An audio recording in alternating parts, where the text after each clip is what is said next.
the supplies that was stolen.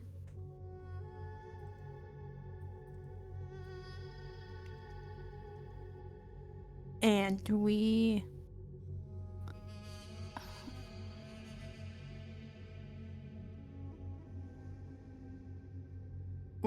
As we were going deeper into the cave, we found a spot where the camels were hitched to. And somebody had taken the camels. Not too terribly long before that, we went to chase said camels.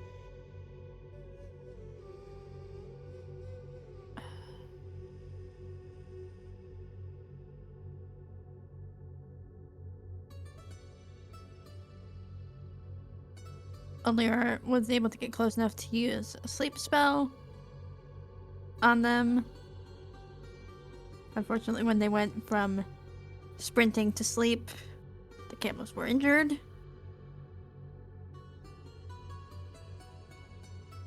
We also tied up the individual who stole the camels,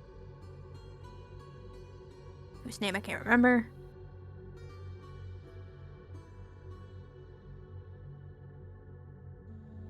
Was it Baron?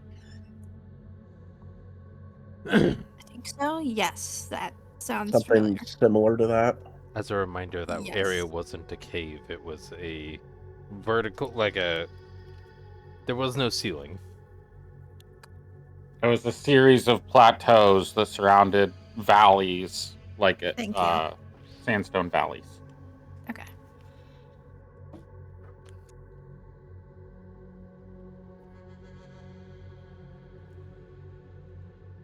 We were able to heal the camels. We brought them back to the tunnels, the plateau, and we made camp for the night. Janice had a very unfortunate run-in with the fire snake.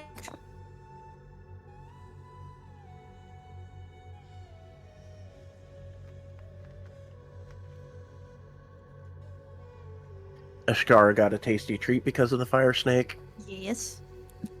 Because Tana tried to stab the fire snake and it did not do as much as she thought it was going to do.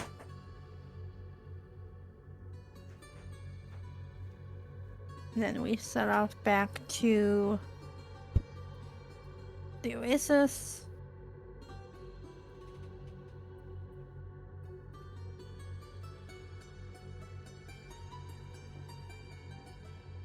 And turned in the supplies for the job. Received payment.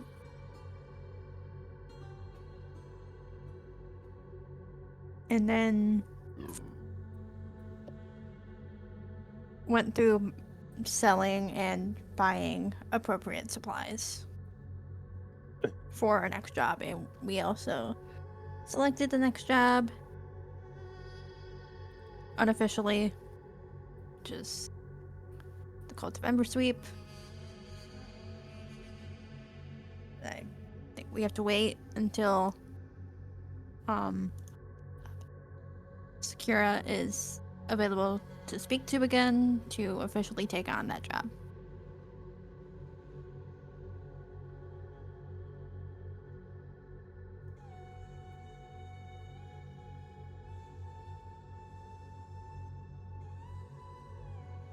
I believe you guys took on the job and you were getting ready to gather necessary items for your expedition.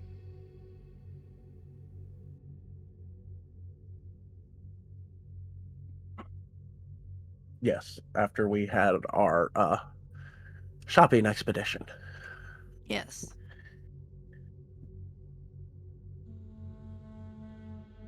I just wasn't sure if we actually spoke to her because we got there when it was not her time of day to be at the job board. Yeah, we fast forwarded through Okay. getting paid, going shopping, and then getting your missive for the job. And then this is the next day.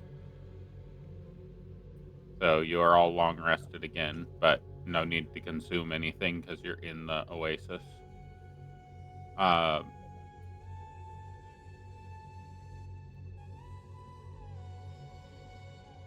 The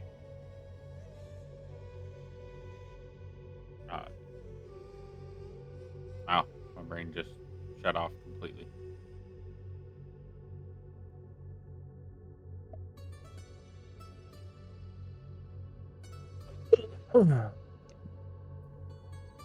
Second.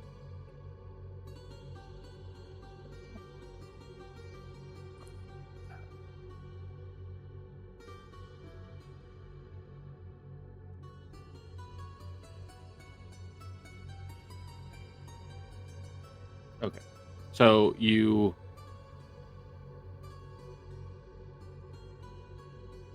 I lost where I was. Gathering necessary supplies. Yeah, we left off with you guys getting the missive, and then the next day, you got the missive, and you were getting ready to get supplies ready. But I had to prepare the missive for you guys so that you guys would know what supplies that you needed. So do we have lists of supplies that we need to purchase for the journey?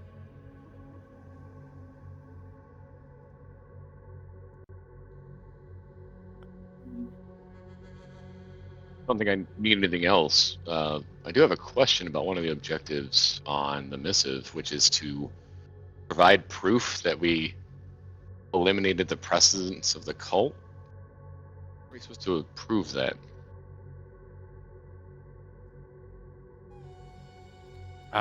So if you were asking, I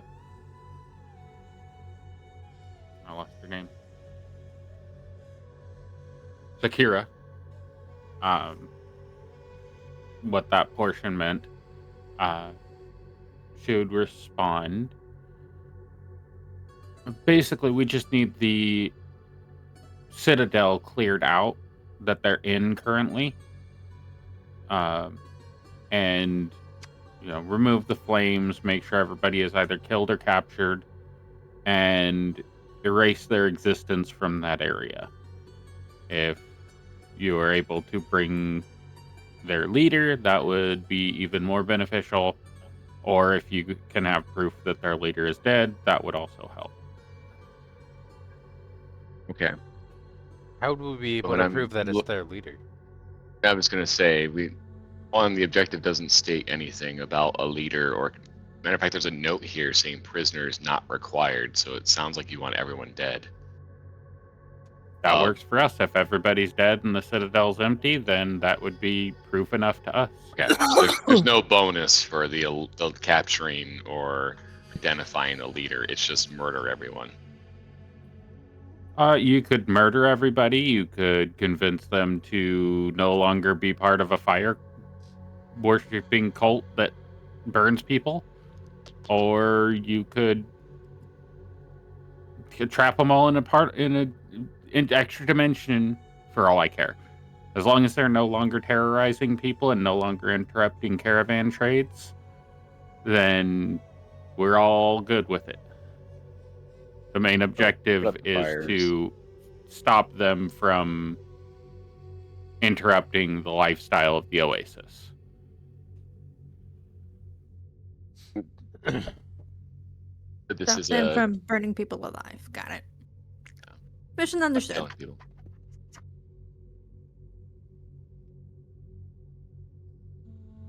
Okay, well, I'm well set to go unless we want to talk about pulling some resources together to rent a cart and a camel to bring anything we find back. I don't remember what it costs to rent a camel and food and a cart.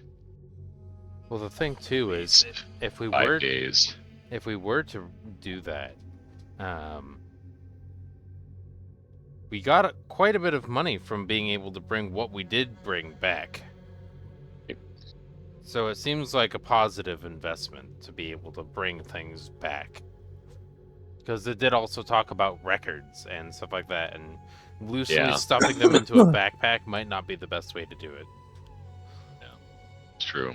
It does say tools or logistics. And they might have ritual daggers, they might have some kind of bigger thing that's taller than I am. We don't know. I think that's a good idea to be able to have something larger.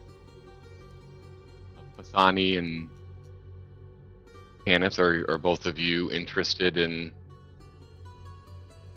renting a skiff and a camel for a few days?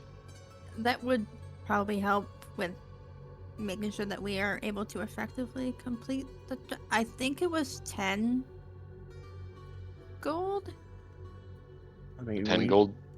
to rent Something? the cart. I it believe. would make sense. We did get paid handsomely for that other job, so why would we not put back into the economy to make the next job easier for ourselves as well? It is a credit of 10 gold for a cart. So you take it out on credit, or you can just pay the 10 gold and you get it refunded when you bring the cart back. The carts are a camel is provided, a driver is 5 gold. If the driver is killed, you have to gold. pay the 5 gold back. If the driver takes care of all of his and the camels and the carts maintenance and things of that nature and driving it, So 15 gold and we get 10 back if everything goes right. That sounds like a pretty good investment.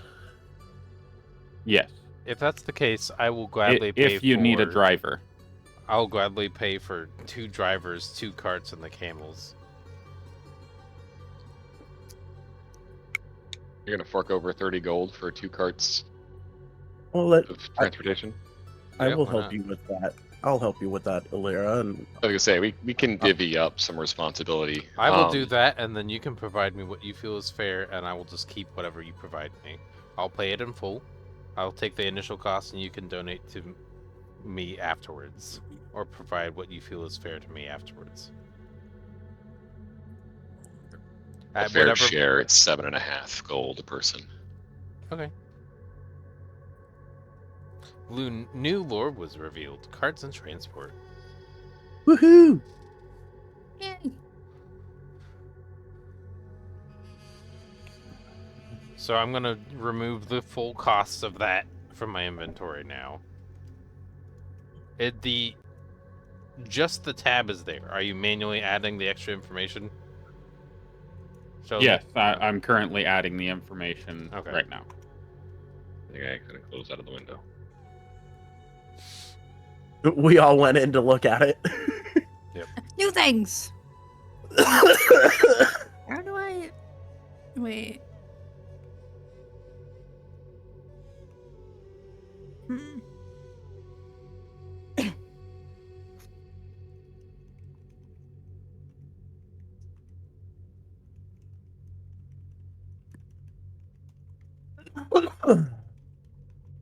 Before we leave, though, I do need to refill. Do we need to refill our water skins to make sure we have enough for the journey?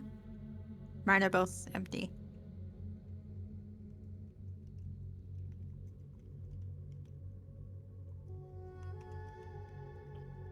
you can if you want to. This is the place to do it. Yeah, this is a place to do it. Also thinking, how much is a barrel again?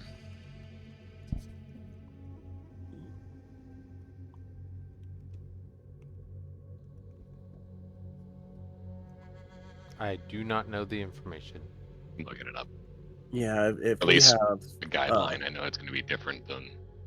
a skiff with a camel, then it might be prudent for us to just get a barrel of potable water to carry with us. I was thinking 2 barrels, fill it with water while we're here, and being it full with usually create water if I have a spell slot for it. So I like that idea. Well, would we really need the 2 barrels though? I feel like one's a contingency barrel. But no, we probably don't need Wouldn't 2. They're that only 2 be gold what though.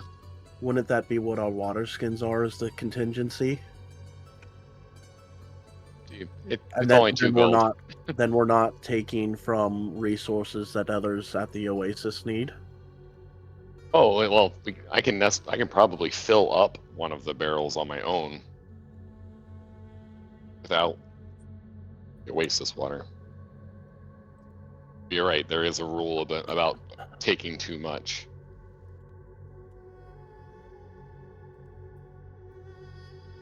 So 1 barrel. Above table, how do I add charges back to my water skin? Because it says I have 0 out of 4. Use the Change plus or to minus. 0. Yeah, or change that. Use the Just plus or click on minus. it, type in it. Hold on, let me get mine. I will tell you.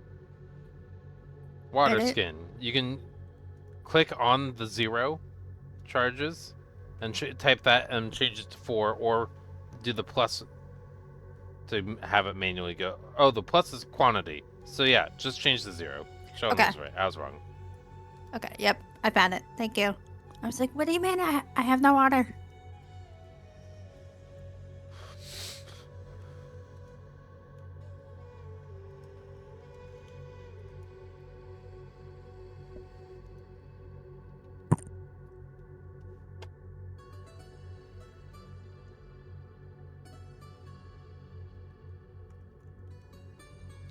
The leveling is going to be slower, correct? It's going to be a while.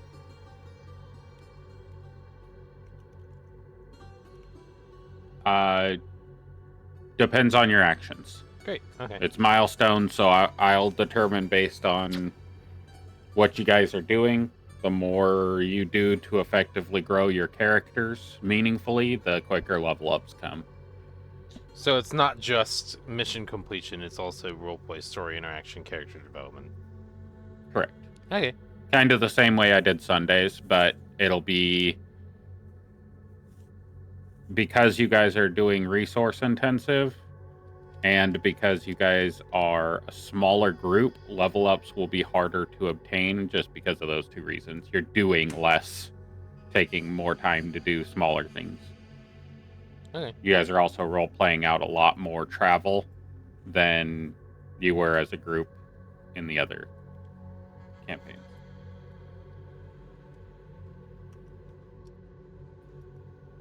Okay.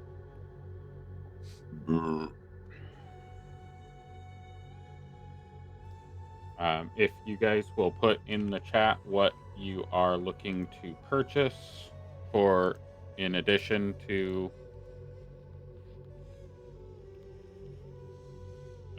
what you've already determined you need.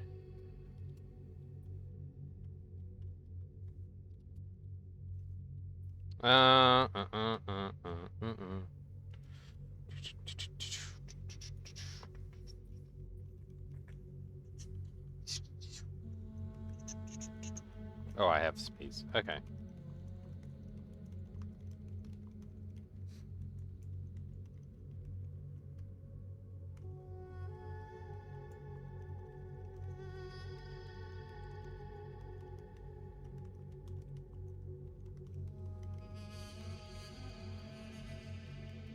How much would burning incense cost?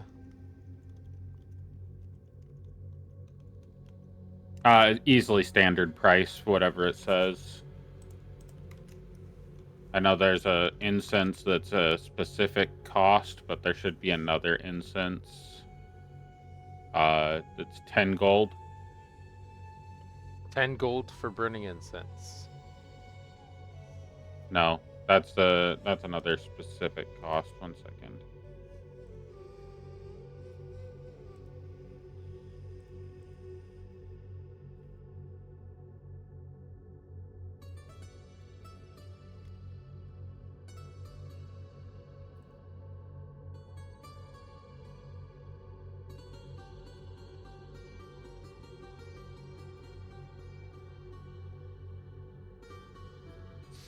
What does it specifically say for what you need? Just There's some no gold incense, cost, or and it's not Okay. consumed either. does it say a block of incense, or does it It just just say says burning incense? is. I chose the exactly what it said. It just says burning incense. Okay. That'd probably be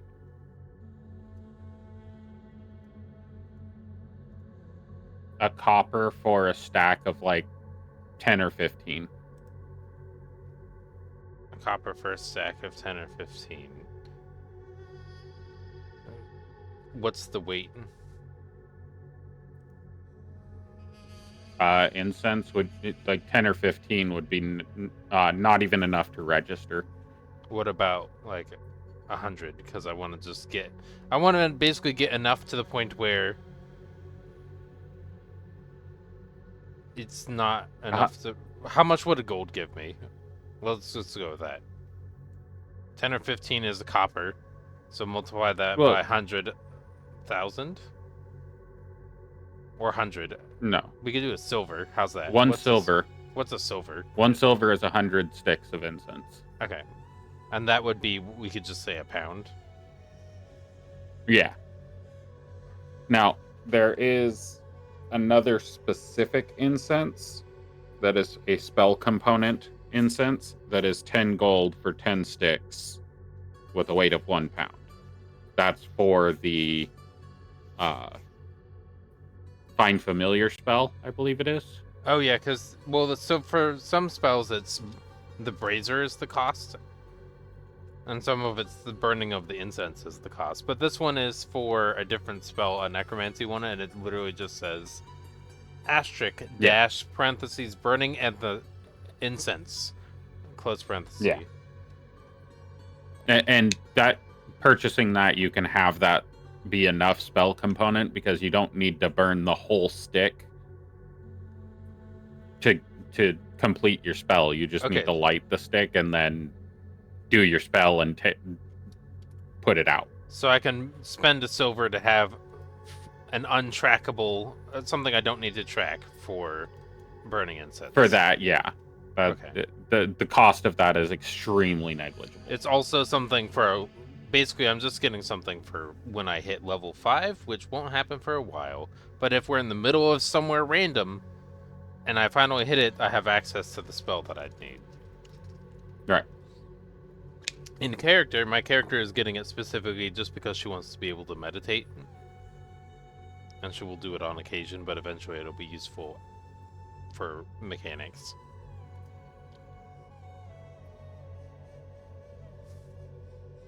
Okay. -1. Also, the cost of rations are...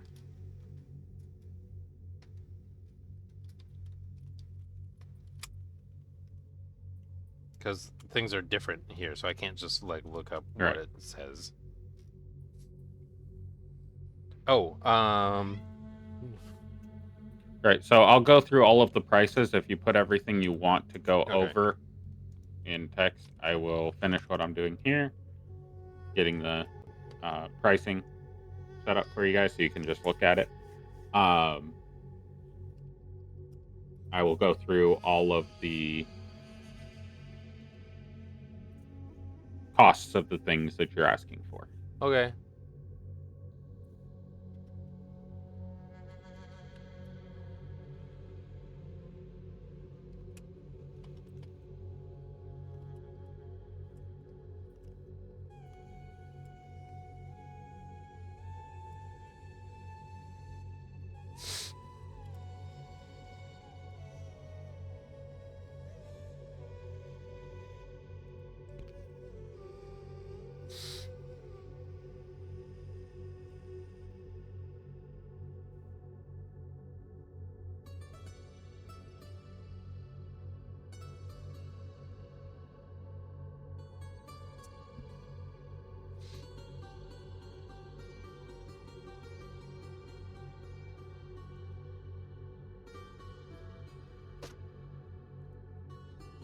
Okay.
All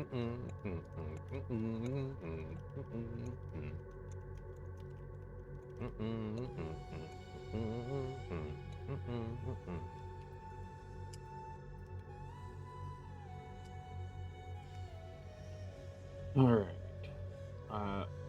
Uther, for 1 barrel, you could probably get one.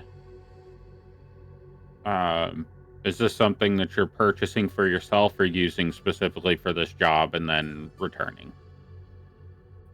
Well, the intent is for this job right now.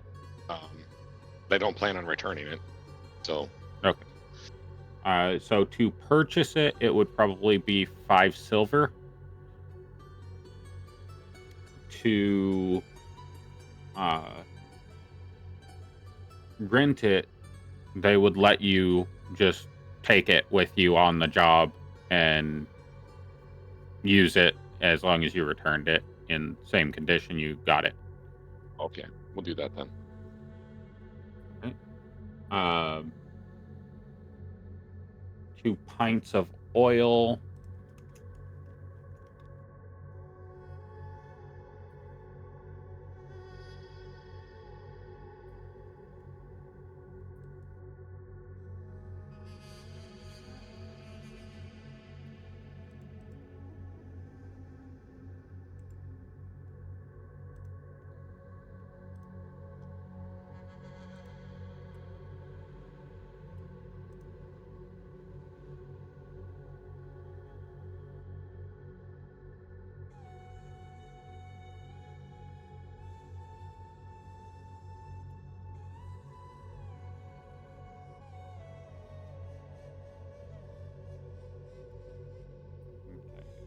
Okay.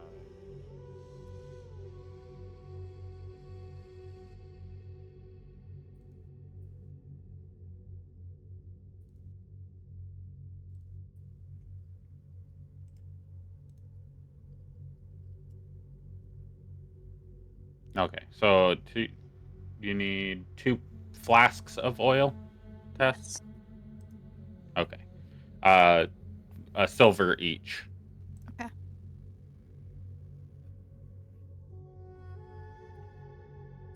Wait, 2.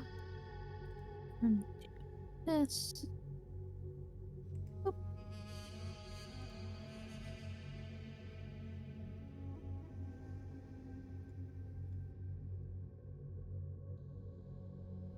Alright. Getting so much rations. Keep in mind, rations have a weight. 1 day of rations is 2 pounds. Rations are So heavy. 20 days of rations is going to be 40 pounds. Yep. Just keep that in mind.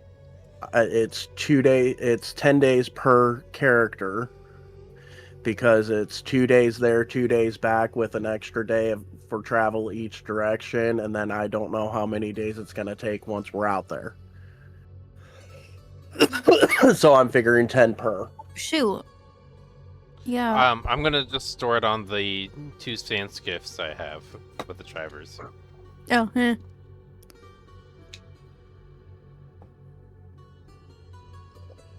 way I'm not carrying anything.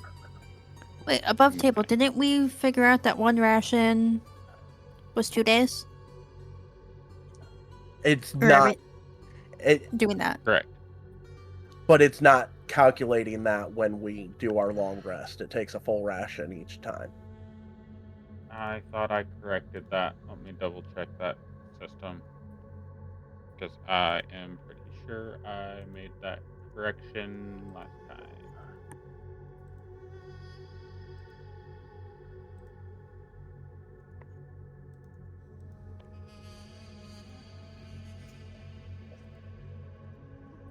Okay, I don't think I can do that. I'm gonna have to refresh my page here in a second because it's not letting me open settings. But I'll look at that here in a minute. Rations are. How did I do that? They are 5 copper a piece for a 1-day ration. So 10 rations. Is it silver? Oh is no. a silver. Wait, I did No. the math wrong. 10 rations is 50 copper, which is Five 5 silver. silver. Okay. 5 for 10. 5 silver for 10 rations. Right. Now that's doubled for Pathani's specific rations because he has to have one for him, one for his Sure. dragon. Yep. Yeah.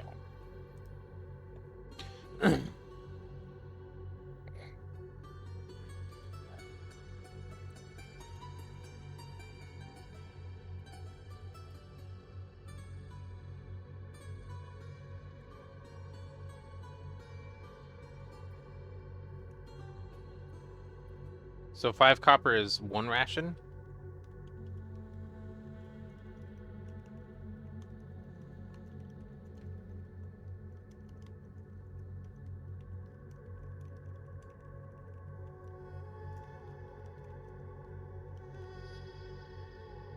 So 5 copper is 1 ration? No, 5 copper is 10 days. Or yes, 5 copper is 1 ration. 1 day's worth of rations.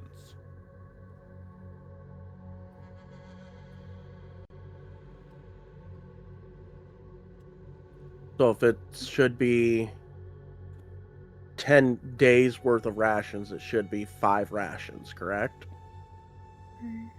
Correct. Oh no. Everything's so heavy. Uh-huh. Resource management campaigns, the problem you don't run into as often as having enough money to buy resources. It's having enough space to hold the resources that you need for long treks. Yeah, it's like I need all of these things. I have managed the resources as much as I can. Don't worry, Tess. It'll get worse. I know.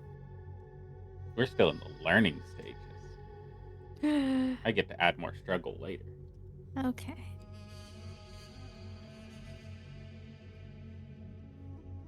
Well, I'll look up something. I don't think I'm gonna like the answer. The answer's gonna be expensive.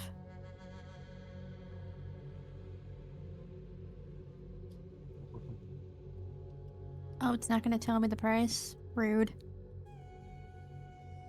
I guess I could look it up on... Okay. Space.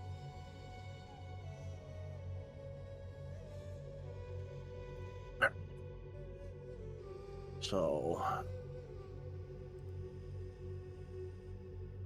currently have 2.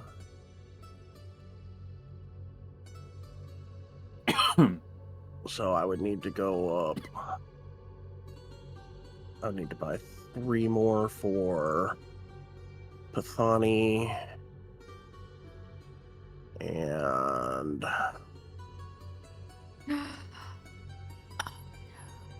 one more for Ashkara. Yeah, but I didn't... Ow. Oh no. Is that you're okay? information correct? Because if so, I'm going to mark it.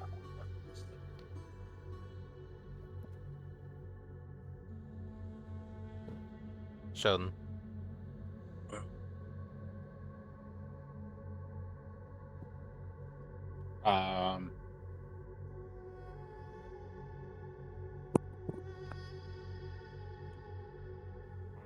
Silver.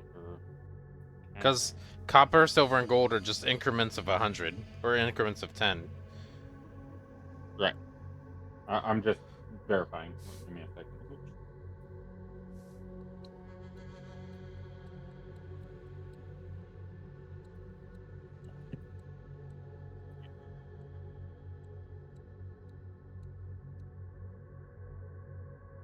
That's correct. Okay. And so if you look at Quick Journal,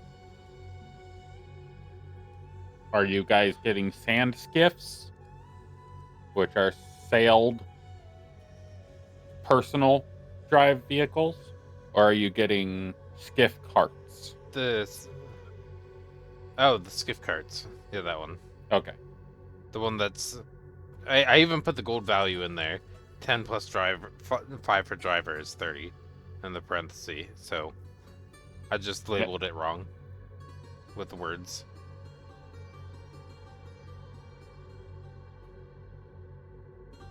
Correct. That seems correct to me. Okay.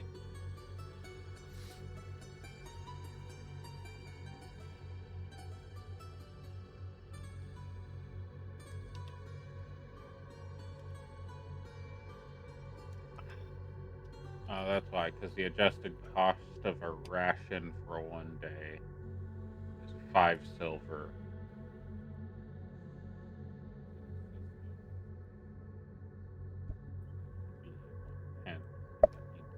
Are you doing the auto long rest things where if you don't have one, it takes it from there?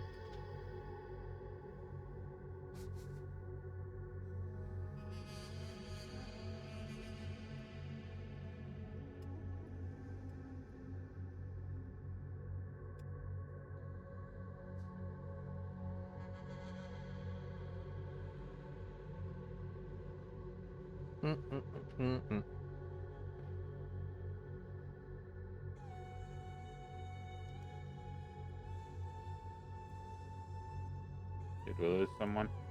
No. No. We received somebody? No. Did we? Yeah. Somebody booped out and then booped back in. Ah. Usually Oh. Dragon's the one that does that. Are you here, Dragon? So 4 I'm here. Okay. 2 silver.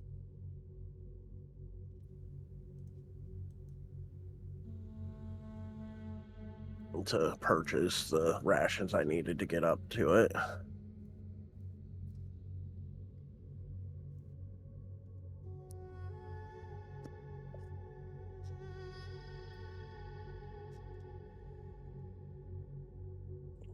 Would a bag of holding be something that I would be able to find in this area once I got enough money? No. Okay. That negates the whole purpose of it being a resource campaign. I know. That's why it's not going to exist. I know. Listen. I had to ask the question to get the answer. How about this? Let's do this. Are you going to go hunt and search for a bag of holding? No. Honestly, maybe. Oh, okay. Well, if We if talked you're about gonna it. want a bag of holding, then you can try to go get a market. But what I'm gonna need from you is a history check. If you lived outside of Oasis, you can have advantage on it, and the DC is 15. If you lived inside Oasis, you do not get advantage, and the DC is 25. Okay. On just if a bag of holding exists. Yes, if you know what a bag of holding is, or that a thing is called a bag of holding. Okay. So to give you guys an idea, there is I know they exist. I don't know No. what it is. It's bag to hold in stuff. your purview, you have probably seen one magical item, maybe 2, in your entire life so far. Okay. And they have been exorbitantly expensive.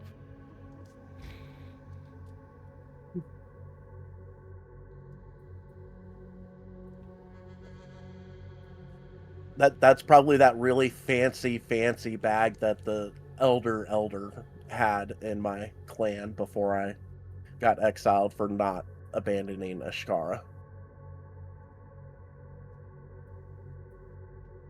So, Pathani, you would know that there are items called bags of holding, and you would know that they are around 250 gold in high cities, like in places like Felicity, New Anglia, or Lakeland. And for 250 gold living out here in the desert, that's you would, I'm pretty sure if you guys pooled all of your money together, you might have 250 gold right now, right? Less. I just spent 40 for stuff. Oh, hey, how about a nat 20? That's cool. For 25. Nice. You literally met the DC with a nat 20. Well, that's an advantage. So, So does she live here or outside of here? yeah, where did you grow up, Tanith? Oh, wait, no, her first is a nat 20.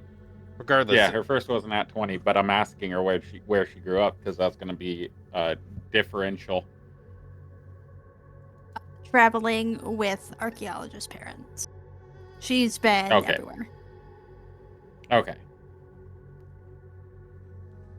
Yeah. I'm just making sure you remember your backstory since it's only one paragraph, so I don't I did actually have have to- all of the information necessary. I did I have did to have look to up look at it and be like, wait a minute, wait a damn minute. I did have to look up that one paragraph. I'll fix it. Not right now. No, that's too much Okay, whatever you say, Kez. Okay. Okay. There's a paragraph. That's That was right. mean. That's right. That You was- are not that was- quite that bad. That was mean. Kez did not I feel have bad even now. a single thing inputted in there. Okay. That was So, with a nat 20, Tanith, you would know what a bag of holding is. Your parents had bags of holding. You know that they are around 250 gold in regular markets. As you are now, you do not have the amount of resources necessary to buy those in an active market.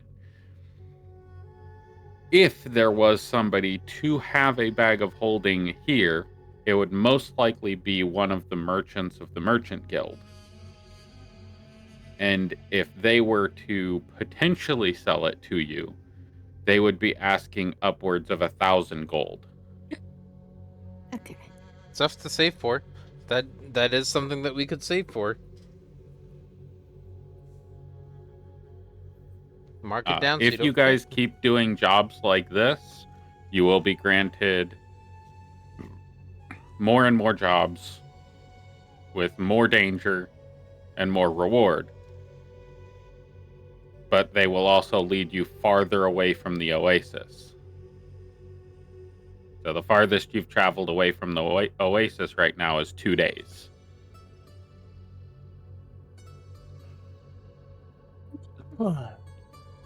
It is 25 days to the edge of Lakeland City, if not farther, depending on what you encounter in the travels.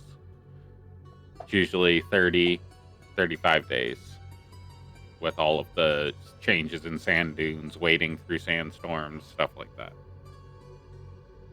Yeah, because I'm from the mountainous volcanic region that's nestled between Falla City, New Anglia, and Oasis. Right.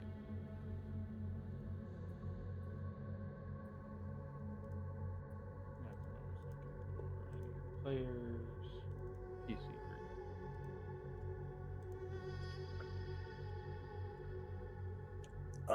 Disposition hostile. You guys can feel free to discuss with each other about the bags of holding, since you're thinking about it and you're shopping and dealing with the weight of things. Are there these books? Are they their information books?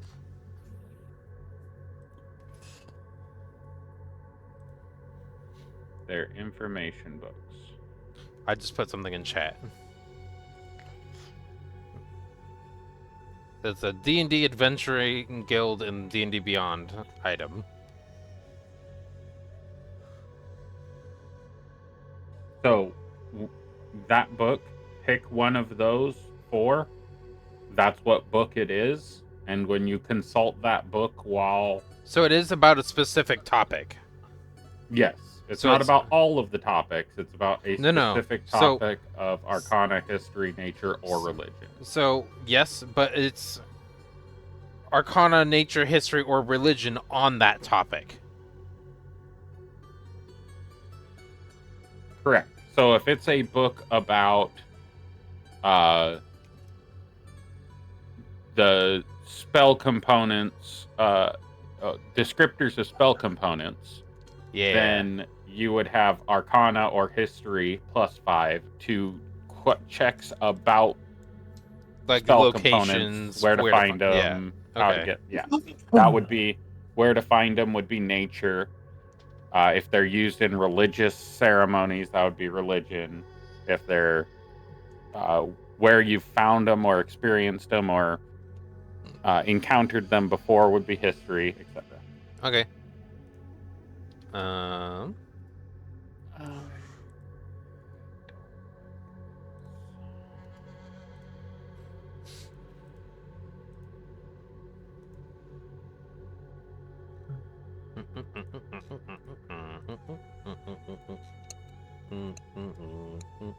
Oh, I did mean to do it twice. I cannot delete the message though, so.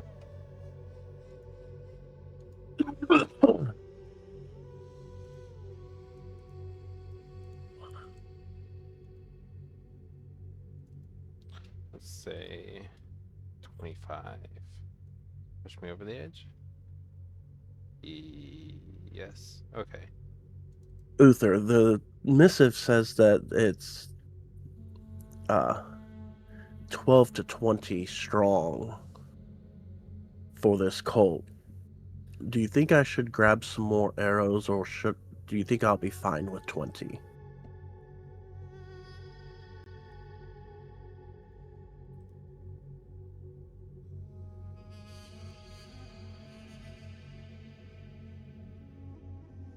Uther? Right. I thought I was off mute. I think, given the last fight we're in, where several of the combatants we were against took more than one arrow, you may need more than 20 arrows for 20 strong people. Between you and me, Pathani, we have 40. Because I also have 20 arrows.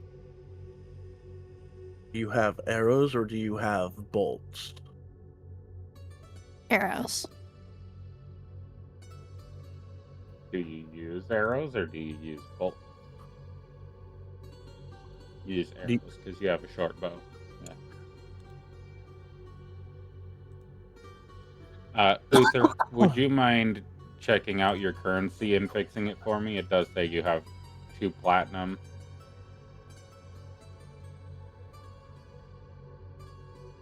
$49 gold. So I don't know how accurate any of that is. So I'll make sure that it is.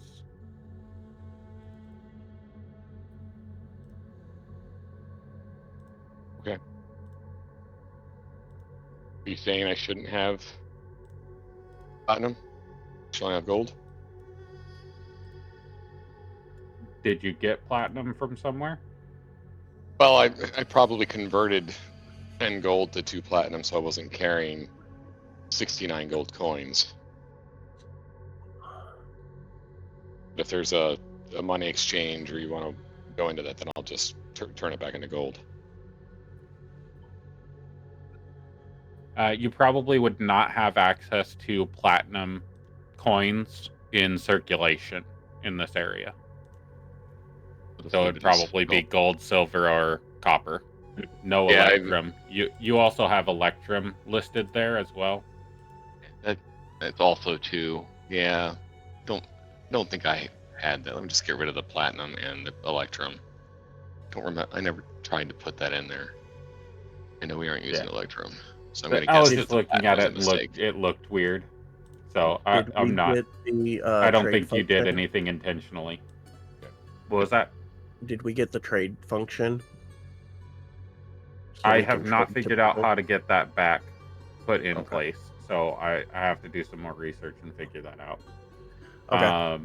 Then silver and copper on yours, Pathani, look a little funky. Just make sure that those are correct.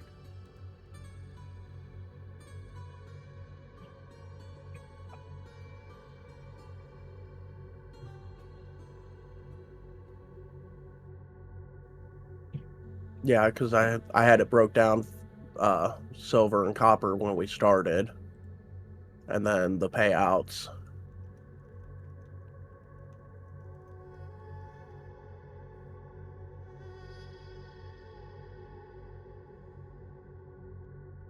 Yeah, I trust you guys to do it. I just, if I see stuff that looks like red flags, I am letting you guys know. If it's accurate, then it's accurate. Therapy, go ahead and add 15 copper, or not 15 gold, Noted. as Pathani is going to give you 15 gold to, because he said that he would pay for one of the skiffs and drivers. Okay.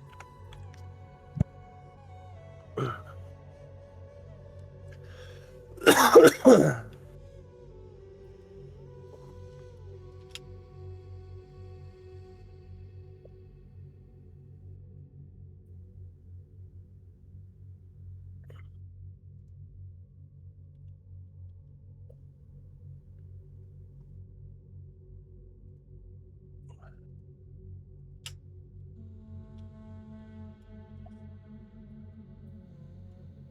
like this group HUD, the way that that's set up. That's nice.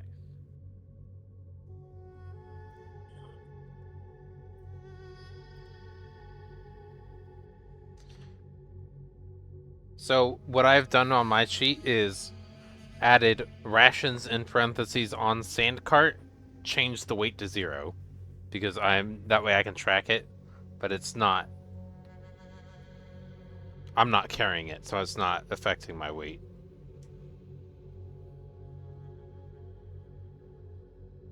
All right. So I did that. Oh, it wants me to open things. It's fine. Can I do that? There we go.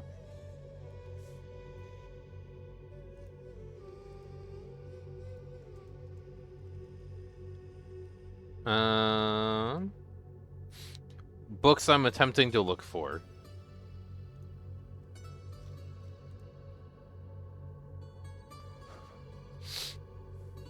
Are in the chat as well. Magical theory, surgical practices.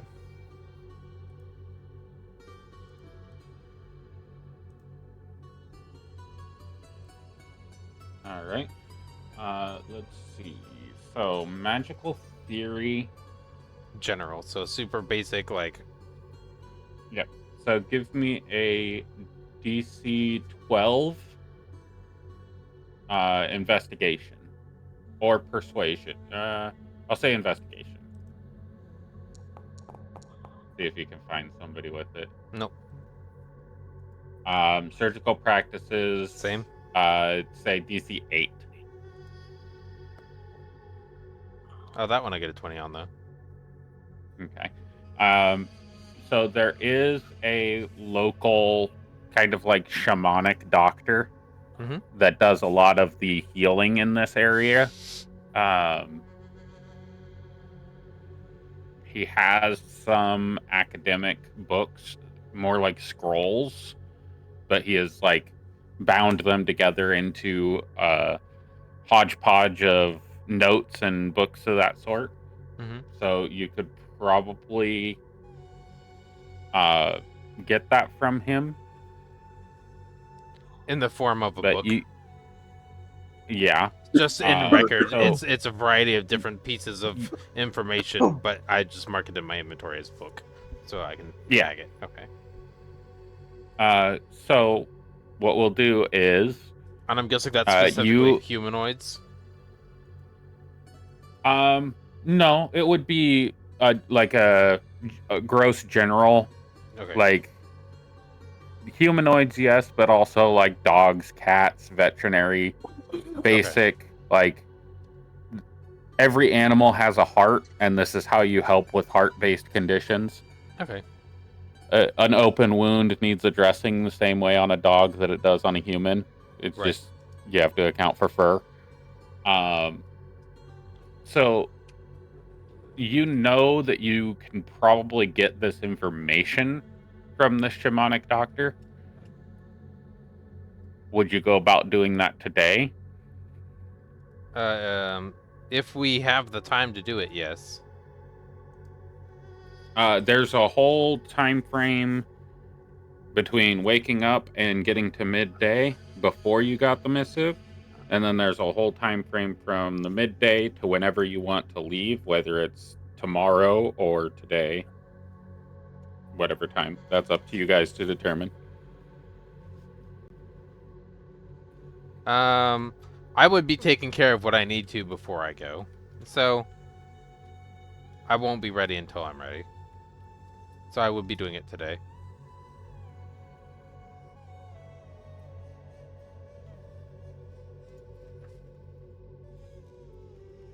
So that's 1 minus the gold. What's the cost of it? Because in stuff it says 25 gold.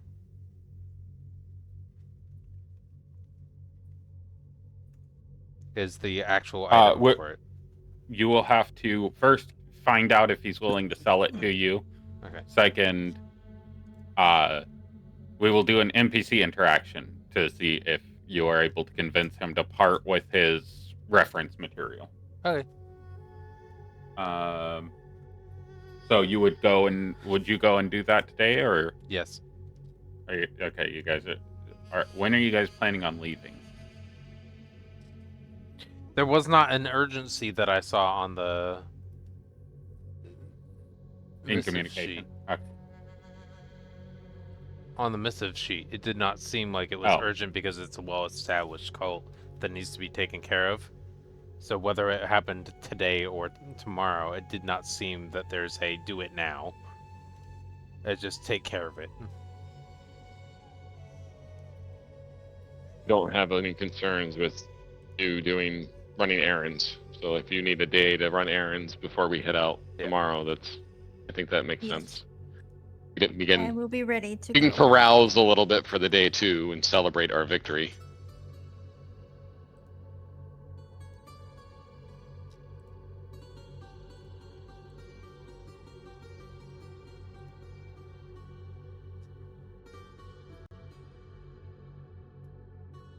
Ooh, we got a big list from Uther now. Yeah, that's what I was working on.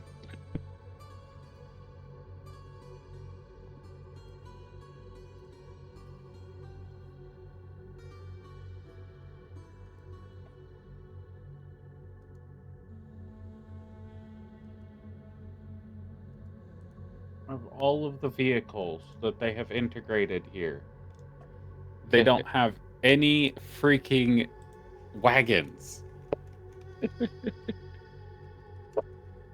God damn, so I'm gonna have to create a wagon eventually. I won't get to it this session, but I will have it by next session. Anyway, back to the stuff. That, like, they literally have all the nautiloid ships, they have airships, they have different boats, they have all kinds of vehicles. But they don't have a Saddlebags. basic ass fucking wagon. Look at all these cool things you can use. Why would you use a wagon? True. Because The fact that, we're poor. people have a day other than we're poor. We're poor. We live in the middle of the desert. It might just be because I don't have a desert-based D&D book to pull it from, but there's a whole lot of desert-based campaigns. Anyway, all right. So, Morticia, Yes. as you are walking through the oasis, you've had to have your injuries tended at some point by this individual.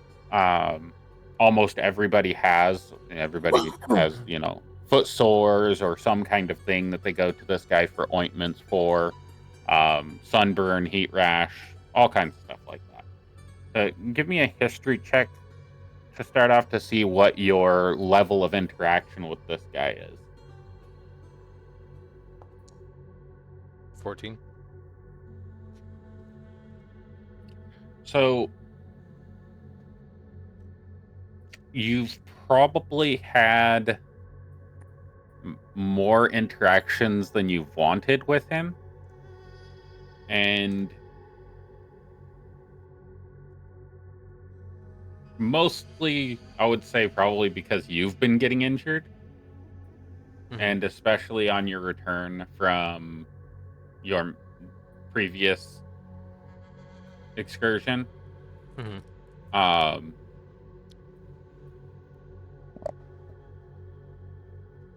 you probably had to be tended to him, or had to be tended to by him when you returned.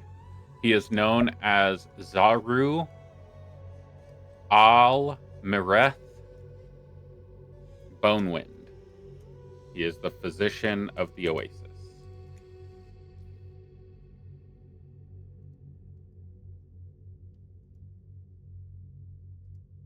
Okay. And pasting.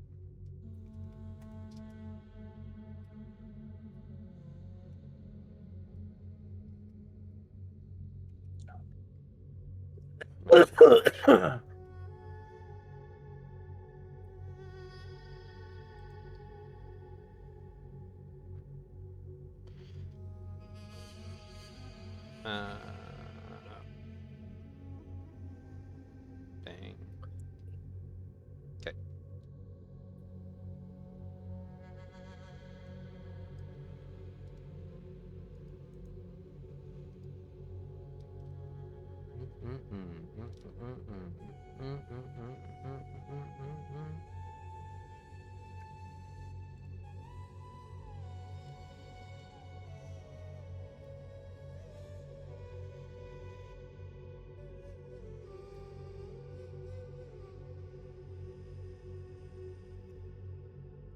Information noted. All right. As you approach his tent, you are able to enter freely. There is not currently a long line, but sometimes he does get quite busy. In this situation, he's pretty available. Mm-hmm.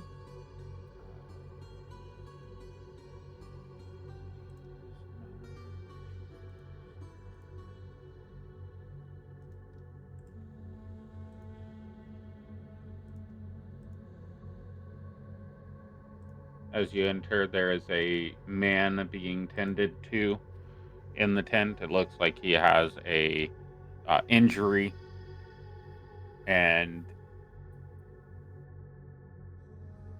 he is adjusting the bandage on his arm.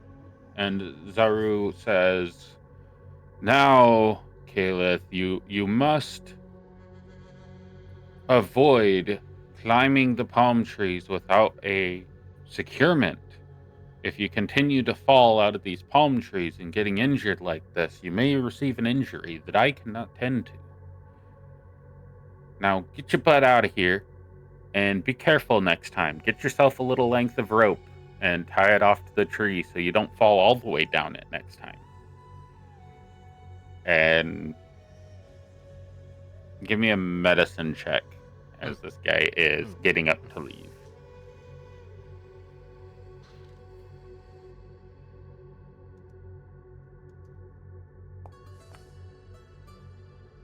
Ta-da! He appears to have 2 broken ribs. It looks like there was a splinter, a big thick splinter that went through his arm. You know that palm fronds, the stem of palm fronds have spikes on them. Mm-hmm. And he must have scratched his arm on a spike on a palm frond and then got a splinter in his arm on his way down. But he must have cracked his ribs smacking the ground. And he has a limp with his right leg as he leaves the tent behind you. And he says, "Thank you, Zaru. Have a great day. I'll see you soon," as he exits.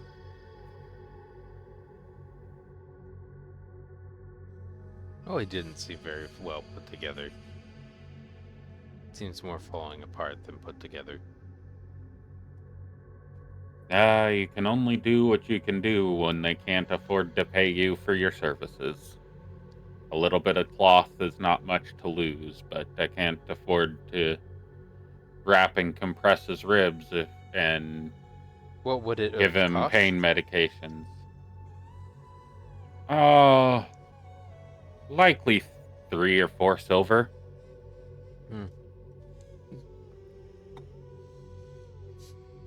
Do you Between the ointments and the bandages and the treatment and the time and the effort. It's pretty expensive once you get into the herbs, especially in this area. right?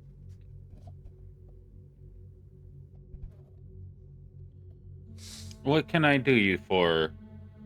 Would he know you by Illyra or Morticia? Illyra. What can I do you for, Illyra?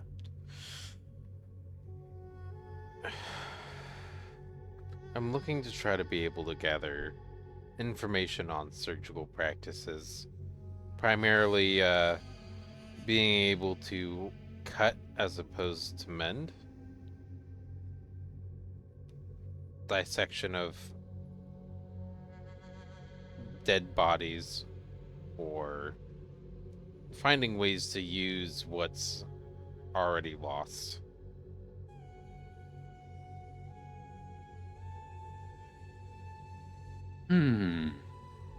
Those aren't really the practices that I partake in, but I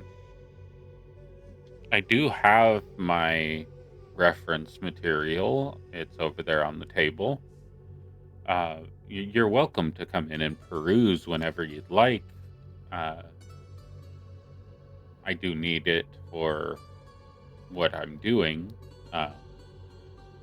For wrapping cloth around people's arms. Well, as you well know, you had more severe injuries when you came in. Severe dehydration. You had to be given a couple of medications to ensure that you didn't. Oh, the dehydration. I actually found a cure for that one. Did you And now? I'm gonna do this.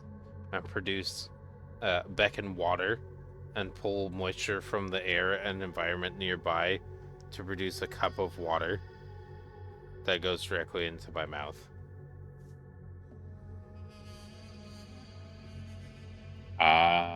Let's see. Would you like some water? I mean, I guess you have unlimited access, but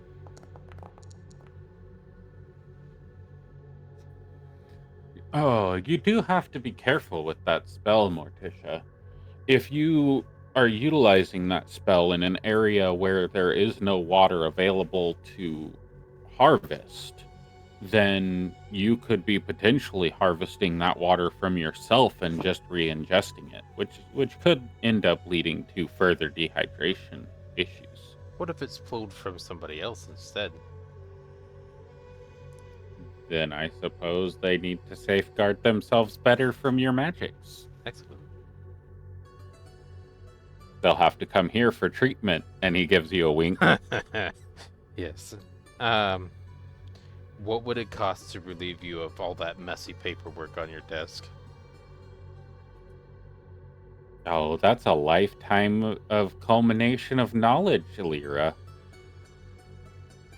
I couldn't possibly give it up, but I'll tell you what. You like books. I've seen you writing pretty regularly. What do you say you come by and you transcribe the book, and then you can take a copy of it? But while you're here transcribing, if I need your assistance here in the tent, you can help me, and that'll be your, we'll call it tuition.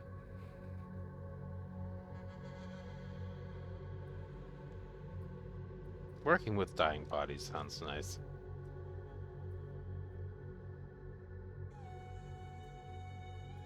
All right. Well, it's a deal then. Are you gonna start now, or do you want to? I have a job to do. I probably will have to do it starting when I get back. Well, my tent flaps are always open. Is there anything else that I can help you with?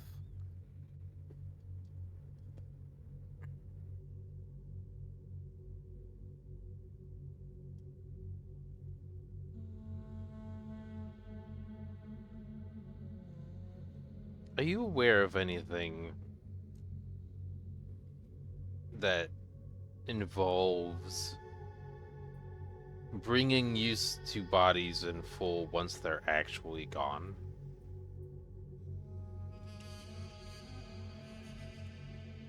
Oh, Morticia, you're talking about necromantic arts, and that is by far the furthest from my expertise that you could possibly get.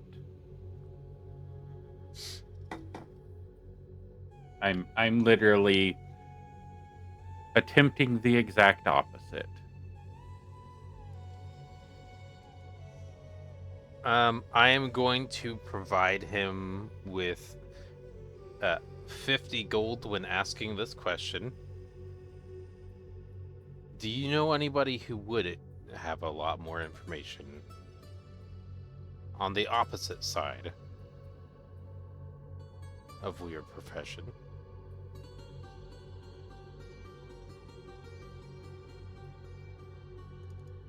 It kind of gives you a quizzical look. Minus 50. It Give has me- been removed from my inventory. Give me a persuasion check with advantage. Is he doing some form of insight? Ideally, No, yes. This Oh. is. I'm just gauging how. I'm trying to get persuasive him. you are. I'm trying to get him to do an ability check of some kind. Yeah, I'm just gauging how persuasive you are. Right, but there's a reason. I understand. Give me your persuasion check. At advantage. Oh, okay. At advantage. 15.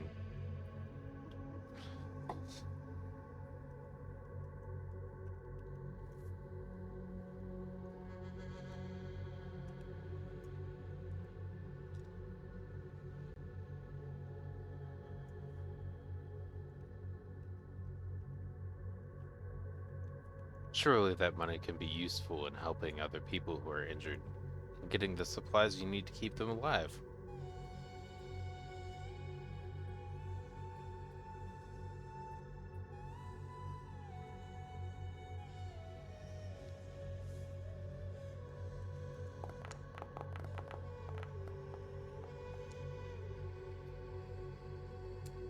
He takes the bag of gold. He did do a history check. He takes the bag of gold and he tucks it like very deep into his robes to where it almost looks like it's in his armpit. And like shoves it down a little farther. Well, Elira, I will certainly inquire to the best of my abilities, and when you return to transcribe the book, we can have a conversation about your proclivities, as well as your generous donation to the people of Oasis and their health, well-being, and your potential involvement in assisting with caring for those at the edge of their mortal coil. Something also I have used or discovered when I was on one of my expeditions is the way to prevent dead bodies from rotting. So if somebody does pass, we can prevent them from causing an infection in their region, too. Further keeping people in the area alive. Oh, that's a very useful thing indeed here in the sands. Might even be useful if you can do it on a long past body so that it doesn't reanimate. There's been a couple of expeditions into old tombs that claim that the undead mummies have come to life and chased the people out. Some of those people returned extremely crazy.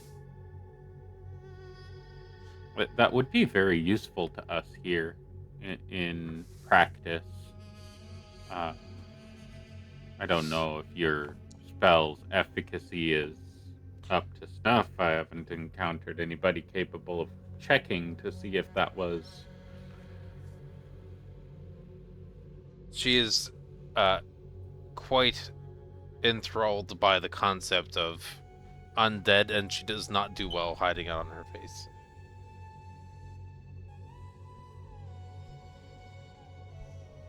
Okay.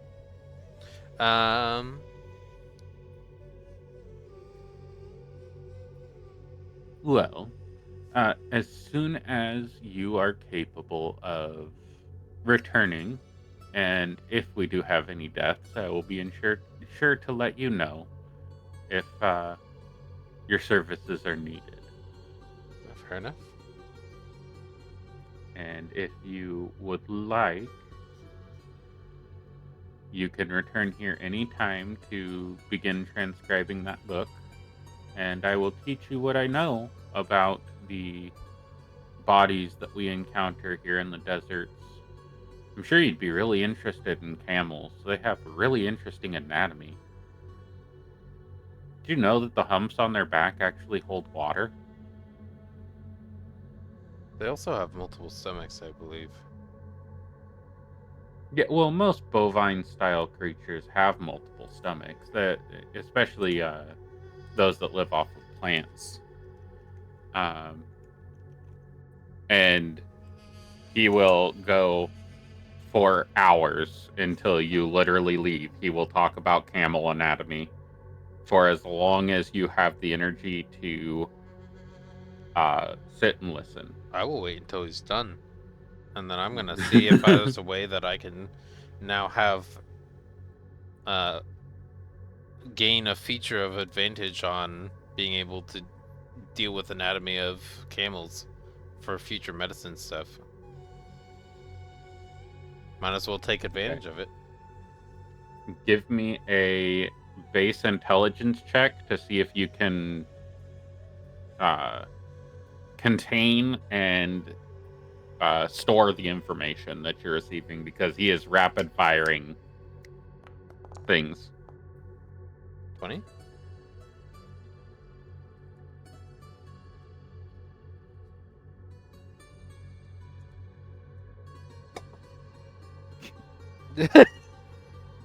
You provided the opportunity. Manual rolls in. Are there manual rolls enabled? Because I'm pretty sure I heard you say 20 and roll an exact 20. No, because the die was rolling and I saw it tip to an 18. Oh. And so I did the No, math. I I know what my because that's what therapy, or that's what Bowen did. yeah. I'm gonna roll an 18. Rolls an 18. Yeah. Well, I see mine, but I look at the plus numbers before it. I'm like, is there a history? Is there an arcana that has a +4 instead of 2? Okay, so Yeah. this is a +2. That's all I have. 18 showed up with die 20, and then it shows up in chat. So he pulls out a picture of a camel, and it's got like half of the camel is cut away, and you have all the organs and stuff in view in the book. And he's like, that. So they are capable of drinking 40 gallons of water. They store 80 pounds of fat in their humps, but the fat serves as a sponge for the water. So when they're dehydrated, when they lose that fat, you know that they're getting dehydrated. So that's a very good indicator when a camel is suffering, is when their humps are deflated. They have 3 eyelids, 2 sets of eyelashes. Their nostrils seal to block out sand, and their blood is actually oval shaped. Not like humans, where most humans have either circular shaped blood or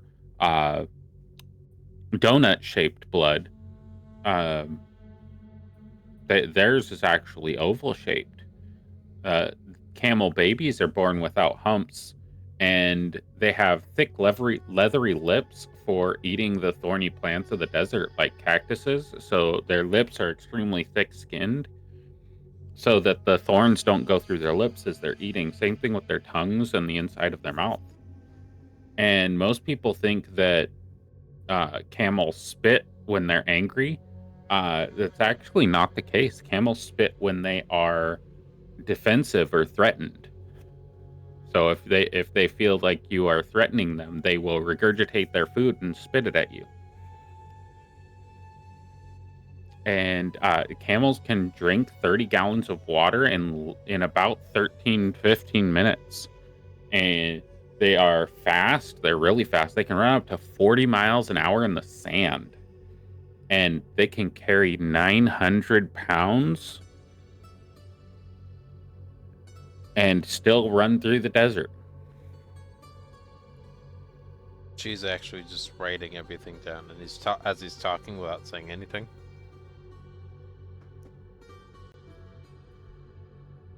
She's taking notation to be able to reference later. Then camel milk is very high in protein, vitamin C, and iron, but it's actually lower in lactose than cow's milk.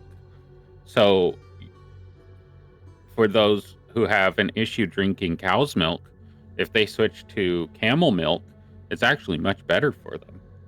They can also live up to 50 years before they die. And he will just continue on and on and on. So you're probably sitting there for 6 hours talking about camels and camel anatomies.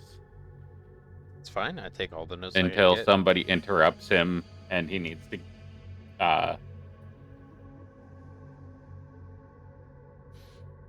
there are no other obligations or tasks she is actively aware of that she needs to take care of, and this is also a relational time investment for somebody who is potentially going to be connecting her with a necromancer. So she is also making sure to listen. So you have a if you can add him to your bonds on your character sheet, you have a new bond with a person. As well as you will have advantage on any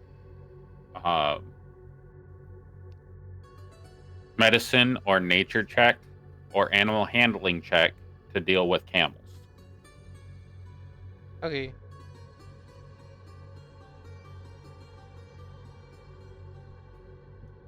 All right, Uther. Seeds of any moon seed plant. Let's see.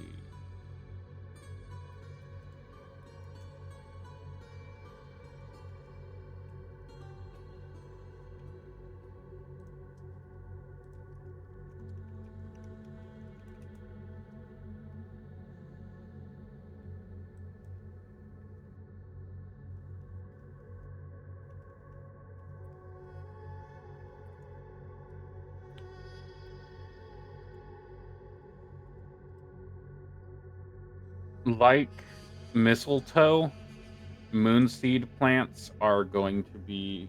Are you there, Uther? Yeah, I'm here. Hear me? Okay. Moonseed is going to be incredibly hard to get because it needs incredibly rich soil and a large amount of moisture to grow. So it'd be very hard to get here in the desert. Feldspar. I have no idea what feldspar is.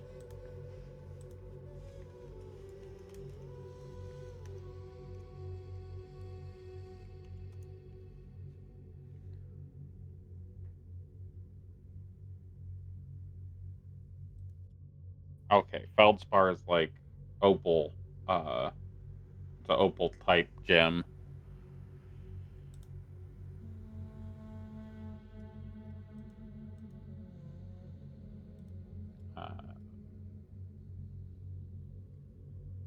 A straight piece of iron is easy enough. That'd probably be...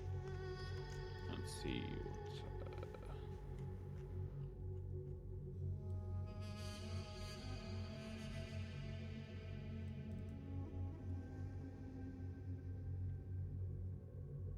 That'd probably be 2 copper for a piece of iron.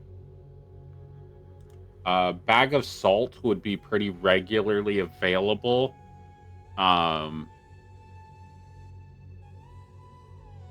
Little bit pricey, but likely there's probably very many places that have salt, especially if you're curing meats. For a bag of salt, like a little pouch of salt, you're probably looking at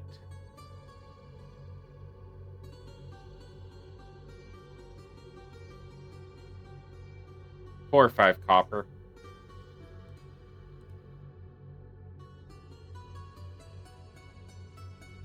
It's hard to get here, but they have to have so much of it that it's regularly imported.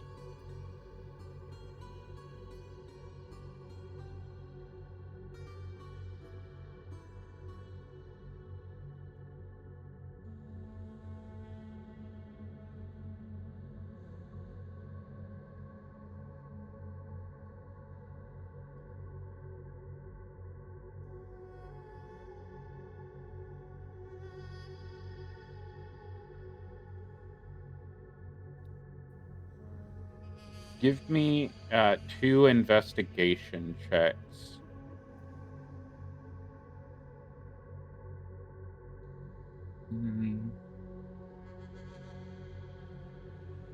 Investigation.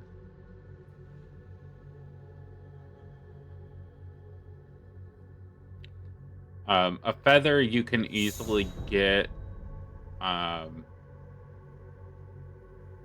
There is a aviary you might be able to get it from, but there are also birds that land and drink water in the oasis. It's the only source of water, so there's plenty of animals that end up in the oasis. You can try to talk to the aviary about getting a feather, or try to catch a bird. I figured I could probably, so I put fur or feather. I'd figure I'd just like find some camel fur or dog fur and just take that. All right. If you're looking for fur, like just a snippet of fur, or are we talking Yeah, about it's like a pinch, fur? a pinch of fur. Okay. So that technically you could get from a human. Technically, hair is still fur, so you could easily get a clip of fur from somebody cutting their beard or something. No cost, really. It's something somebody would be throwing away. And a tiny strip of white cloth. Do you need it to be... It's a spell component, so it needs to be like a pure white cloth. It needs to be kept clean.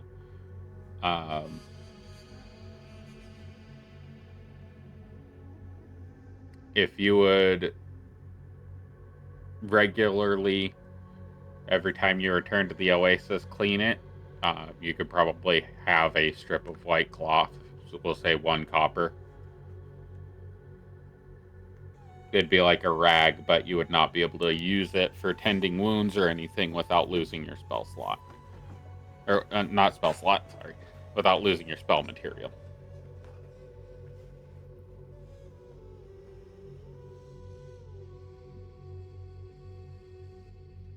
With your 22 and your 19,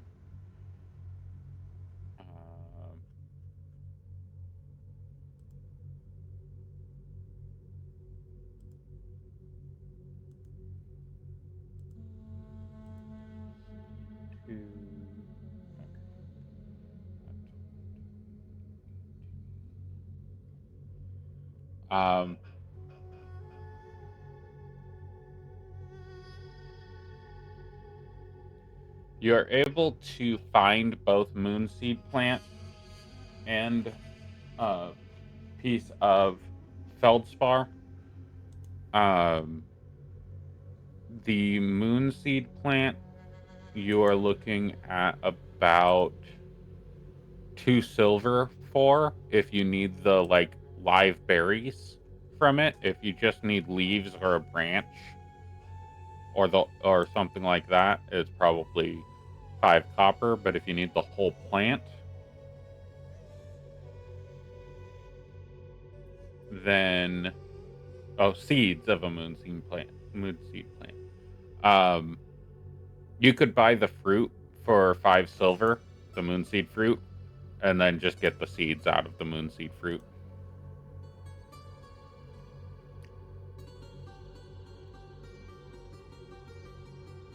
And then the opalescent feldspar. Let's see.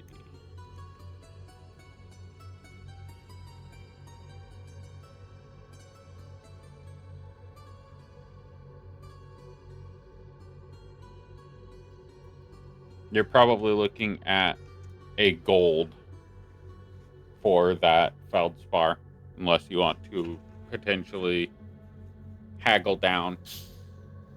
You were walking through the market and you just happened upon a guy with a stall that was selling jewelry, and encased in this pendant, like a necklace pendant, there is a feldspar that's been polished, placed as a the keystone of a pendant.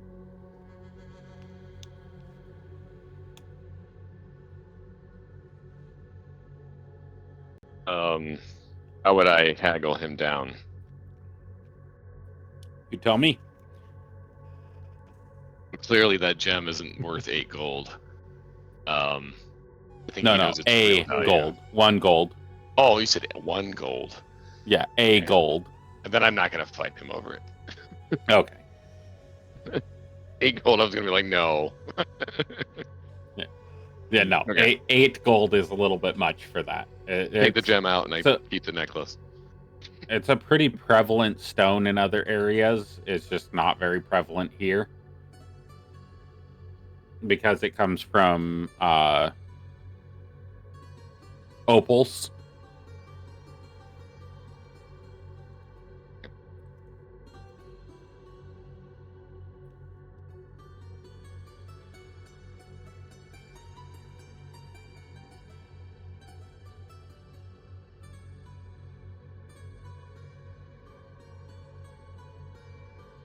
So it would be harder to find opals in the desert than it would be to find opals in coastal region.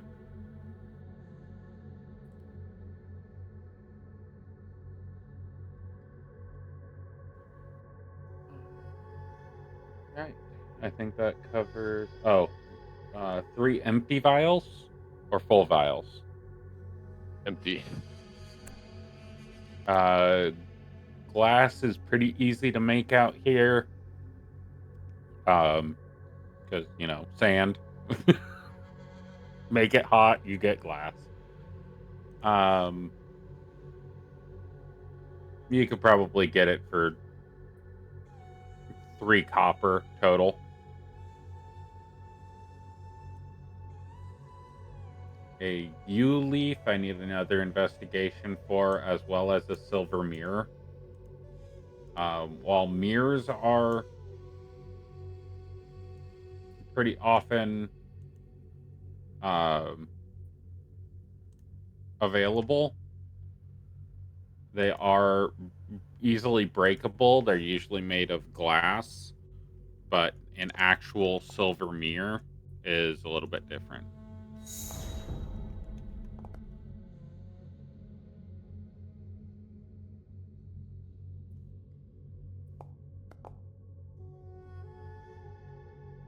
So most of the mirrors that you're going to see are going to be using aluminum or chromium, or a stainless steel type of material. Some nickel, but to find specifically a silver mirror is going to be a little bit tougher. So you are not able to find a yew leaf. There's not really any reason to ship a yew tree or a yew leaf out here.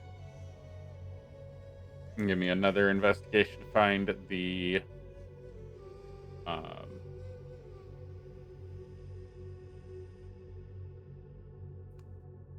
silver mirror. Unless you wait, did you already do that?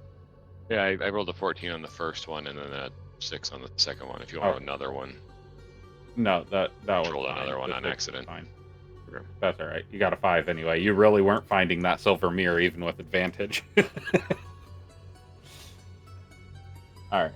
So with the 14, you were not able to find a yew leaf. There's really no reason for them to bring them around in this area. Not much medicinal benefit or anything of that sort. So finding a yew leaf, you might have to ask somebody to order it or get it with the next influx. As well as like you might want to get the rest of the items that you might need in a bulk format and order it from New Anglia. It will be pretty expensive that way, but that's probably the only way you're going to get it.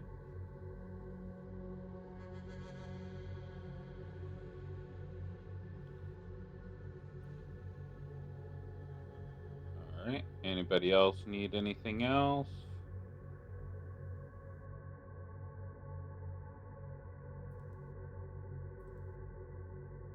Is everybody still here? Still here. Yeah, I'm here.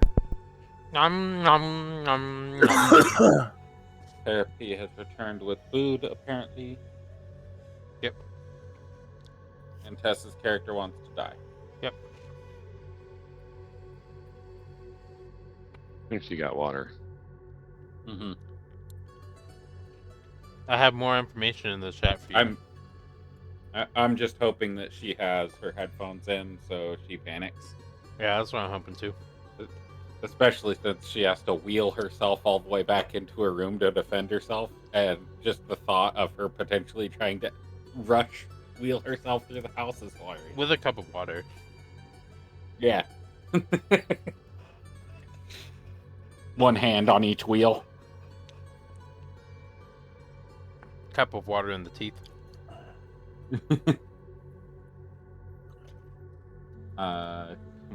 Component pouch. What is in a component pouch? I don't know, but it's 25 gold. And then all I'm really looking for is another backpack, but smaller. Oh, component pouch is just a pouch that has components. that is for your spell components. Okay. Mm-hmm.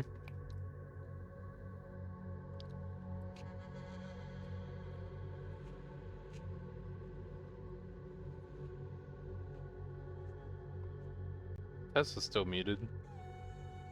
I am not. No. I have to double check. Right. So you can purchase the pouch for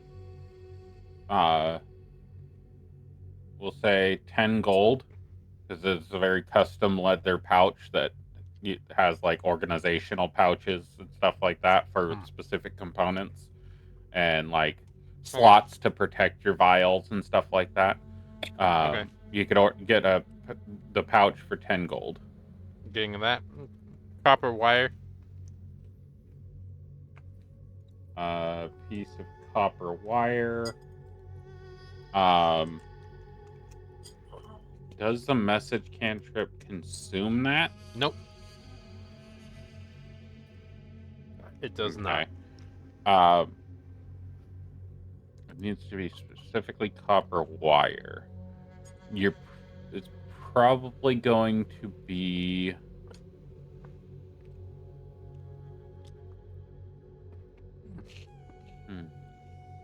More than an iron Give bar, me an which was a couple copper. Yeah, give me an investigation. Okay. just because you're a copper bar or an iron bar is something that they're going to have. Like a blacksmith will just have an iron bar sitting around because he has to use it to forge something.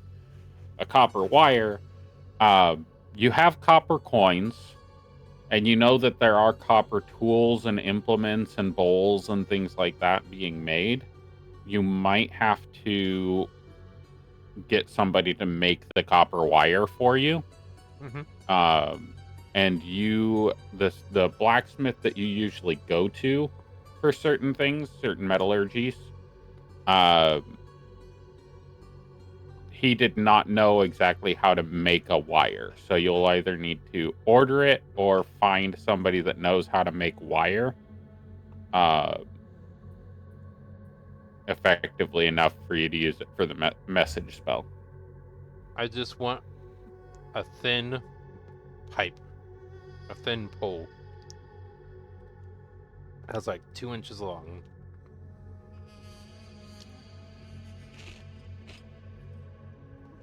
Yeah. Made out of copper.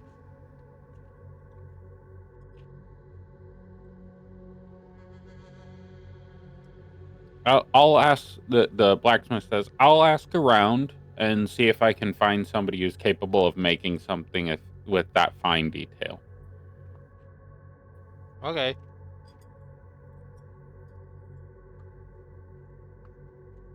If you get tools, you can also try to make it yourself as well.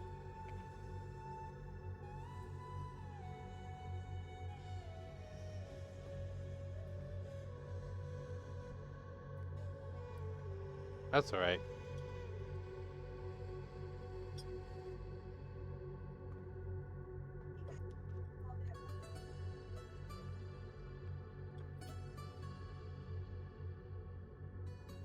Morticia's gonna get ready and head to the meetup place.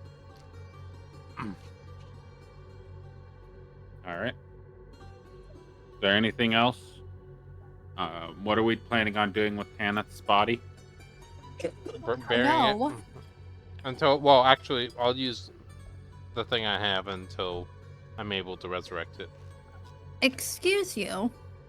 I could do a whole Nell situation again. I left for 5 minutes to get water and a piece of cake. That's true, because you are pretty thin.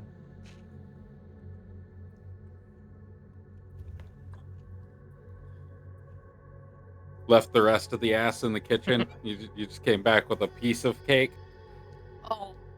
Oh no. I'm glad you said that because she didn't understand what I was talking about when I said she was thin. I was like, I don't know where this is going somewhere. I don't know where it's going. No. That's what happens when you roll a nat 1 for cake. Mm-hmm. Just a piece of cake. All right. So, is there anything else you guys are purchasing? Alira has arrived at your meeting place. I'm assuming you guys are staying here for another night.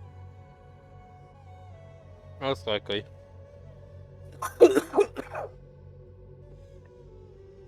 While she was off doing whatever she was doing with the shaman, I would have went and spoke with the blacksmith about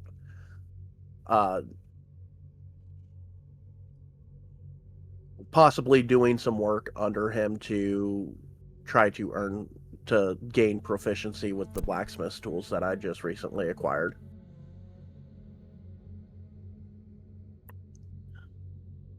Okay.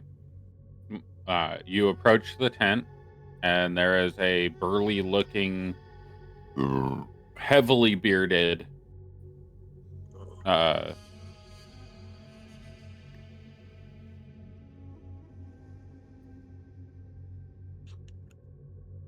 a dwarf, the other one.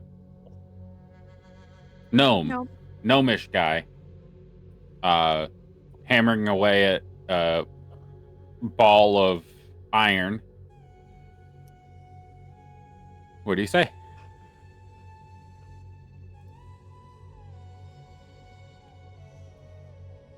Excuse me, sir. I was wondering if you might be willing to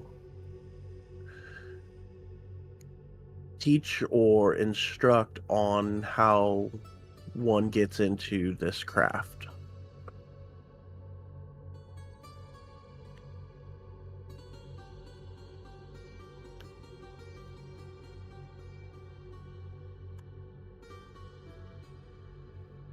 Well, usually you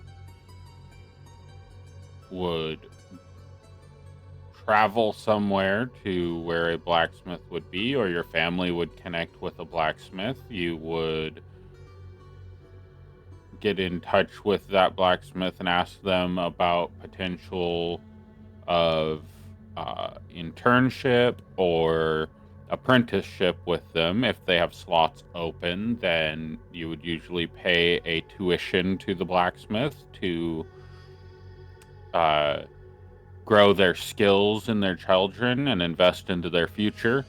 And if they make the cut, as this is very hard, grueling work, even in cities, especially in the deserts, it's even worse. Very few people actually manage to get through this training process. And not very many people can afford for a smith to be, or can afford to pay a smith for a tuition. Then after several years of grinding away at the menial tasks within the shop, you eventually are able to hold the tongs. And after many years of holding the tongs and doing the menial work in the shop, you might be able to work with hot steel eventually. Why, are you looking and interested to start? Is there an accelerated program? Yeah, you pay a whole bunch of money to the magical man in the sky, and he goes, bippity boppity skills.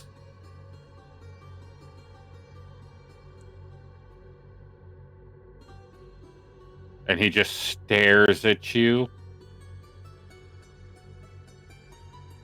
So you have to put in years of work to begin to even get close to beginning to forge?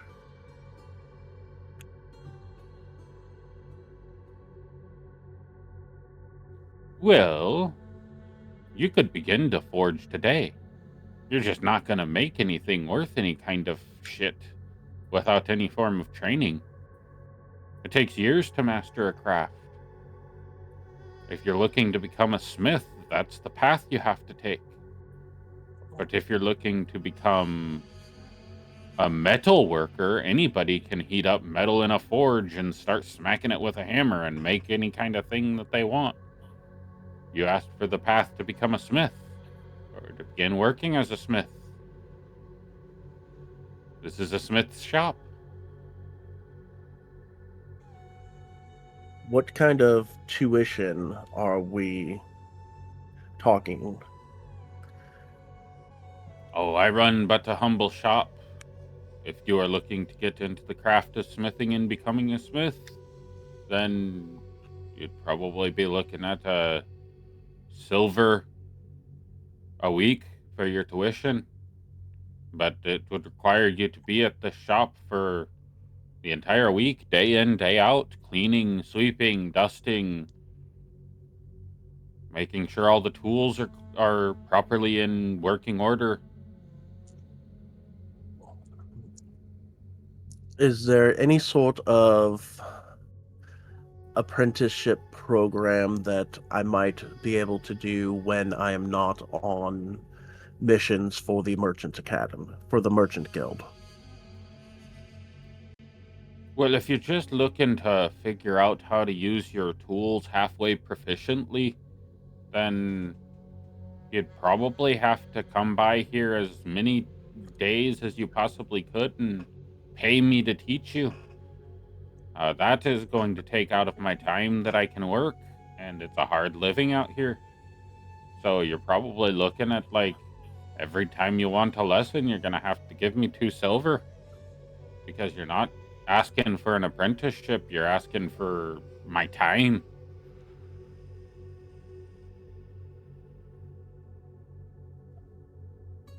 Very well. I am getting ready to leave on a mission for the guild, but I would very much appreciate that arrangement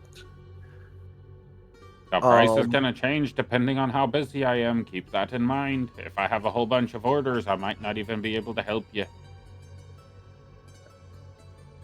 and I hope that this might help with your availability when I return, and I'm going to give him 2 gold pieces as like a retainer. Give me a persuasion check. With advantage because you're paying him money.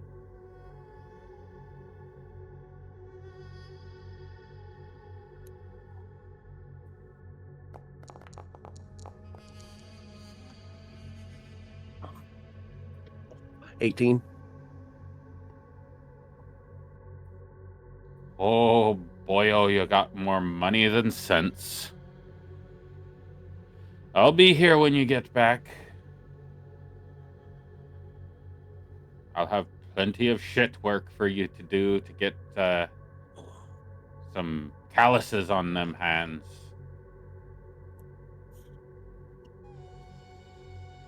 Very well. I look forward to it when I return. Right. He goes back to hammering away at the hot steel that he pulls out of the coke forge on an old beat up anvil that looks like it's no longer even flat on the top. It is beat to shit.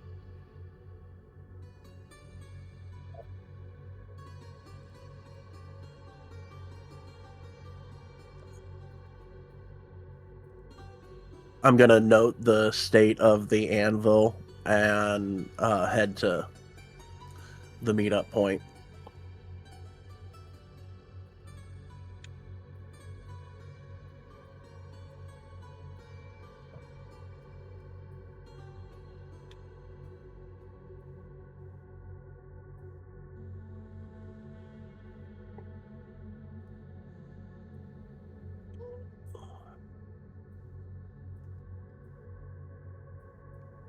Right. Image for you.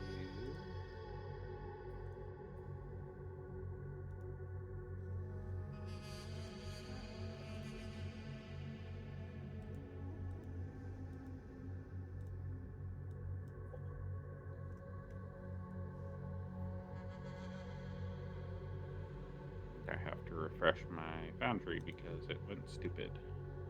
Yeah, that anvil definitely looks like it's seen better days. Yep. And his name is Brannick. Brainiac. I'll paste his name so you have it for reference. Heck, there's some chips and chunks out of that horn that...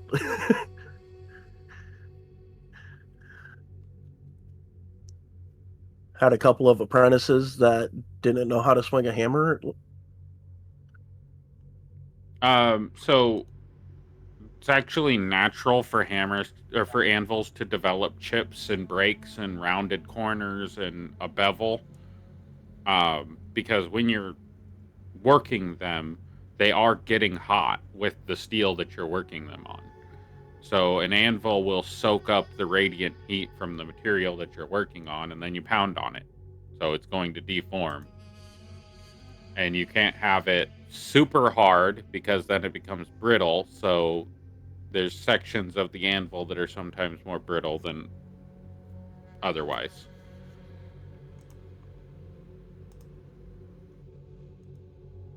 So usually you want it hard, but not so hard that it breaks on the edges.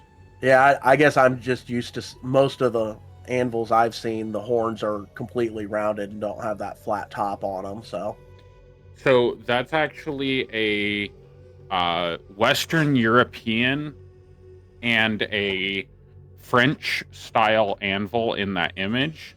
It's got the very flat platen that's a sideways shelf that's an extension on the backside, and then it's got the flat platen top with the rounded horn on the bottom. That is usually used for making armor plates and things like that. That horn It's not usually used for what we use the horn for now, which is making rings and loops and hooks and stuff like that. Usually they would just use the hammer to make those loops and didn't need a rounded horn to make the loops.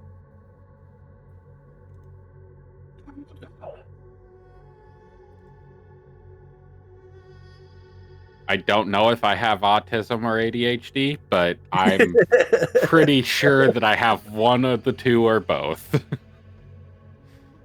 I have never been diagnosed.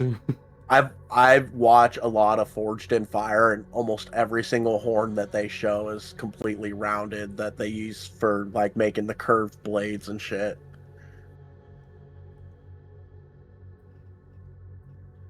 So most of those are like Carolina or New York based anvils. Because they were utilizing those anvils for making boat chains and stuff like that. So they needed that rounded horn.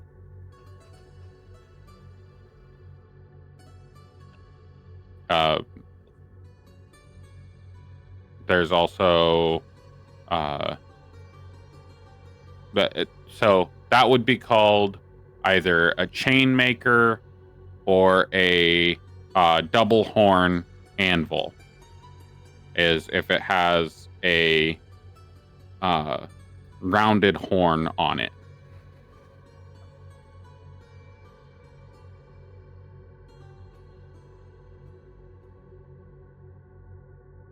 Anyway, squirrel completed. Is that all that you wish to do? Yep.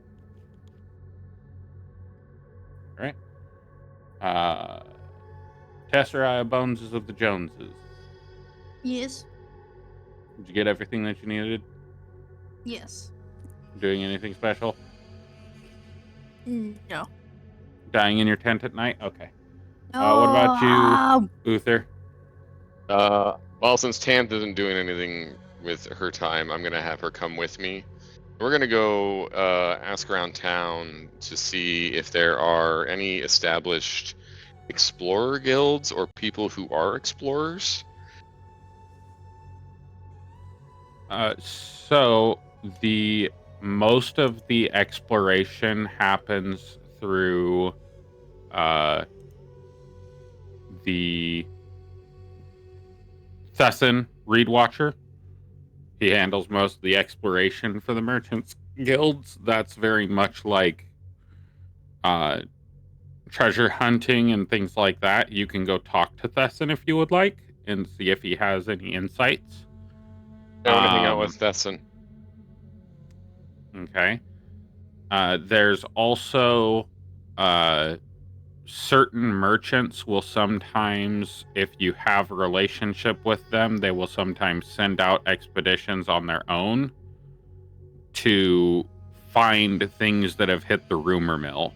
So, like, if somebody talks about having gone on a caravan run and saw an uncovered sandstone structure in a mountainside or something like that, then they might send out an expedition on the spot for something like that. So in the evening, you two approach the Merchants Guild. The only current active guild in the Oasis is the Merchants Guild. Everything else is kind of a hodgepodge of people that might be doing things. They're the only ones that are officially like a organized structure of people. But you approach Thesson. He is a very tall, from what you've seen, leather-skinned kobold. And as you approach, he says, Uther, I've heard a lot about you. What can we do for you? All good things, I hope. Sakira has her way of talking about everybody. Neither good nor bad. Oh, Sakura and me are good friends. I trust what she says is true. So, Says you don't like waiting in lines. well, waiting in lines is for normal people, not of the noble blood, like myself. Okay. Not a And lot you of understand. noble blood out here. Oh, yes, my circumstances are special. I wanted to talk to you about if you have had any ideas or thoughts on maybe business ventures around exploring and mapping this desert. Yeah. Yeah, we get a lot of people wanting to explore the desert.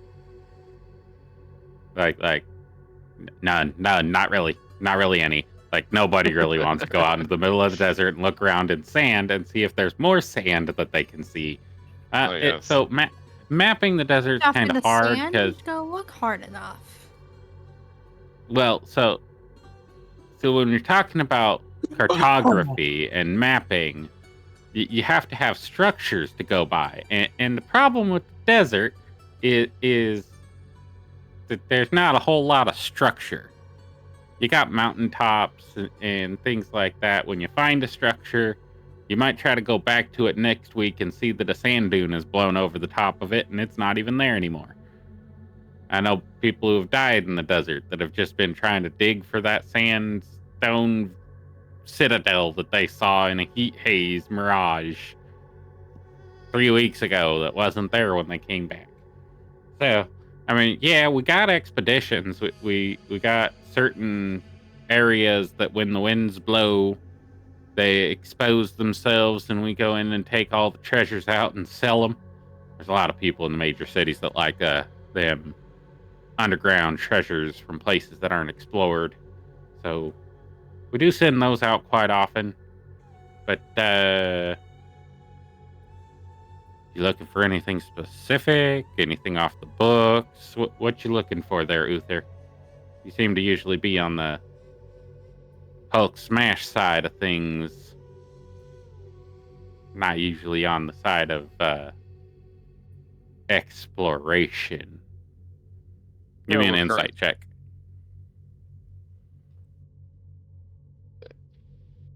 Oh, there's a lot of pictures of this destin. Hold on a second. You said insight? Yeah.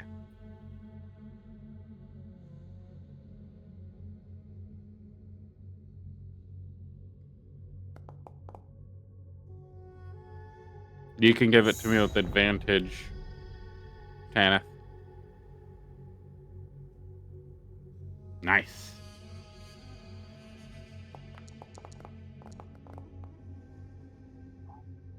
Nice-ish. All right. I tried. So, Tanith, you can read that this is a very shady individual. He is very much willing to just completely and totally ignore the rules of the guild to do things under the table. Uther, you are aware that his specific language, and you watch his left eye, the inner eyelid blinks vertically. The horizontal eyelid remains stationary, and the inner eyelid is clear. So you, being a dragonborn, know that most lizards have dual eyelids. So you witness him wink his inner eyelid at you when he says, asks you about off the books exploration.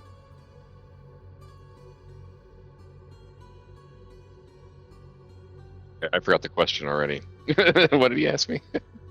If you are interested in exploration jobs, or if you are wanting something more off the books or more profitable. Well, a variety of things that I'm interested in, but ultimately, I'm interested in knowledge, and the unexplored desert is ripe for establishing new and undiscovered things. Have you ever heard of the Silver Spire? Hmm.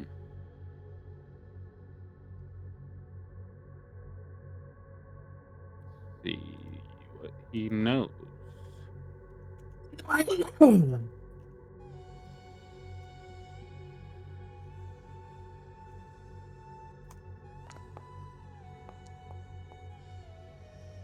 Oh yeah, I've heard of the Silver Spire. You got a lot of legends around that. Not very many people here know anything about it, but I've heard some whispers. What kind of deal you got going with the Silver Spire? I'm particularly interested in proving that it exists. Well, that's your certainly an organization- undertaking. Yeah, your organization seems the most well equipped with resources and the means to facilitate that. We just need to fight. We just need to identify the right motivations. I think the Merchant Guild. Sounds like we might have obviously some structure issues, right? We don't have any buildings to navigate, but that can be alleviated with a force of carpenters. And then someone like me who could organize an expedition such like that. Of course, assuming you have the resources.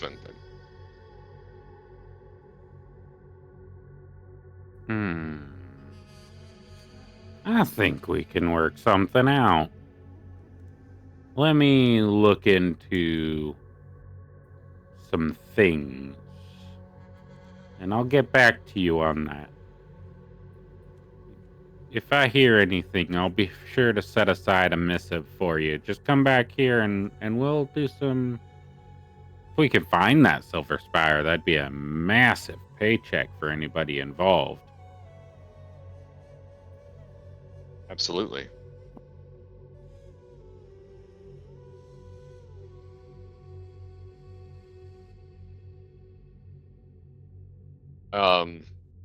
Is this your concubine here?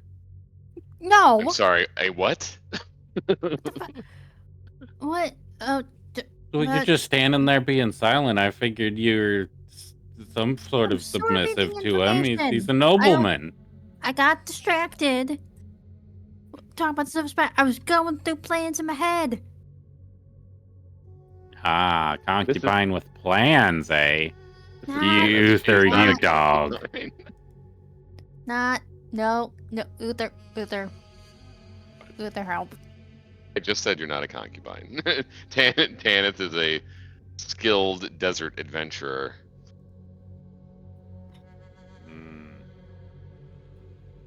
Interesting. Not All for right. a lot of words, but she does have her ways. She is good in a fight.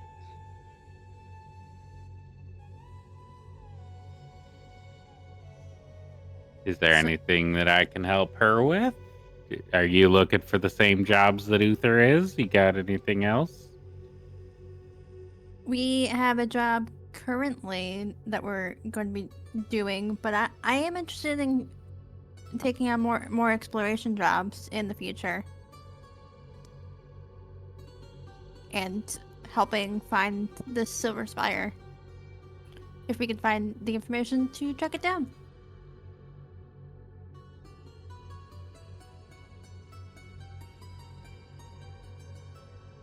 No, right. Well, Uther, is there anything else that I can assist you with? You seem to be working, so if you happen to be ever not working, I would love to buy you a drink and learn more about how you came to be here in the desert. That's a long story. I'd be happy to One for another apprise time, you. Are you available tomorrow? No, unfortunately, Scar's business has us unavailable for several days.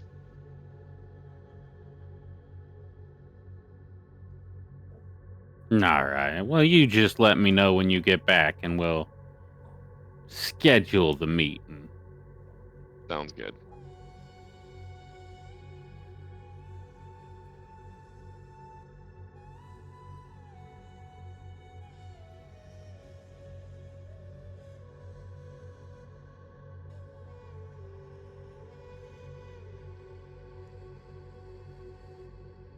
So, What Should about we you, get Tanith? back to the You what? good? You good? Yes. You're just kind of staring off into space, looking past me. I'm just. It's a little weird. I'm still. I'm sorry. I'm sorry. I'm still trying to process the comment that you made. Really threw me off guard. And I don't quite know how to respond anymore. Kenneth, I what also should keep we getting. call you? Like your profession? Concubine. No, He's not there. that's above the table. Uther was Explorer, asking in character. Okay, there we go. explorer, or archaeologist works as well. Archaeologist? Tanith the archaeologist? Okay, I gotcha. Tanith is an archaeologist, gotcha.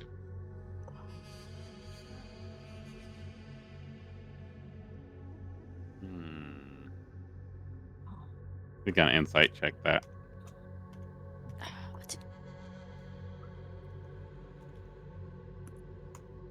Give me a persuasion or deception. Your choice.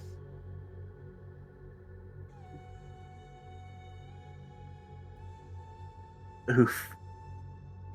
Oh no. Oh no. Oh no! Oh, wow. He looks at Uther. He looks at you. Archaeologist, I Looks promise. down at your feet. Looks at the top of your head. Looks down at your feet. Looks at the top of your head. Looks back at Uther, and goes, "Right, an archaeologist. I am. Sounds about right to me." And he like waggles his finger towards you. Like to come closer. That was so quiet it sounded like you did not speak. You know, shuffle forward slightly. Yes. He gets real close to your ear and it's Oh no. he whispers, and as he whispers, a little tongue comes out and just like smacks the side of your ear a little bit, and it's very hot breath. You know, you should really get better at this deception thing. You don't seem to be very good at lying. If you're gonna be an archaeologist, you might want to look at your garb and get some more tools for excavating, less tools for cutting coin purses. I can do both. Multi-talented. Your ensemble doesn't scream archaeologist. It screams grab your coin purse and hide your valuables. I could teach you some things. If you really need some help on the espionage front, I could probably give you some guidance. It's gonna cost you though. And he leans back. And when he says cost, it like flicks right into your ear canal. Nope. Nope. Nope. Gonna shuffle back. All right. Yeah. Archivist and archaeologist. I'd have had better luck just saying that she was his concubine. No. You're still not in the scene, but no. And he like leans back and he has like a little 3-legged stool and he leans against the job board and puts his feet up on the countertop. If you need anything, let me know.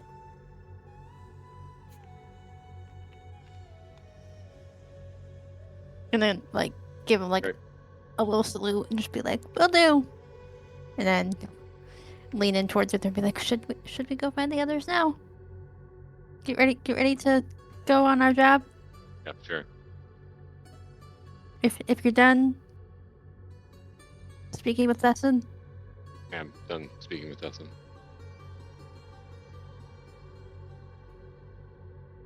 And I turn and I awkwardly shuffle away. Because that conversation got weird.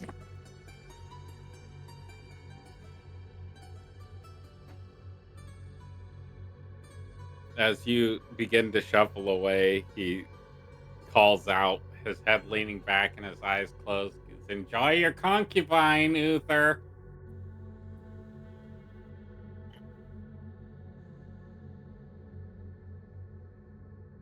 Just yell in frustration and then just keep going. Yeah, if I Trying to find the didn't, others. if I didn't need his assistance, I would turn around and kill him. He's hard to deal with.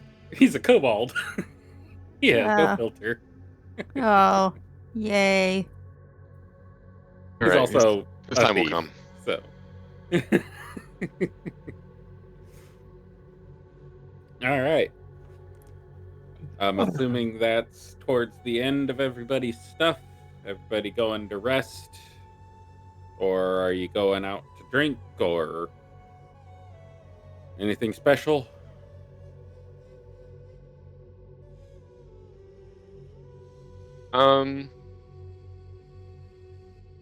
Yeah, if we're in town for the night, I guess we'll spend some time at whatever watering hole people go to drink and celebrate.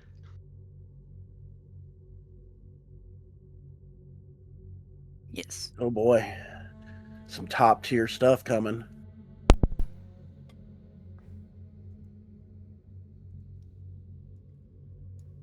Alrighty. Boop bop bada pow. Boop pow bop bada boom. Tried to open my character sheet in Discord. That's not how that works. Uther and Tanith going to a tavern or drinking hole of some sort. Pathani, what are you doing? I would have been headed towards wherever we were going to meet up with, wherever we were all going to meet up. So I figured I'd be walking towards them as they're leaving. I want to roll a perception check to see if I heard him say something about the concubine. Give me a D100. On a 90 to 100, you were there and within earshot. Otherwise, you were in the market area by where the blacksmith is, which is 20 degrees on the circle of the oasis, 20 degrees off of where they were. The Merchants Guild is by the spire, and the blacksmith is by the area that the camera is closest to on the oasis image map. 76. So I would not have heard that. No, you were on the opposite side of the oasis from them. So then I would probably just run into them as headed towards the meetup point and see what's going on, what the plan is. All right. What's Alira doing? And what She- was your she- guys' established meetup point? Was it the tavern at night, or was it at the getting ready to leave for the job at the wagons in the morning?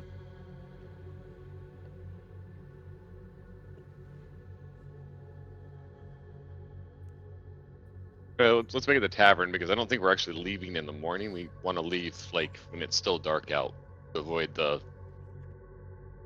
able to break in the middle of the heat of the day. Okay. And I'd be going to the tavern since that was the designated meetup point. Okay. So Tanith and Uther probably got done with all of their stuff first. Pathani shortly after. And then Alira about an hour or two after that.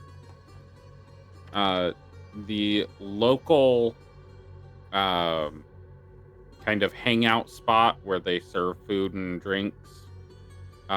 Most of the people are just listening to music and drinking water. Very few of the people actually drink alcohol, and if they do, it's usually a wine. And they're usually either drunks or they are celebrating something. And then there are the occasional drinkers that are usually adventurers that are trying to drown their memory of the bad experiences that they've had in the desert.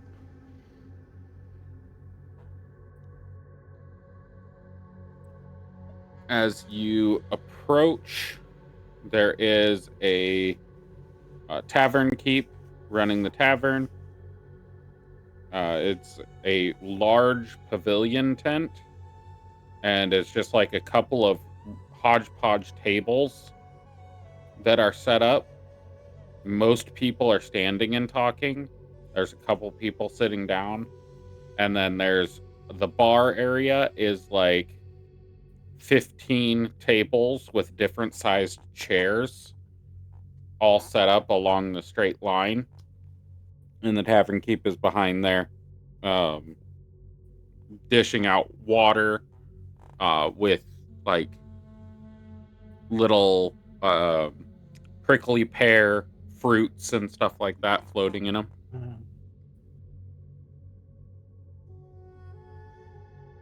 Sophisticated.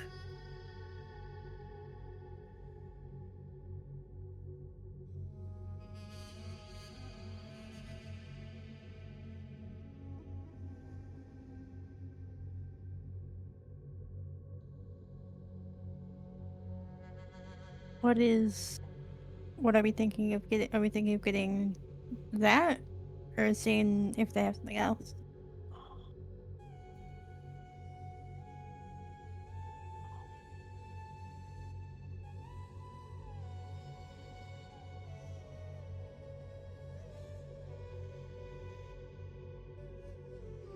Ow.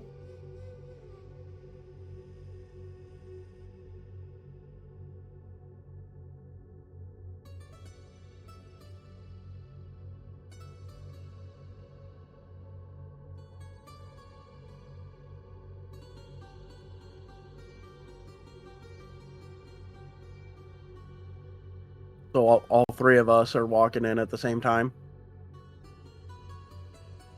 Or Three are different they- Yeah. three different times, right? It was Yeah, just two like of you, then a little between later. them 2 minutes apart, but you were about an hour or two later because you sat for several hours having a conversation and studying. Yep. I mean, Uther's here just to pass time, and until everyone else is ready to rejoin and make plans to head out in the early morning. He's not necessarily here to cultivate any type of experience, or he's willing to talk to people, but he also has an air of arrogance about him, so he doesn't really think that anyone here is worth spending time with other than his own party.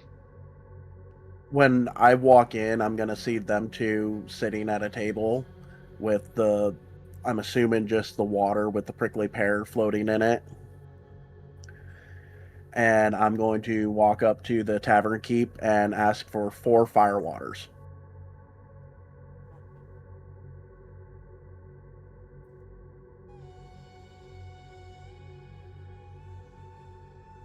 Firewater, something you made up. I had just an clear alcohol. Okay. Okay. Something that looks like water that has alcohol in it. The tavern keeper looks at you with a look of absolute confusion. You know, something that looks like water, but has a little bit of a burn to it. Are you looking for gruel, or are you looking for something a little fancier? Or something a little less fancy? What's on your fancier side? Well, our selection is quite thin, but we have this wine. I don't know. I paid a whole lot of money for it. It was really good when I tasted it when I was in Lakeland, but it doesn't keep very well in the heat. It's a spicy wine, but there's a cactus milk that usually goes pretty well with the locals and the merchants. With a slight hallucinogenic, but it hydrates you well. Unless you have too much, and then you get real dehydrated when you throw it up all over the sand. And then have an ale. The ale is pretty pricey. It's kind of hard to get barley out here to make an ale. But we get the ale shipped in from Lakeland and New Anglia on occasion. I kind of have a stockpile. Really hard to keep it cool, though, so it's kind of lukewarm. Have you thought about storing it underground?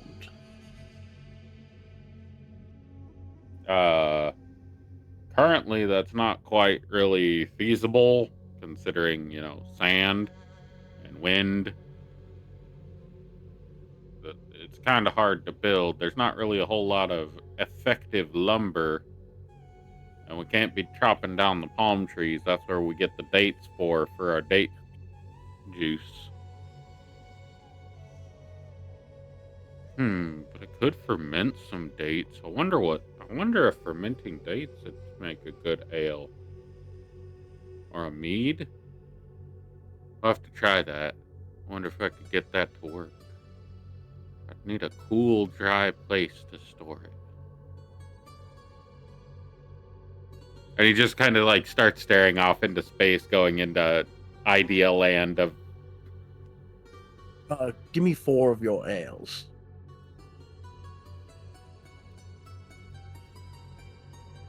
Ooh. Somebody's got fancy, rich taste. Alright. Must be just coming back from a job. And he'll start pouring the ales. Just came back from one and getting ready to head out on another.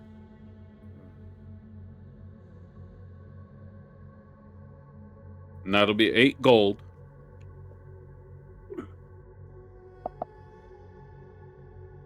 And I'm going to give him an additional gold as a tip and say, and for your fermenting, if you dig a hole probably 4 or 5 feet down into the sand, that should prove to be cool and dry enough to ferment your dates.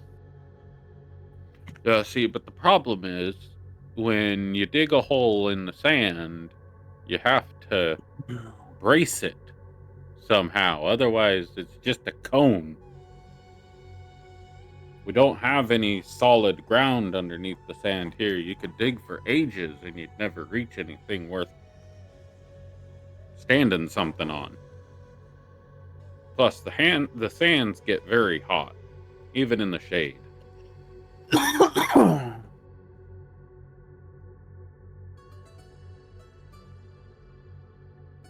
And I'm gonna pick up the ales and walk over to Uther and Kenneth.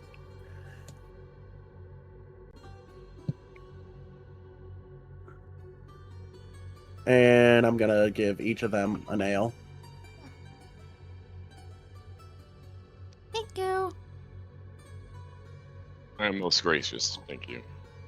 So do we know where Alira is, or is she off doing her usual... I don't know, what does she usually do when we're not out on a mission? I think I might have seen her wandering off earlier, but I'm not quite sure where exactly she went.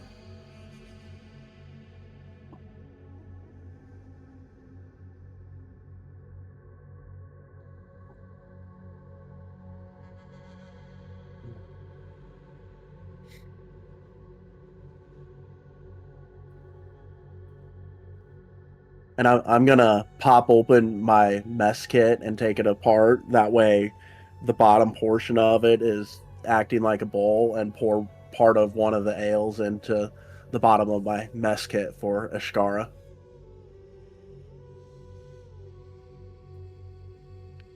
All right.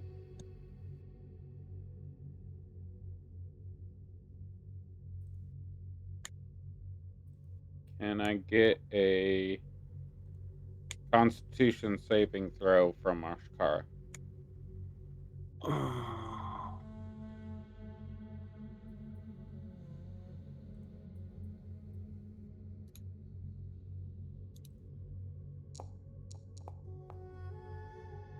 Nailed it. 18. Yeah, she's fine. She can drink it. No issues.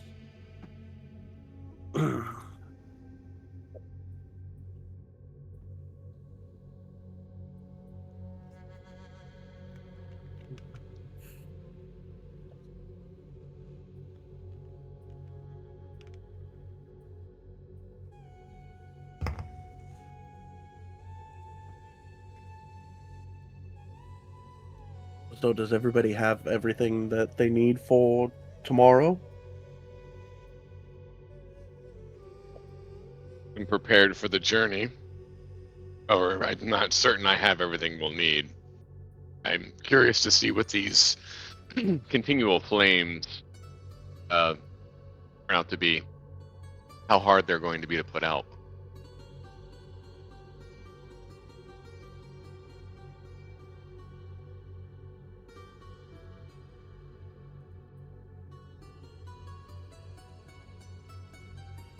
Was that a question for me or for the group? For the group. Okay. Yeah, Everybody was just- silent, so I'm just saying it out I loud. was making sure. I'm pretty sure I have everything. Not quite sure how many days we're gonna be gone. Let me know when Uther. I'm arriving, by the Said- way. Have you found anything else out about that Silver Spire you were talking about a while ago?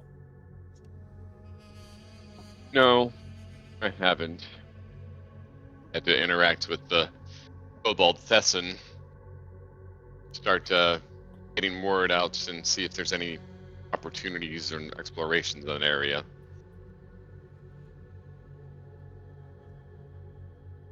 Mm, Well, I mean, exploring a desert's one thing, but successfully exploring a desert is completely different. I'm aware that it's like finding a literal needle in a desert. It'd be like looking for a very specific grain of sand in the desert. Out there though.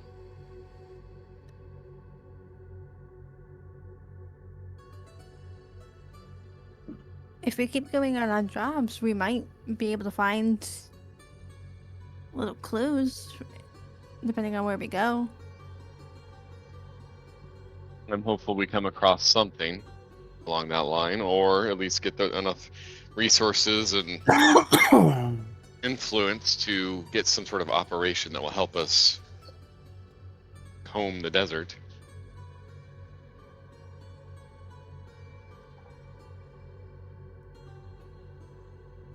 We found information or artifacts from the cult on our other job.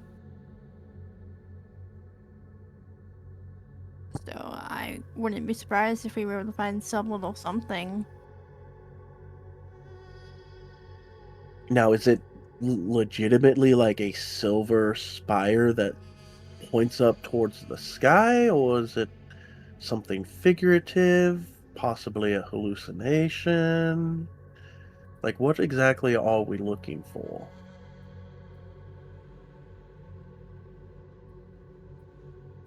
The isn't a hallucination. The accounts of it vary from telling to telling, or from writing to writing. All I can say is we'll know it when we see it.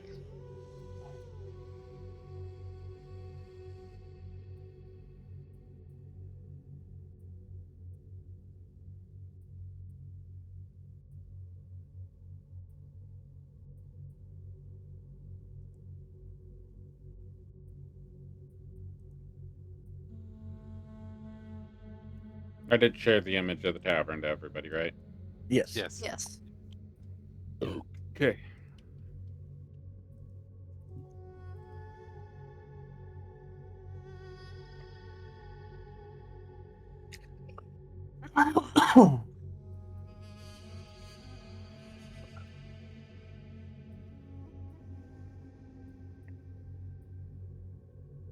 Wonder how long it'll be before Alira shows up.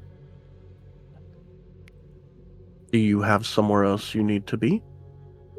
Just wondering what she's doing and if she's gonna be able to make her way over here.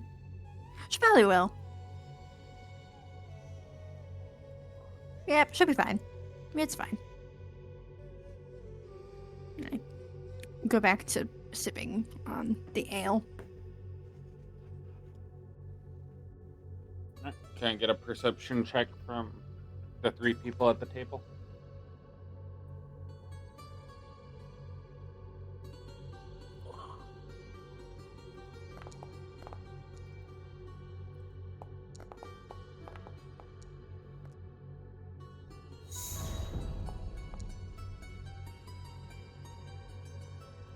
Dirty 20. At 20. Show off. I'm sorry. Alright.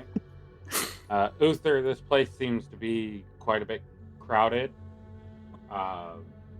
Pathani, you notice that there is a man that is drinking gruel at the bar. Would you guys have sat down at a table, or would you have gone sat down at the bar?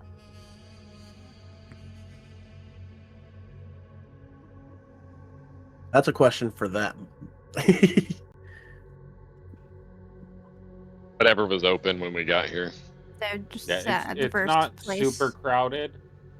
Most people can't afford to come here anyway, other than water. But there is some music. It's a peaceful atmosphere right now. So there are open tables if you would have been at a table, but the bar is pretty sparse as well. Table, since we're planning on being here. All right. So, Pathani, you notice that as you guys are walking away from the bar, there is a individual that is pretty heavy in the gruel, and he is like swaying back and forth in his chair and spilling his cup as he's trying to drink it. And you guys walk over and you talk about the Silver Spire. openly mentioning it.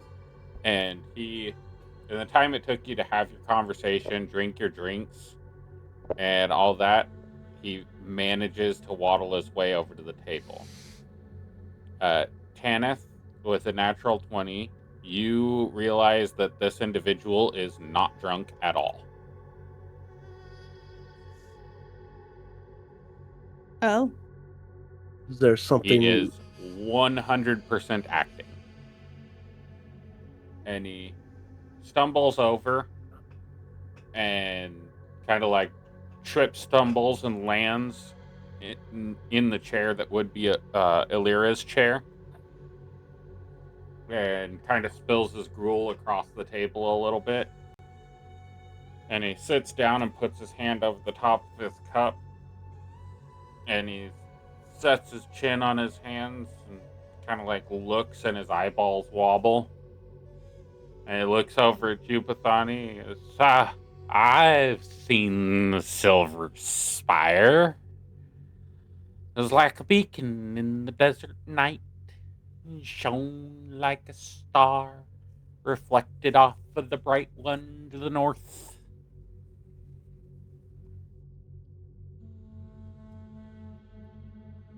I'm sure you. And he's kind of leaning against you, Pathani, as he's saying that. I'm sure you have, friend. Which direction did you see it? How it moves through the desert. I've seen it on that way, and he points behind him. I've seen it that way, and he points in front of him. And I think the other week I saw it that way, and he points to the right. You'd know that direction is east.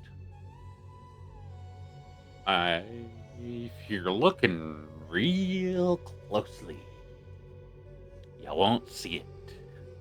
But if you look really far away and you really pay attention, it'll sparkle in the night like a diamond in the sand.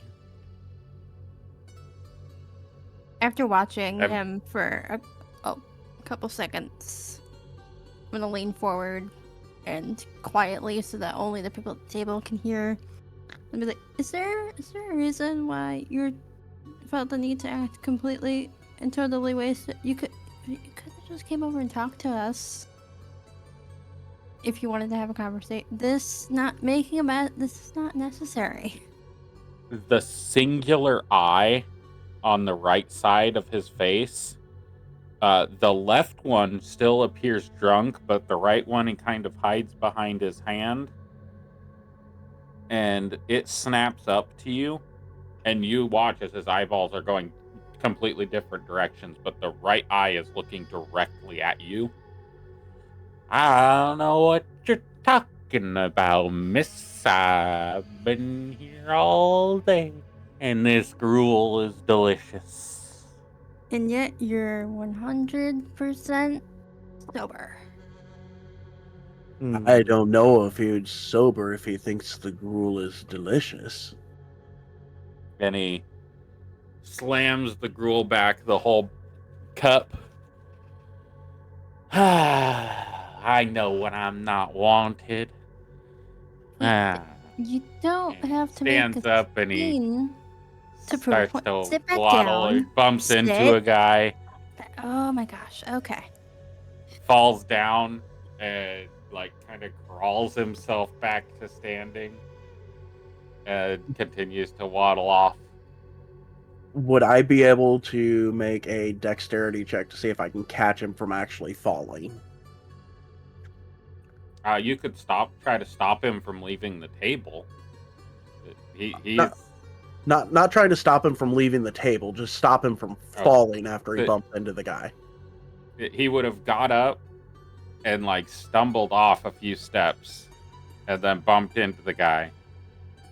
Then crawled up and then stumbled off a few steps and then bumped into the counter and then stumbled off a few more steps and like left the tavern.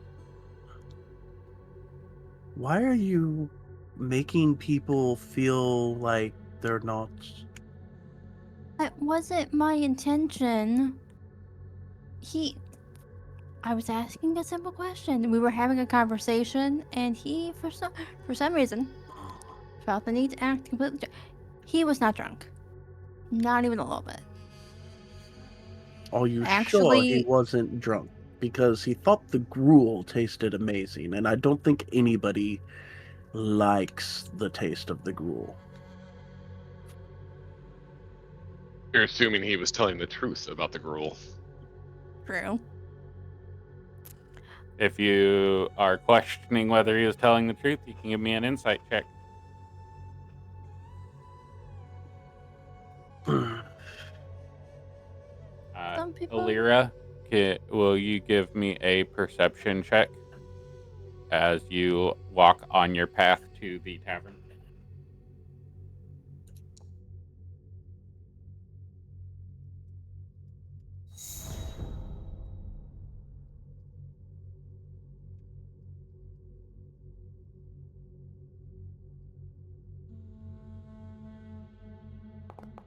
Uther, he was completely lying about the gruel tasting good.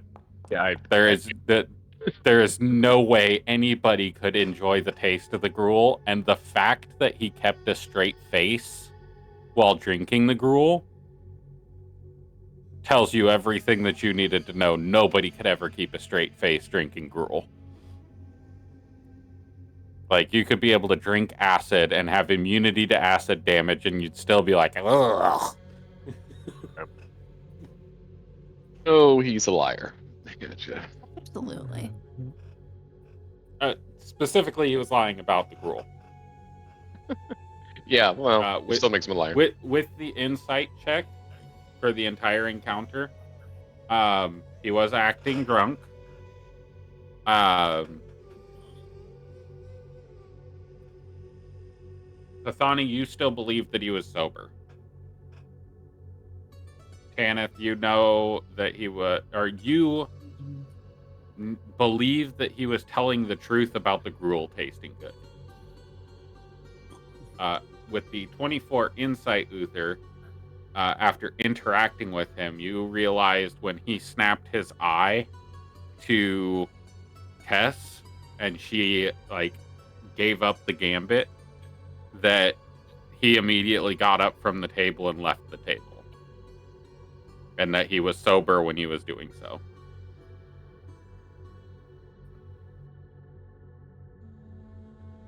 Yeah. He was also honest with you with his descriptions of what he saw. He was embellishing, but he was not being false.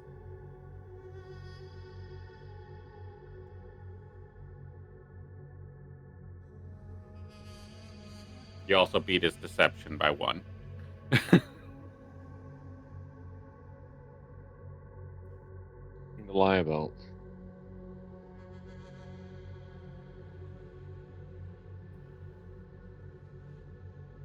Are you there, Therapy? I'm here. I just didn't All right. think the conversation was about me, so I haven't been listening to it. I asked you to give me a perception check on your way into the tavern. I thought that was directed specifically at the 3. I heard, can you all give me? No, I asked them to give me insights, and then I asked you to give me a perception on your way into the tavern. Perception.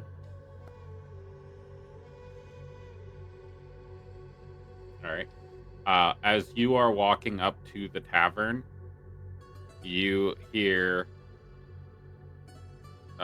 older man's voice very calmly say, in a mocking tone, "No, this gruel tastes delicious." "It's fucking very smart of you, idiot." And then he's spitting into the sand. As he walks past you, he's wiping his mouth with his sleeve. Yes, another person to not interact with. Yep. I'll go in through the thing and try to... Do I see the other people with 13? Because if so, I'll just move over and wait to join in conversation and wait to speak until I understand what's happening in conversation. Yeah, you're walking in as they're all looking in your direction as you're walking in. So they all see you entering the tavern. Excellent. So like the guy walks out and you walk in.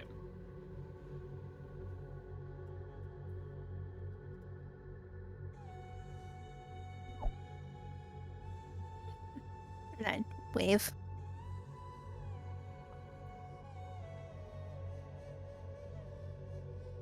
Hello. I'm gonna walk over and sit down.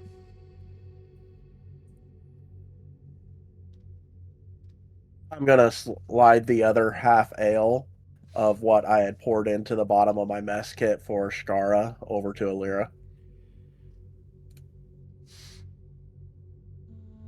All right.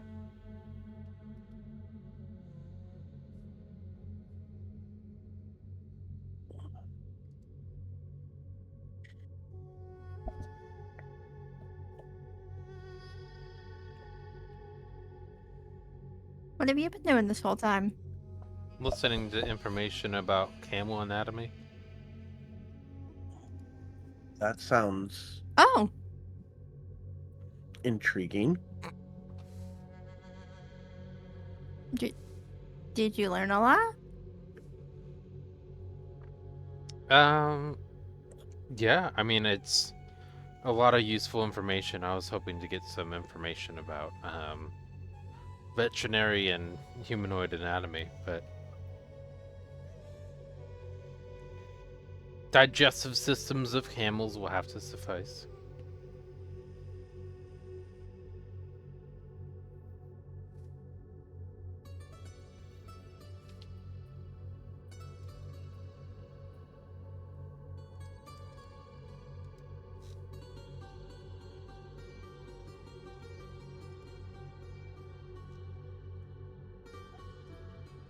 Uther like takes a minute and kind of looks at Tanith and Bethany, and then Mortician is like, "Why? Why were you listening about camel anatomy?"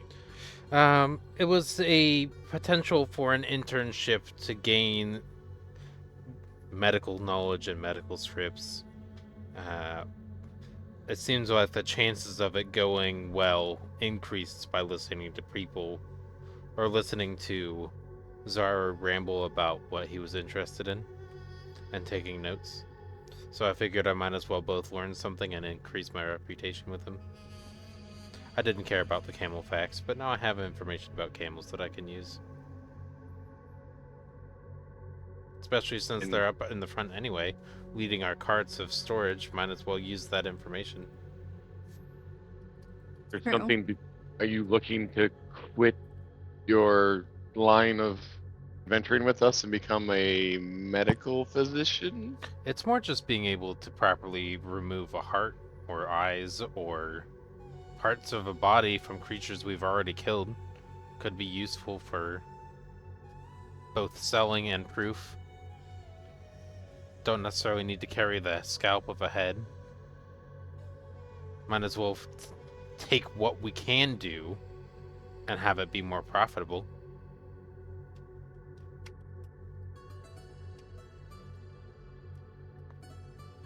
So I mean, what it makes sense. part of a body would you take instead of a scalp?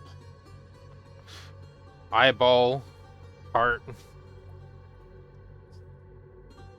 Irises are all unique in every single different creature. The ability to see that, in fact, there are different ones. All the eyes will be unique. All the hearts, well, humanoids will only have one. So it's proof that there's at least one of something. Sure, you could do the same with a thumb, but it just seems like it'd be more entertaining to do the other. As you're talking about removing body parts, Tanith's hands are just gonna start gripping her cup of ale just a little bit tighter. Just Yeah, I'm not processing. quite sure I understand the entertaining part of removing other body parts for proof. Well, I mean, have you really seen them? It's more of a curiosity, I suppose, than I really seen what? entertainment. The nerve endings on the back of an eyeball. What the veins outside of a heart look like when it's removed from the body. It just seems like it'd be interesting being able to count and feel the ridges on a brain. A morbid interest. Yeah, well, I mean, they're already dead. Might as well use it for education. You notice there's a phrase of using things for practical advancement or of knowledge or finances is what she is talking about. Everything is practical, logical, almost no emotion at all.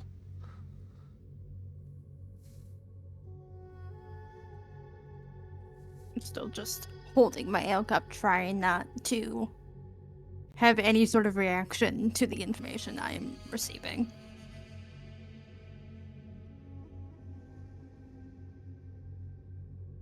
I'll keep my eyes out for any type of books or on the study of the topic of the anatomy of humanoids and monsters. Oh, monsters will be good too. I think I have veterinary, so cats, dogs, rabbit, most pets, potentially snakes, spiders, I don't know. Whatever people would be considered to have as pets. Horses, camels, I guess, would be considered veterinary. So I have animals, beasts taken care of, but not necessarily monsters. So monster would be useful. When did this interest come to light for you, Morticia? Probably around the same time my name changed.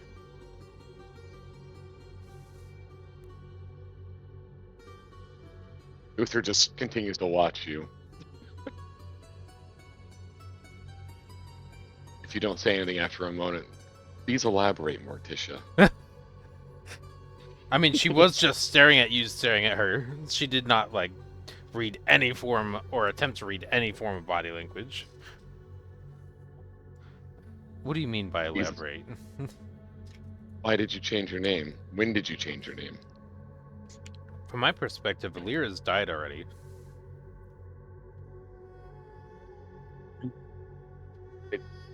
Then why do you Are you answer purposely to- being short to avoid divulging this information for some reason? She looks up at you with a statement of short, as she is below 4 foot tall. Yep.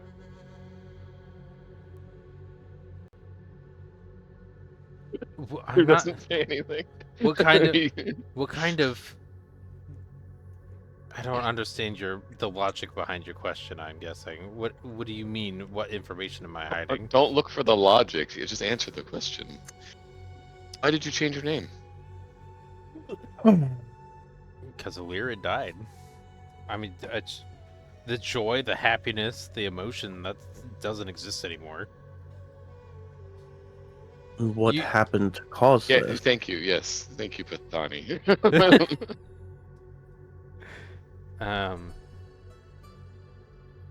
Watching But everybody. we were closer than this. Watching Morticia. everyone I cared about in my party die over the course of and eating their bodies over the course of a month.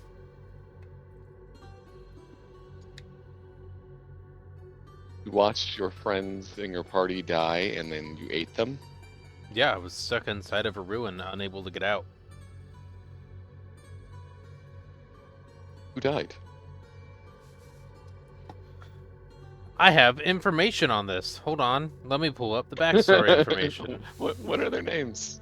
As have soon that as you existing. mentioned eating people, Tana's body relaxes. 'Cause she is not the only one with the information anymore. Hold on. She's not keeping secrets. What? Stop. Oh, I thought you were yelling at me. I was like, oh No, but I can if you want me to. no. Please no. Okay.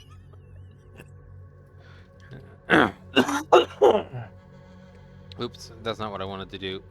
She responds instantly. Players need to refine the information. It wasn't pasted. It's somewhere in my notation outside of my character sheet. Oh, okay, right. So- So we learned some names of the people. Correct. Okay. I will We provide can that in a divulge chat later. message. Excellent. Okay.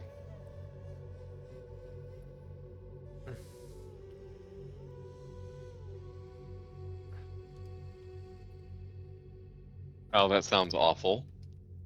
Not really. I mean, death happens. I mean, the eating them part. Well, I mean, it just took getting used to. It wasn't great. But Well,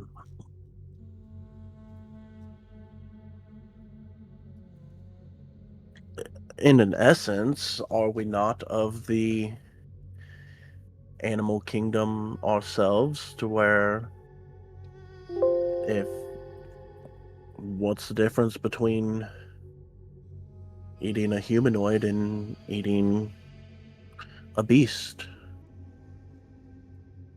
level of consciousness, capability of It, communication. if if they're deceased and you require nourishment, then would you not take nourishment from a source that is readily available? Yeah, exactly. It's practicality. They were already dead. I didn't kill them. There's nothing their bodies were doing anymore. I don't have a way to heal people. They had no potions on them.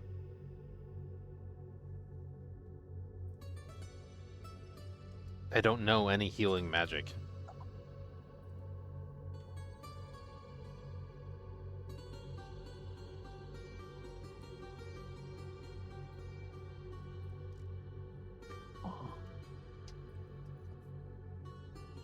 And so now that you went through this ordeal, I'll have an indication of this interest in these other things.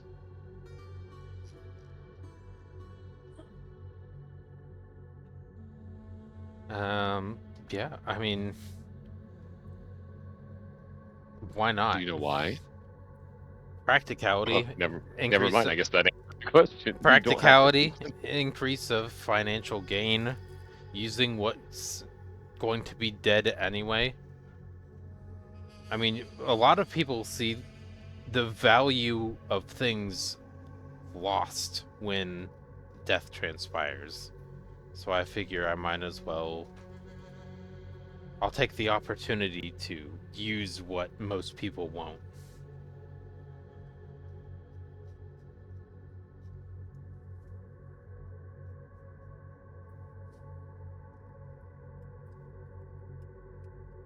No, that's certainly one interesting take. Let me know how that works out for you.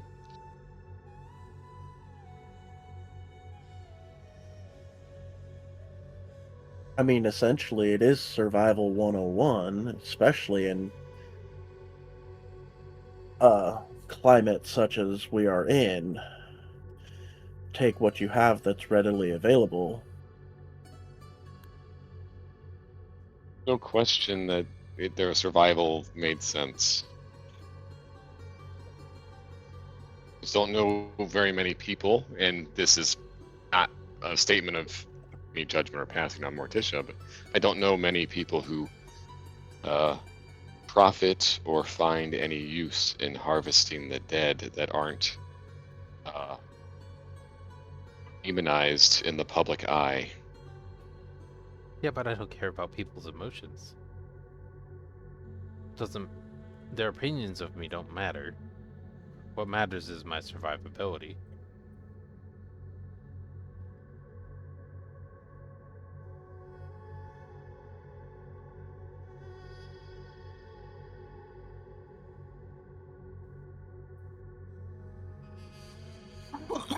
You've asked questions and I've provided answers.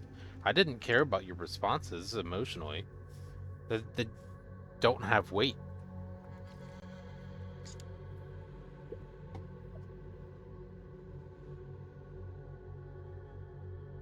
Noted. If you want to convey something, the most effective way to communicate with me is logic. So, this entire time that you've known us, you have been Morticia, yet you've been allowing us to continue to call you Alira, since that is how we were introduced That is how at you knew the... me before. I saw no reason to change your perspective of me until you naturally change your own perspective. So which do you prefer? Do you prefer Alira or Morticia would be Morticia? preferred. I will do my best to keep that in mind. So will I.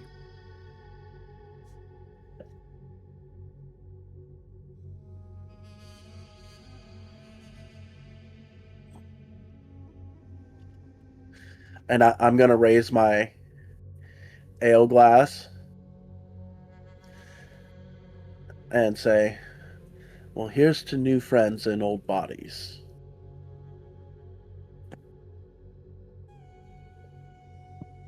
Uther will raise his glass,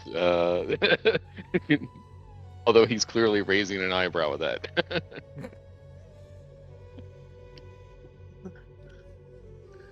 I will raise my glass as well. Well, is a new identity not a new friend, although in the same body that the old friend was in? Aha! I found the information.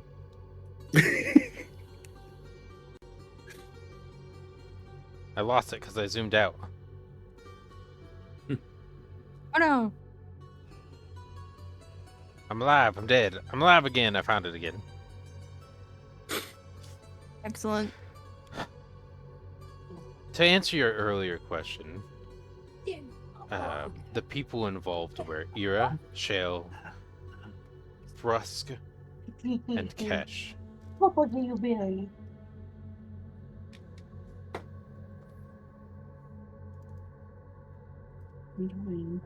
I'm going to copy this information into my actual biography now, so I don't lose it again, and I can access it more readily in the future. Horizontal line include is paste. Great. Information saved. Even though it's probably not worth anything because you don't care about things that are non-logic oriented. Isha, I am sorry that you had to undergo that tragedy, that trauma.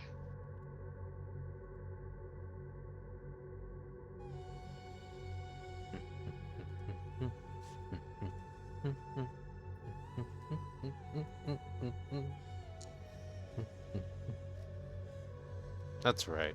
I appreciate that sentiment.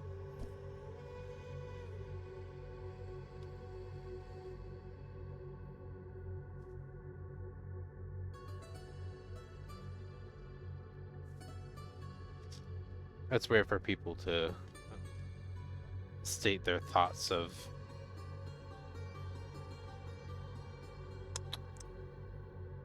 empathy.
So, are we in a state where we are prepared to move forward?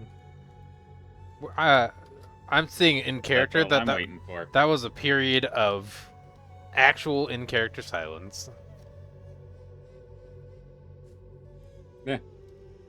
Are we fast forwarding to morning, leaving the tavern? Depends on if Do people you have more other conversation you questions. all want to have? If there are more questions to be asked, more answers will be provided. She has answered every question that has been asked of her.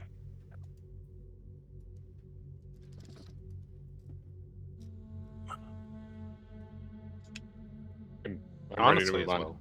All right. Yeah. Yes.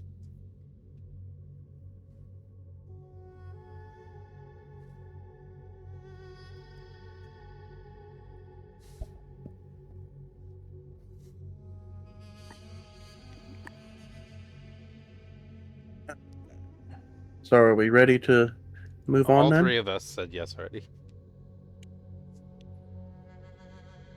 We were just waiting on your response. That was my in character response. Oh. All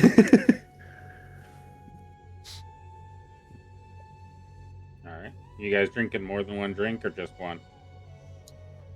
No, just the one. Just the one. I'm abstaining from any form of alcohol or drink that's not created by me.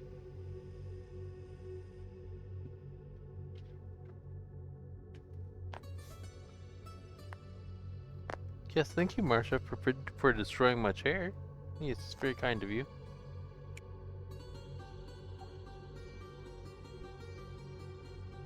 Why are you stuck? Oh, we got it. Okay.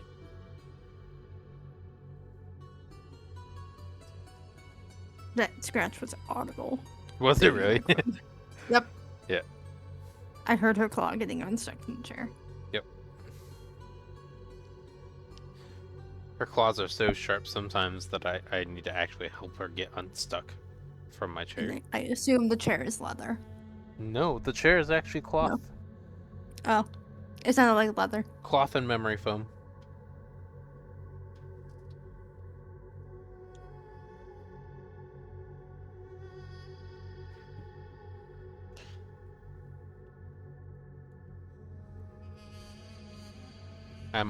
I think we're all ready, Sheldon.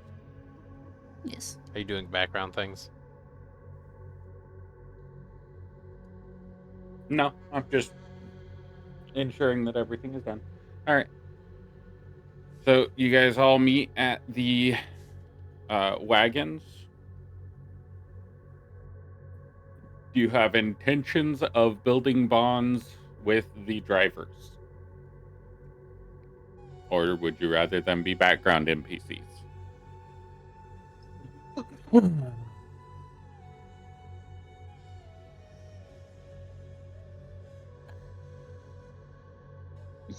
I will take time to get to know who they are. Okay. I will prepare that. You get I mean, to... if they're gonna be with us for a while, then that Well- bond would eventually start to form. But if they're just 5 days one at job, minimum. yeah, if it's one job and then next time we go out it's different drivers, then Well, I that's would- what I'm asking. I would I'm intentionally asking... hire from a select group of people based off of their capability to handle things well. That's what I'm getting at. Okay. Is if you guys wanted to just pull from a random pool and have the drivers be the equal capabilities, or if you wanted personalized drivers that had different backgrounds and things of that nature. Some people don't like interacting with the help. Oh. What's wrong, I Tess? knew that was gonna get a reaction out of this. When you put. Oh no. Notice that before you pointed that out, she considered not talking to the help. I mean, what about it?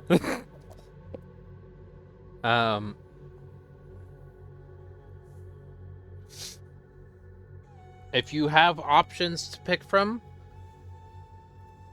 at some point I would look through and pick them specifically.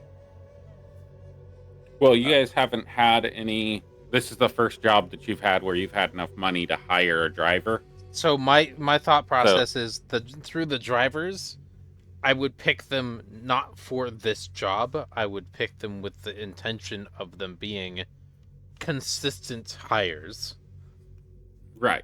So what I'm doing is I'm building over the next 5 days. You will build a rapport if you inquire with the drivers. I just wasn't going to put the effort in of having multiple driver NPCs if they were just going to be ignored.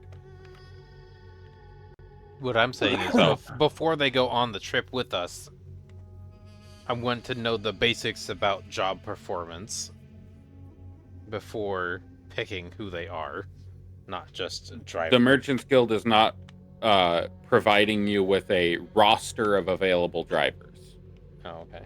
Because that's what I They was are looking just, for. if you want a driver, you get a driver. But after you do a mission with a specific driver, you have the potential of requesting that person next. Okay, so Because if we now don't you know like them. if we don't like who they are, then we can change who they are by not rehiring. Right, then them. you just, I Okay. don't want this driver. Okay. Cool. That That so works. what I'm doing is I was establishing if you guys are going to be like during your long rests or during your travels talking to the drivers and getting to know them and wanting to build rapport with citizens and things of that nature, or if they were just going to be a background utility. Driver A, driver B, driver C. I mean, part of this seems like it's going to be a lot of roleplay aspect. So, I agree. I'm just getting a gauge for what the players want. yeah. My vote is character interaction. Yes. Okay. What does Tess vote for? I said okay. She votes for Character okay. interaction. All right. She abstains from all future votes. That feels dangerous.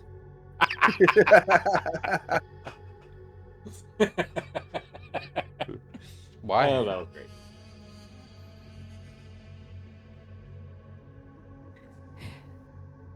I vote Tanith become a broom No. sweeper. I'm sorry, where did your mind go? You know where my mind went. Your mind did not go the way I thought it was going to go, and now I'm just confused. Tanith just really wants to be a concubine. No. No, no.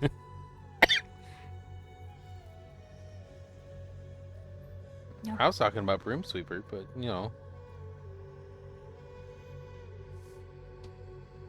You said no to There that was one, so I also guess a there's only one plot other option. that was very intentional from you. Giving me enough So- time to fill in the blanks. Yep. Ooh, I like the. Sorry, I just noticed the Oasis map of the tavern, shopping center, blacksmith, medical tent, residential area, merchants guild, noble rich, aviary, and the light beacon. Those are nice additions. Well, I needed you guys to No, I like visit that. places and have meaningful connections before I started placing them places. That makes sense. I'm just saying I appreciate the additions. Now you guys can place yourself where you are on the map when you're going to different places. So if you go to the Merchants Guild, you can place all your tokens in the Merchants Guild, and you have a visual indicator of where different people are. What? Oh, that's... Shodan's mouse is moving every single direction. Yeah. And my mouse should not be seen, so I need to go into settings. Why? No, I need to see where the enemies are on the battlefield. That is why I specifically removed that. But it's information, it's a resource. You provided me the information. I can still see your mouse. I know, I have to go into actual, like, It's all Tessa's fault configuration anyway. settings. What? User What? Management. Mhm. Yeah. Configure Okay, permission. mouse is now Mouse- not to be seen. Mouse is now squeaking. Squeaker, Oh. squeaking. Oh. Okay, Kronk. It might refresh everybody's page. It did not. Once You're it fine. refreshes,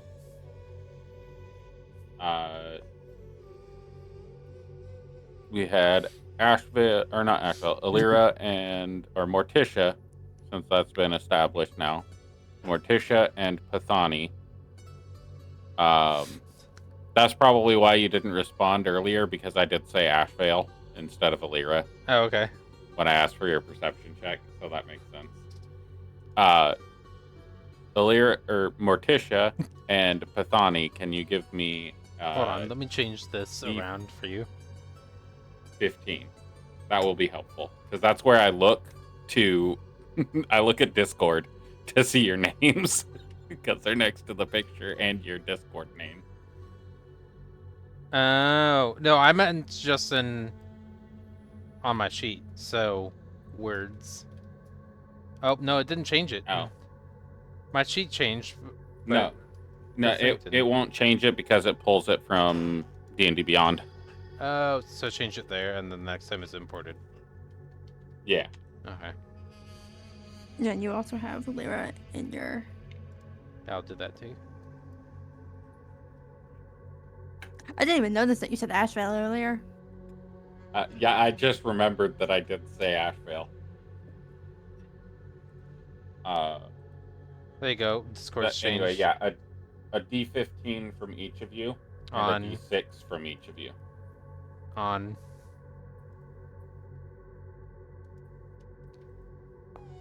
A D14, D15, okay. That is my D20. Oh, a D15. No, a D15. Yeah. You want to just leave it as my 14? Yeah. Since it was Since outside of the rolled 20? Under 15. Okay. So, yes, under 15. So we had 14, 5, 2, and 1. No, just Pathani and Alira because they were the one purchasing.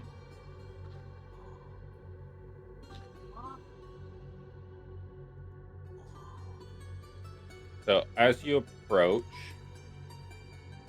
your carriage,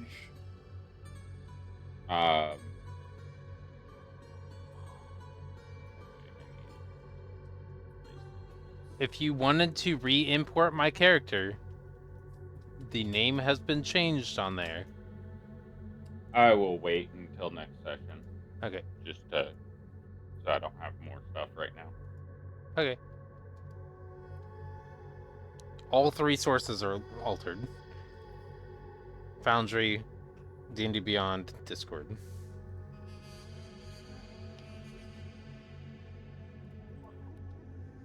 I also don't know what it'll do to my biography or notes section. And I have a bunch of notes in there now.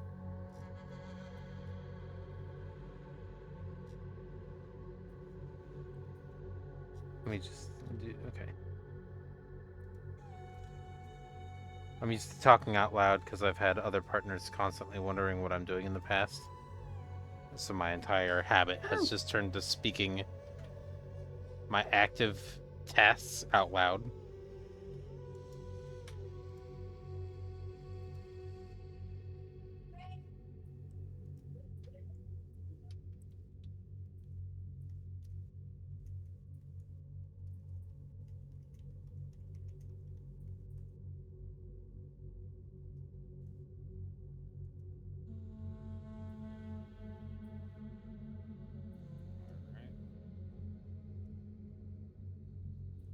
So as you approach, you have 2 wagons. They are currently stocked with enough camel feed and water to last for about a week.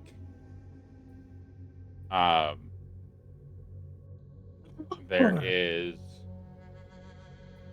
a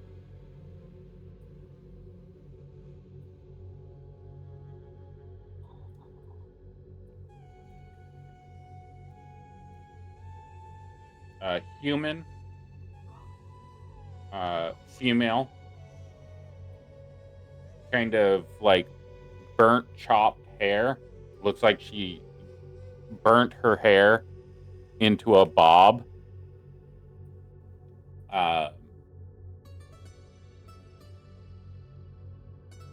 She seems kind of like finicky, a little bit twitchy.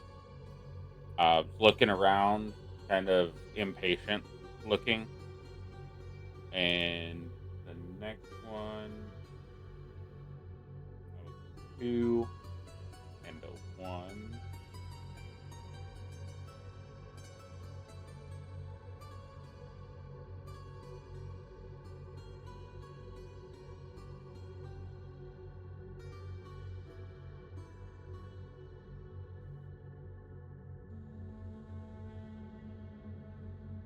And then there is a individual with skin of like rock and stone. He's short and wiry,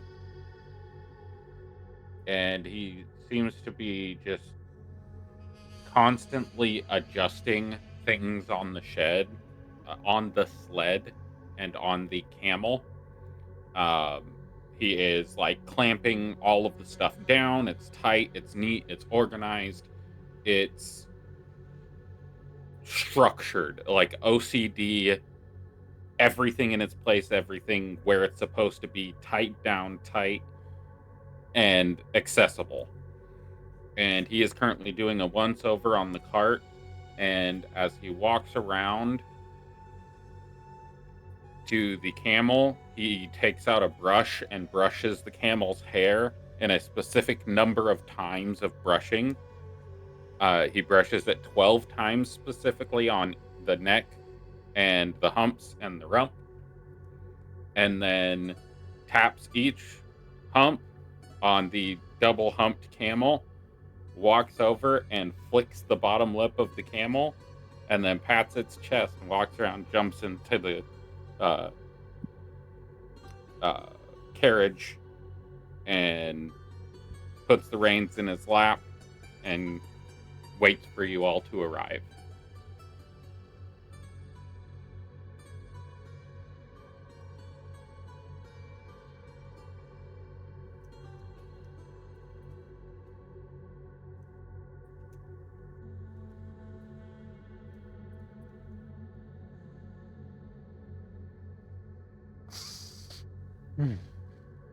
Oh, I'm sorry. You said, what is he? He is a very short, wiry individual with skin that looks like it's made of stone. Okay, so we don't know what species he is. Give me a nature check.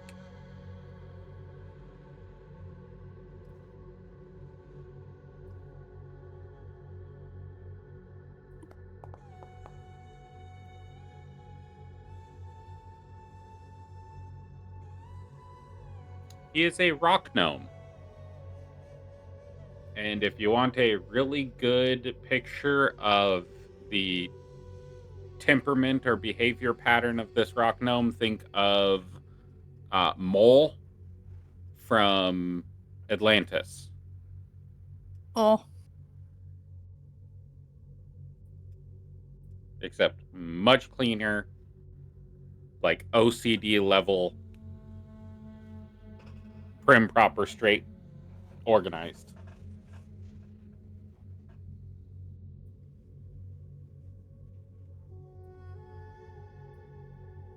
I'm gonna use the restroom real quick, but that's in queue. Other people can do stuff, but I will also roll that now. Okay.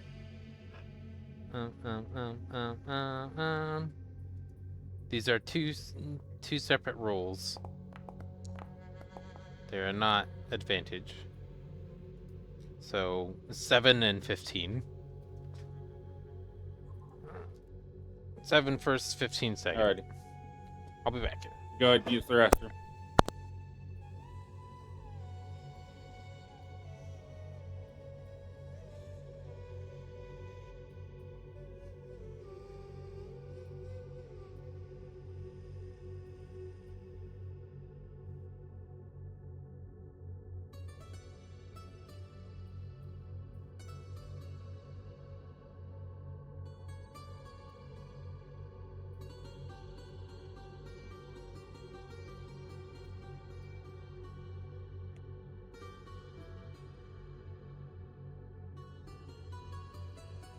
Anybody else doing anything as you approach the carts?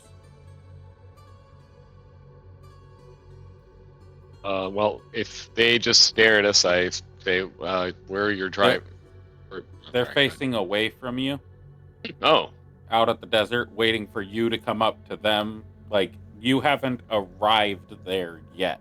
You're Okay. walking up to and watching these things transpire as you're approaching the outside edge of town.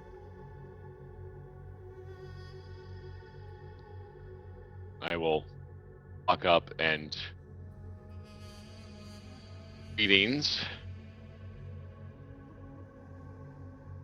Are you Luther? Some The can Rock call me Gnome that. says. Yes, and who are you? I'm Ket Brindle. I'll be one of your drivers today, or for the next week, I guess. You can call me Sand Mole, though. It's easier. Quite a ritual you have there. Yeah, I like to keep my carts in order. A lot of these ruffians around here like to just throw things willy-nilly around. I like to keep everything where I can get to it easily. Makes setting up camp and pitching a tent a whole lot easier. It does seem like the way you're keeping things organized is really helping you pitch a tent.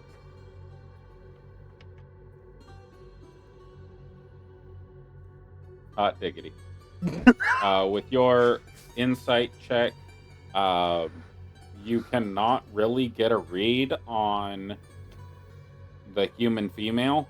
Mhm. She seems like kind of on edge, weirdly like frantic. And then on Sandmole, the rock gnome, he is orderly obsessively Mhm. and is a very much straight shooter. Like, as straight as they come, he will tell anybody exactly what's on his mind.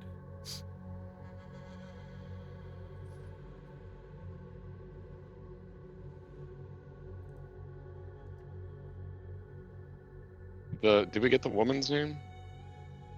I don't think so, not yet. She is currently looking around, like, at the sky.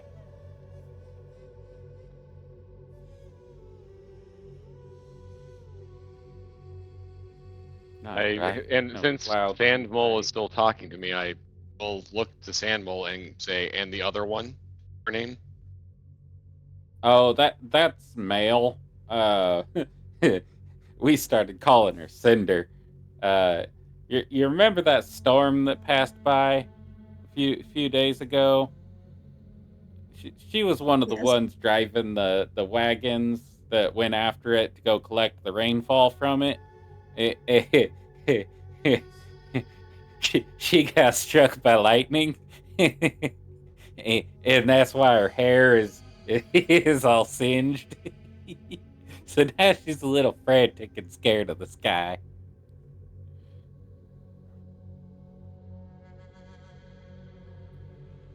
I mean, I'd be a little nervous too if I got struck by lightning. Can't really blame her. Interesting that even before she was struck by lightning, her name was Mael, almost like Maelstrom. Yeah, now we call her Cinder. Hey, Cinder! And she will turn and, like, come back to reality and look over. Are you the ones that we're driving today? Or this week? Or Yes. yeah, you the ones that, okay. Well, hop on, let's go. There's something coming, and I don't want to be here for it. I will be going in the passenger seat with Mael. I figured you'd latch onto her immediately. Seems a little finicky.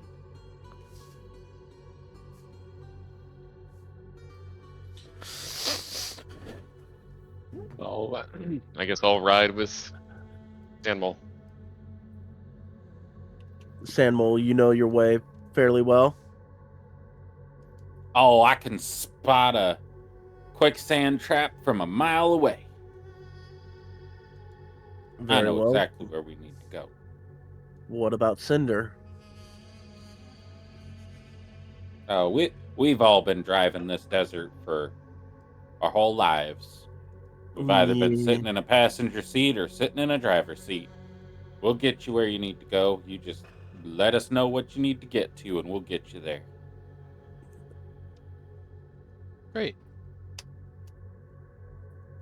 Is there actually Wait. above table? Is there actually a storm? Can I do a perception to see if there's actually something, or if Cinder is just You know there was having all Yeah, the give me a give me storm a happened. nature check or a survival check. Actually, give me both nature check and survival check.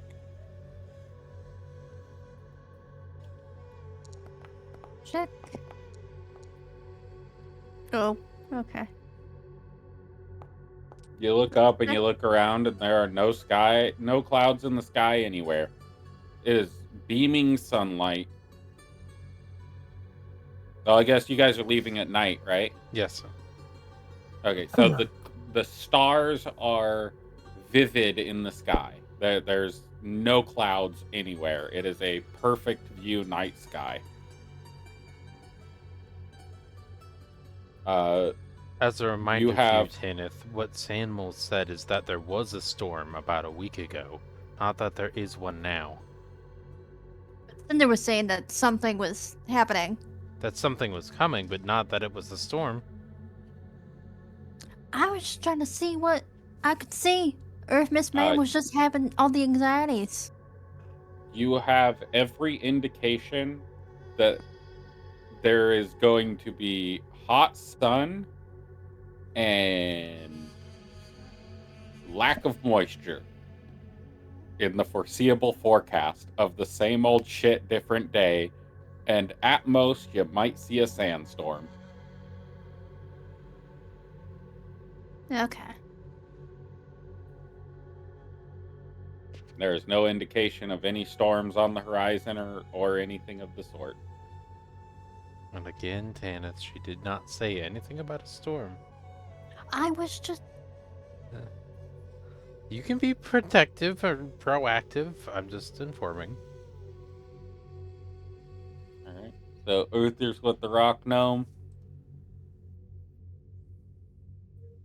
Where's Are you everybody else going with Morticia, or are you going with Uthor, Tanith? I think I'm gonna ride with Morticia and Cinder. By the way, Sheldon, Very well. the rations 50 are split 25 each. In case that matters if a cart gets destroyed. Come on, Ashkara. Okay.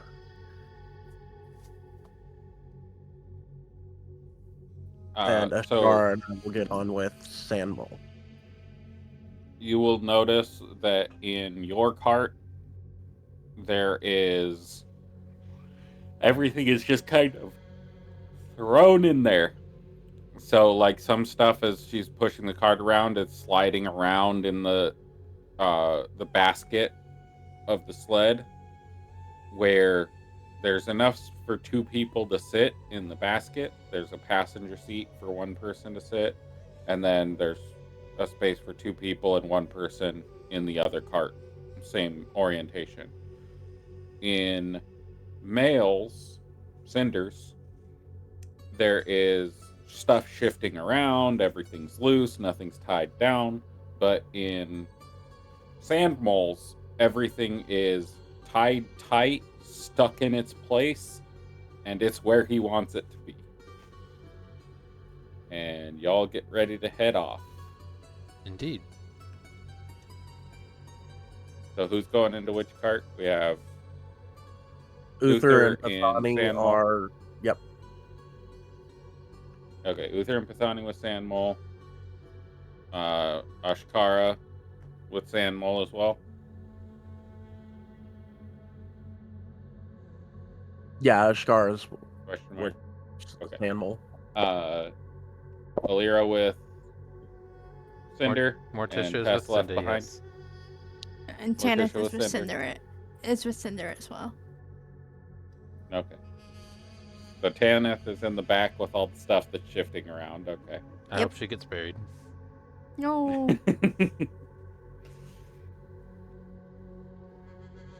All right. Which cart do you all want to lead the charge?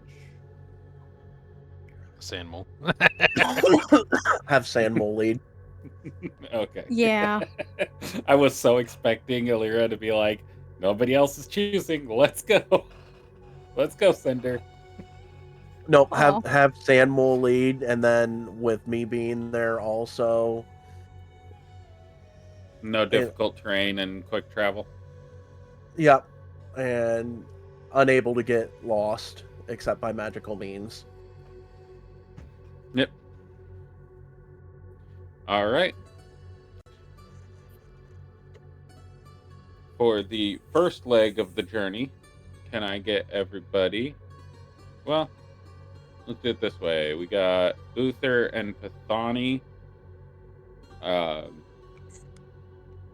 I'm gonna roll a d2.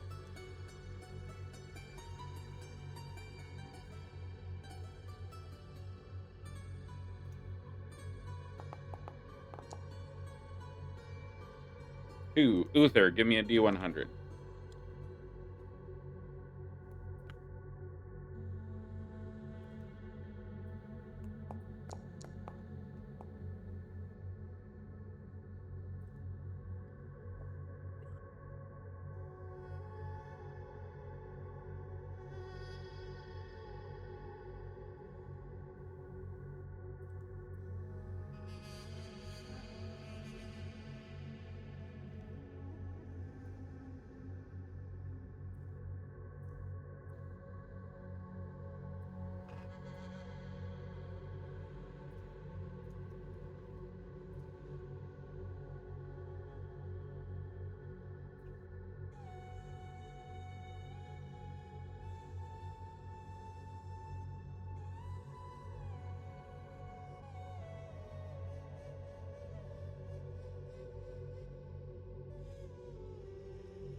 The information was provided.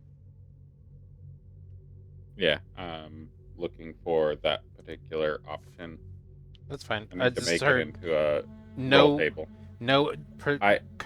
portrayal of information, nor the acceptance of the or acknowledgement of the information. So I said both.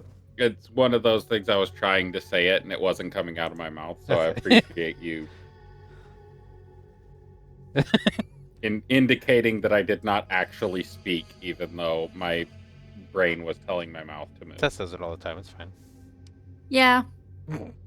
Yeah. Morticia Like, is I actually responded under to that 6. thing, Under 3 but I responded to my head.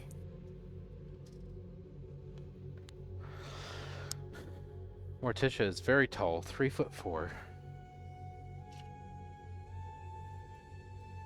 The total How's the air up there, Morticia? total of it's actually quite cool because heat rises, and it's very nice. If it rains, she'll be the last to know. That's true. Unless you're prone on the ground sleeping.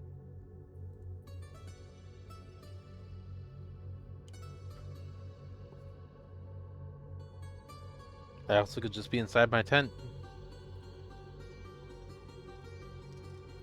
Well, this is for your day of travel. That was a response to Bonnie, I believe. Yep. Yep, just being a smartass. I don't think your intelligence score is high enough for that. Yeah, I'm probably not.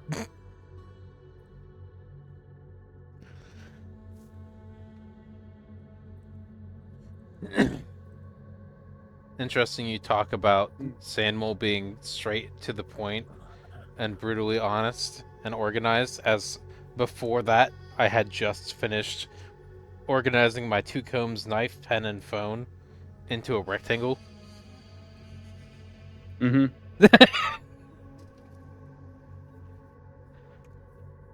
Normally they're all over the All place, but the mindset of the character portrayed is altering my own mindset.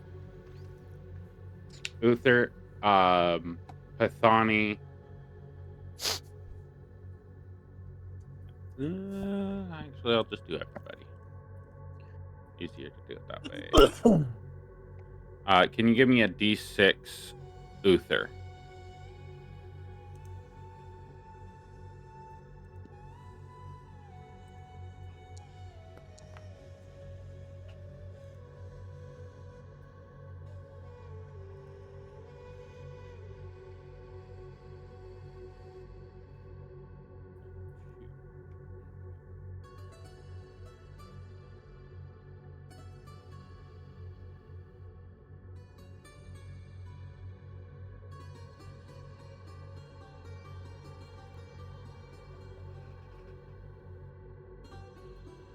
You should all have requests on your screen.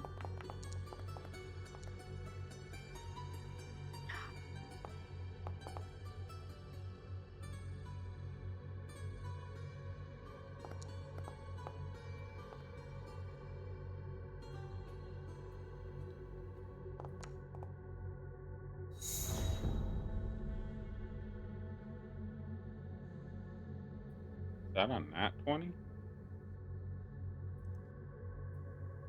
No. Okay. It was just a max on your D4 roll. Morticia, I think you are the only one left to roll.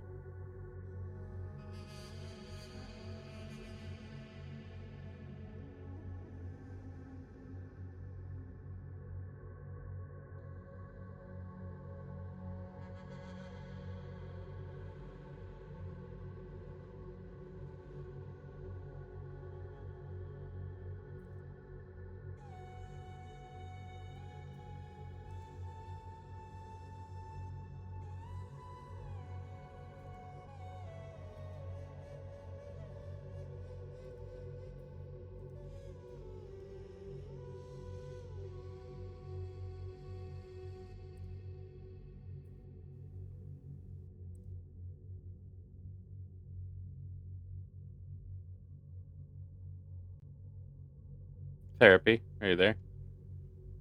I am here.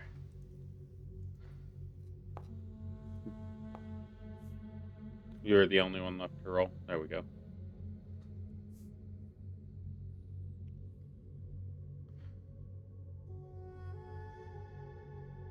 My vision goes into a blank state when I'm just listening for things.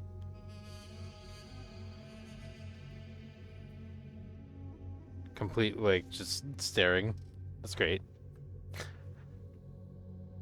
I didn't notice that there was something on my screen, is what I'm saying. Yep.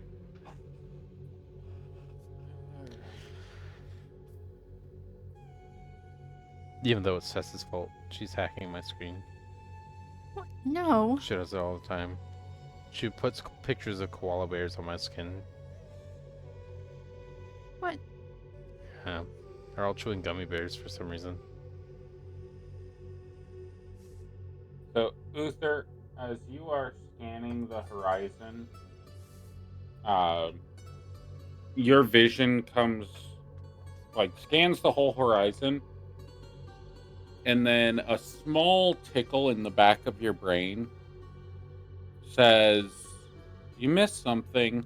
Like, just that feeling, that sense of there was something there that I didn't catch. And as you scan back across the horizon, you see at the top of a sand dune in the distance, there are two small lumps that seem out of place, and it's at the end of your dark vision, so 300 and something feet away, and it's just the gray background, gray field. You just see at the top of a sand dune two little lumps that should not be there.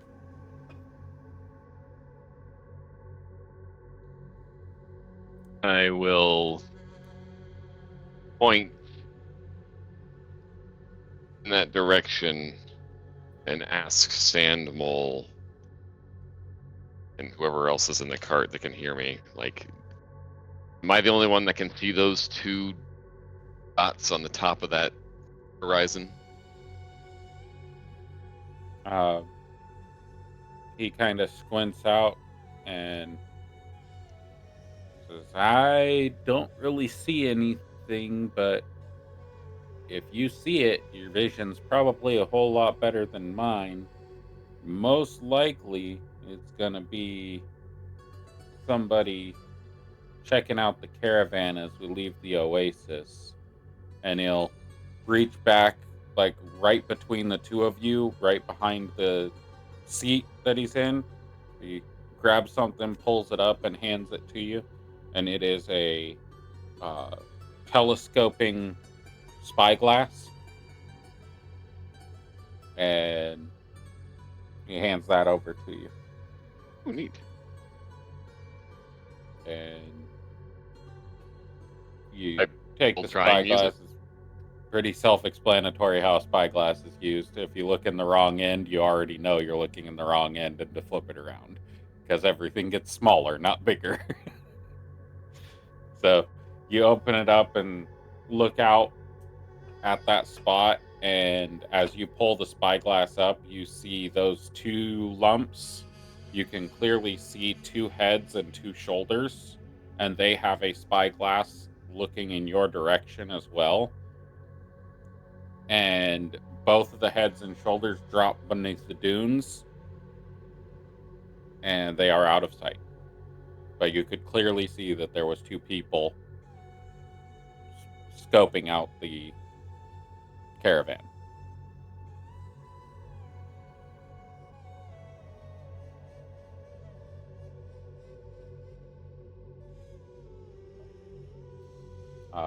The rest of you, when you see Uther take out the spyglass, your eyes go in the direction that he's looking, and you catch the shapes dropping off the edge of the sand dune. You see the movement, but you don't quite see what he was looking at. You just know that something moved in the direction he looked.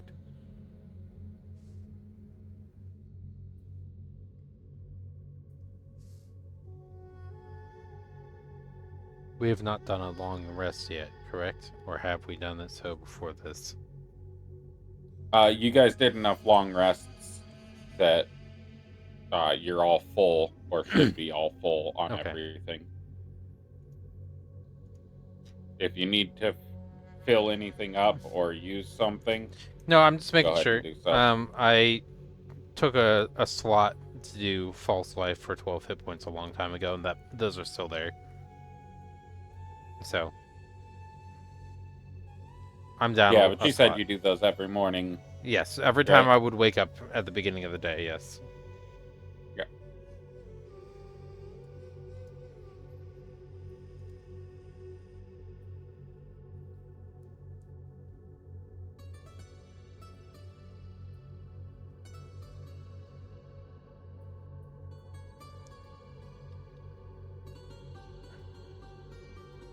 Mail, what's your protocol for when there is people spying on your caravan or the vehicle you're driving?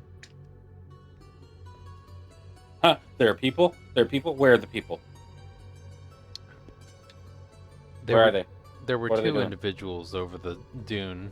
All I could see is that they dropped below the horizon line of the dune.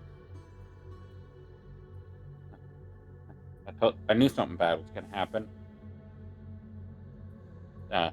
You guys are capable, right? You're not just some merchants that we're traveling with. I'm not marshal. I'm not a marshal class. I'm a driver. I worry about the wagon. That's it. That's all I'm supposed to take care of. You guys have to take care of your own protection. If they come after me, I'm gonna just cooperate. It's just a wagon. It's just a job. I'm not here to do nothing. No, not me, not me, not me. We'll have to converse some more. I like how much you talk.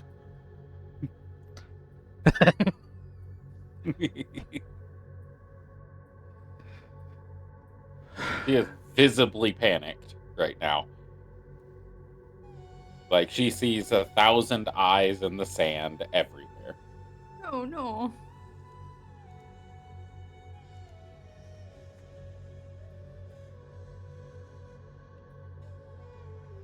Uther, got anything with your higher perception after using the spyglass? I'm sorry, what?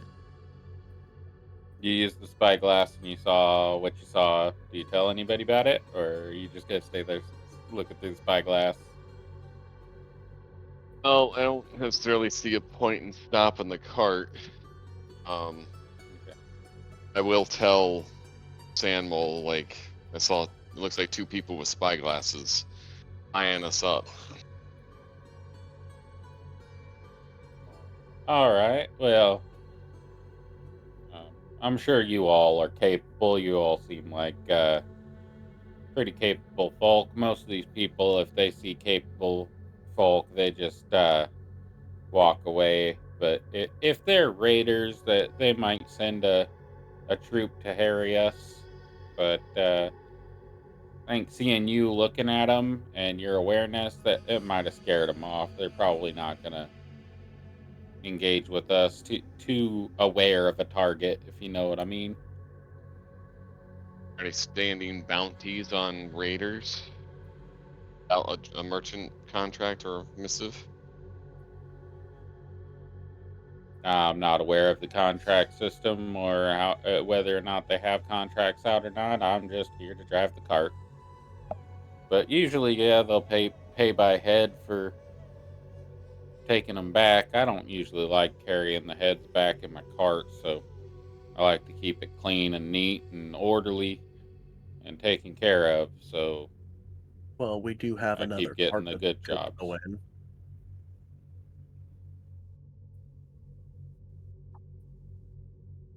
Yeah, she's paranoid enough. I don't think she even knows that she's here right now. So And I'm just gonna say in Draconic to Ashkara, stand ready. Nothing right now. Just be ready.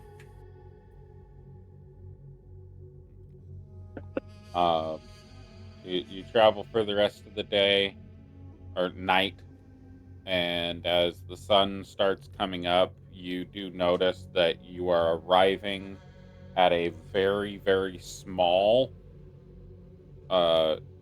it can't even be called an oasis because the amount of water is so little that it might not be here very much longer. It's like you could probably have 10 tents around this oasis. And it would cover the entire outskirts of the little pond.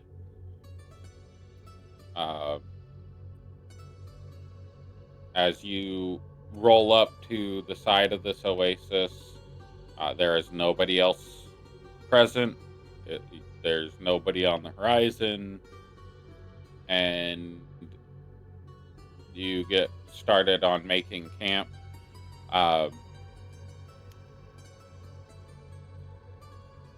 Cinder pulls up behind or to the side and slightly behind of Sandmole's cart, and she hops out, runs to the back, grabs a tent roll, rolls it out, and it's half draped over the side, and the other half is just kind of thrown and tied to a wheel, and the other half is put in stakes in the ground, and she climbs up inside the cart and lays down, but she lays down with her head facing the outside of the cart, and she is just laying there staring out into the desert.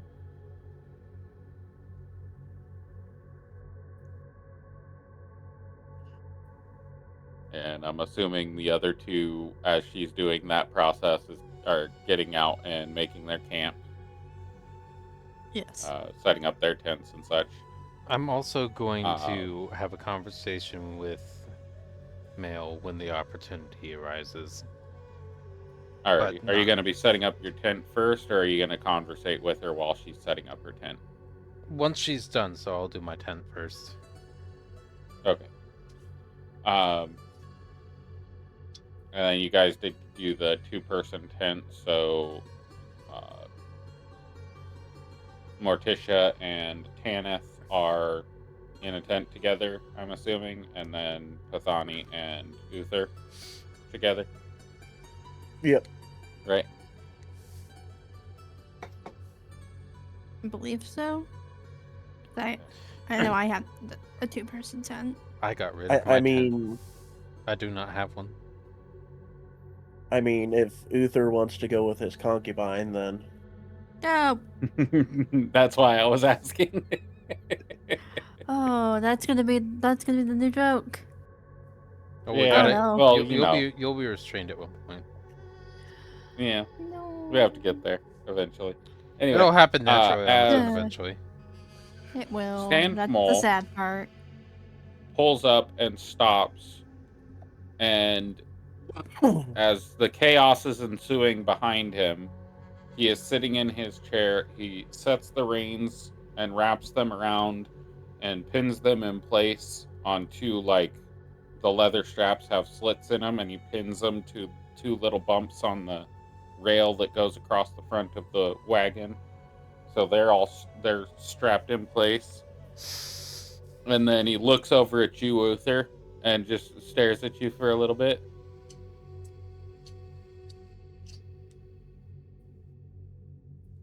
Can I get my eyeglass back?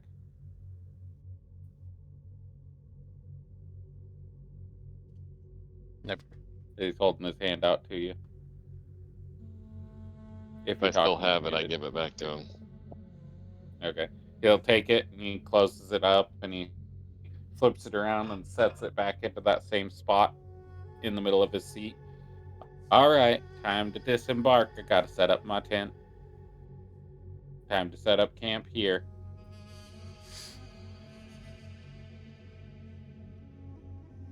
Go gonna- and help Nathani set up his tent. All right. As you guys go and set up your tent, you watch as Sandmole takes a pole out of the underside of his sled, pulls it out, flips open a little flap on his cart, and sticks the pole in through the little flap right at the where the carriage driver sits. It's right behind that bench seat. Sticks the pole down in, and then he flares out a tarp from that pole. It's hooked like a umbrella, and he pulls lines out and ties them to the wheels, and then folds two stakes out, so it pushes the tarp out to the edge, and they're all held to the wheels. And then he folds out a bedroll in the back of the cart and sets up a lantern and puts a tarp across the top of the seats on either side and ties those to the wheels. So he essentially has a double layer, and then the tarp folds across the front, and he ties the tarp up in the front, and his is all like a oval, and the oval covers the camel and him, but the camel has a little section where the camel can step out of the out of his side and lay down in the sun if he wants to, or stay inside. And then he walks over and he sets out some water for the camel and food. And he goes in and lays down inside the tent. And he immediately, without any hesitation whatsoever, is immediately snoring. He's gone. 1,000 leagues under the sea, unconscious.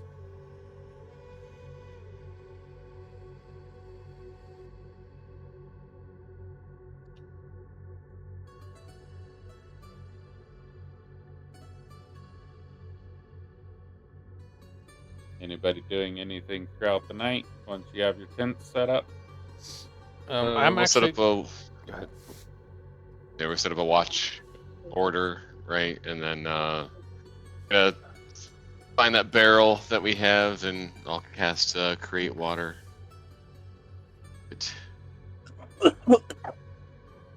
Not ready. Thank you. I tried to give you more of the baked beans and mac and cheese, though, because that mac and cheese is hitting good on my throat, too.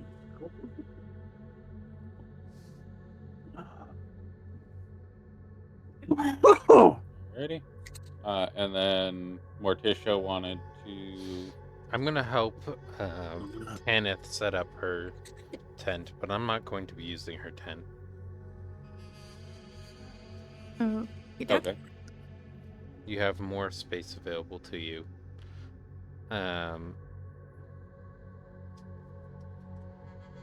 So Are you gonna sleep outside? no, I'm not.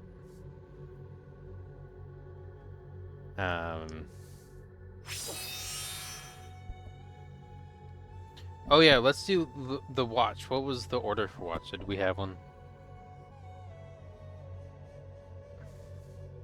Not yet. Okay. Well, I'll set ours up.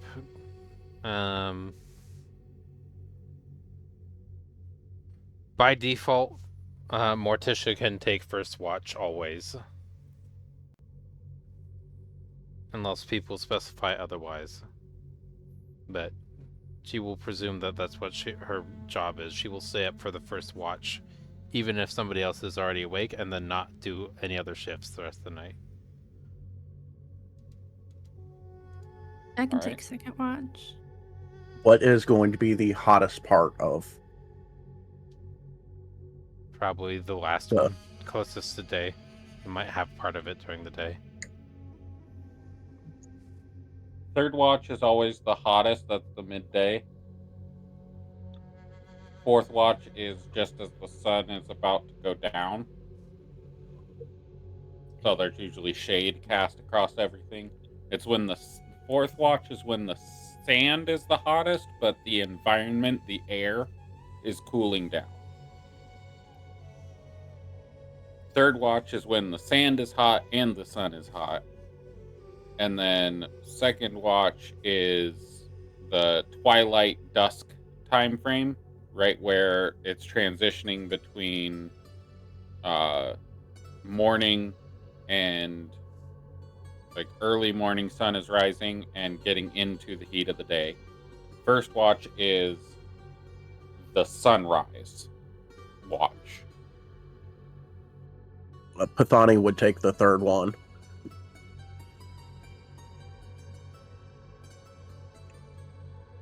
Okay. Kenneth, which one were you taking? Second watch. Last one. Okay. Okay.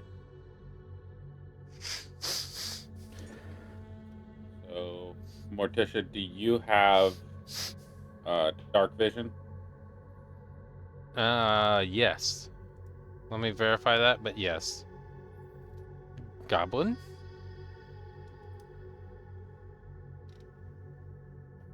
Details. Dark vision. Yes.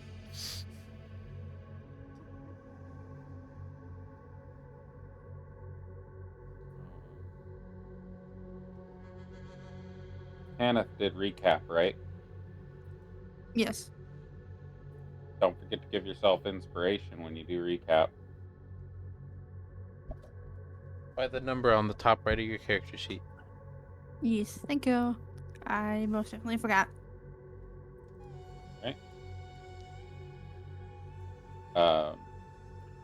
Can you give me a D100 and a perception?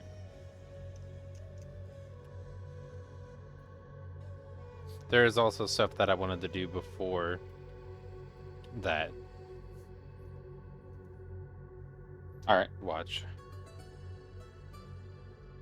we can do that.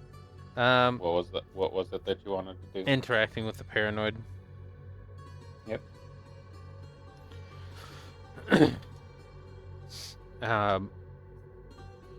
Tanith, before I start my watch, I'm gonna go have a conversation with her, but I will be aware of my surroundings in the background. I feel she'll be paranoid for the both of us while I am talking with her.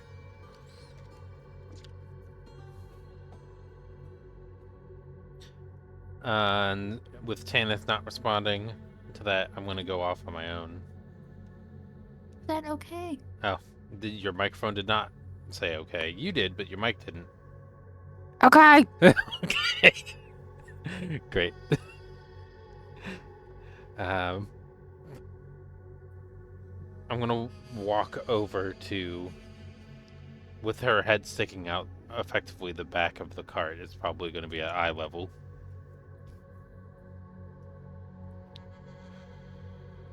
What do you find brings you a sense of peace?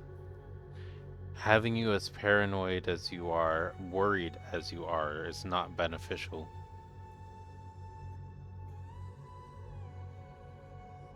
Well, ever since the lightning struck me out of nowhere, I see things everywhere.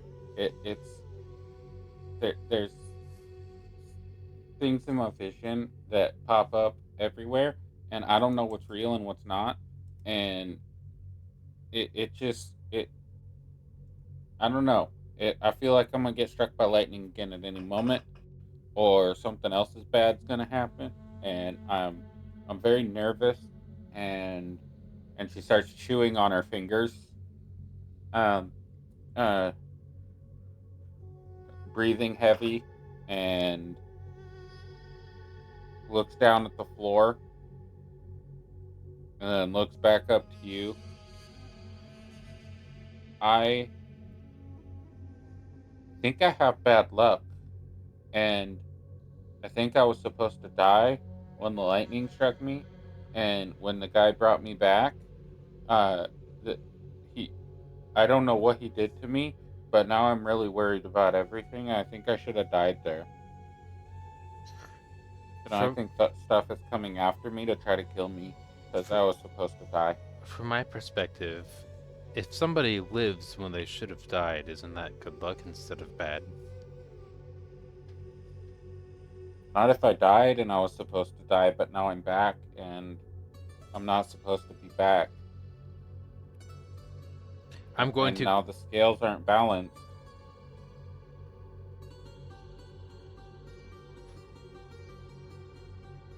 Go ahead.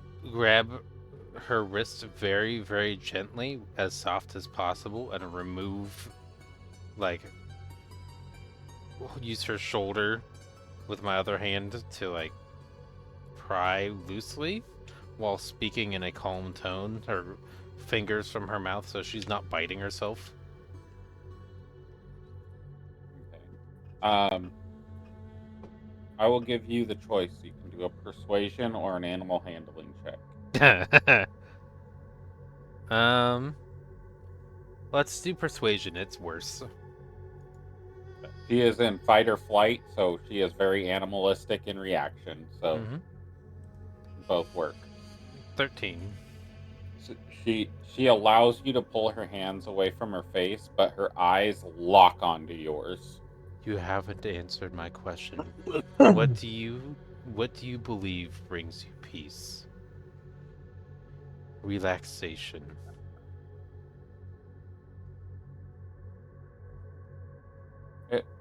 Every night before bed,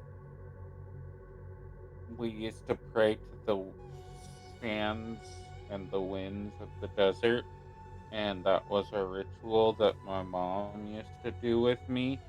And she like brings her hands back up to her mouth, unless you're actively stopping her. She tries to bring her hands I'm back going up to her to mouth. do it until she pushes past. I'm gonna like help her resist, but not prevent her from doing it. So I'm just going to add resistance until there's pushback, and then I'll let her do what she needs to do to comfort herself. That she is like picking at the skin on the side of her thumbnail and bringing her hands close to her mouth. She's no longer putting her fingers in her mouth, but she is like, that's her fidget. Um, Why don't you I describe to me what your mom looks like? As accurately as you can.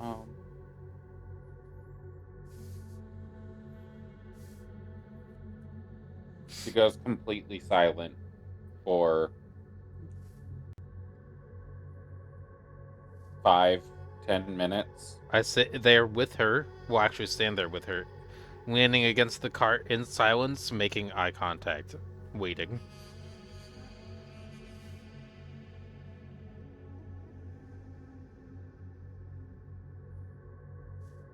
Blinks, not staring, but providing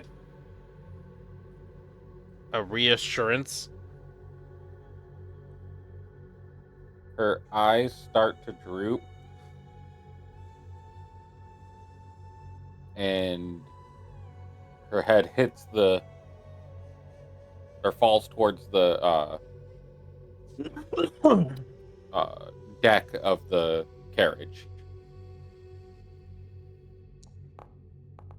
That's to put my hand on, like, the back of my hand, so she lands on her head or neck lands on my forearm, not my bicep, but the forearm instead of wood. So her forehead lands on the knuckles of your hand, and she is unconscious. You would think that she has been awake for probably 5 days now. Okay. And she is currently unconscious, but she says, "May the sands be solid under your feet. May your tent not flap in the breeze. May the night be quiet and the water flow freely, and the winds of the sands keep you safe." I'm going to be So that jolting it all you- down in a notation. Okay. I need to copy this for you then, because that's important.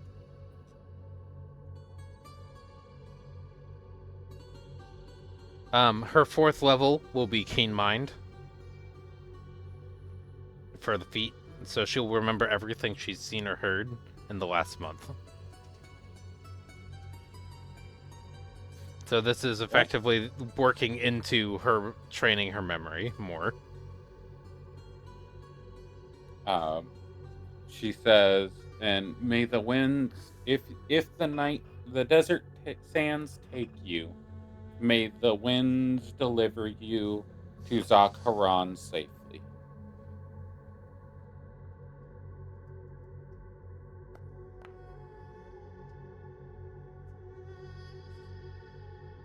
Religion of 16. Zakharan is a temple dedicated to. It's a mythological temple dedicated to the deity of the winds of the sand.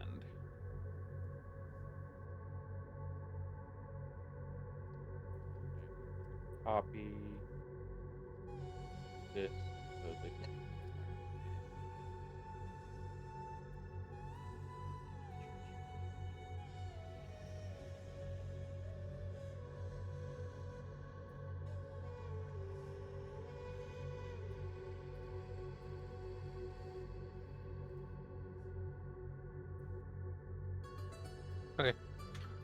Um,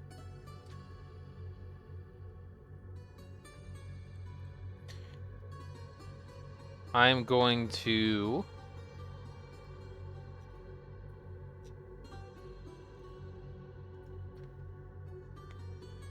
feel whether she is warm or cold gently on her wrist, neck, and then forehead with 1 or 2 fingers. Okay, give me a medicine check.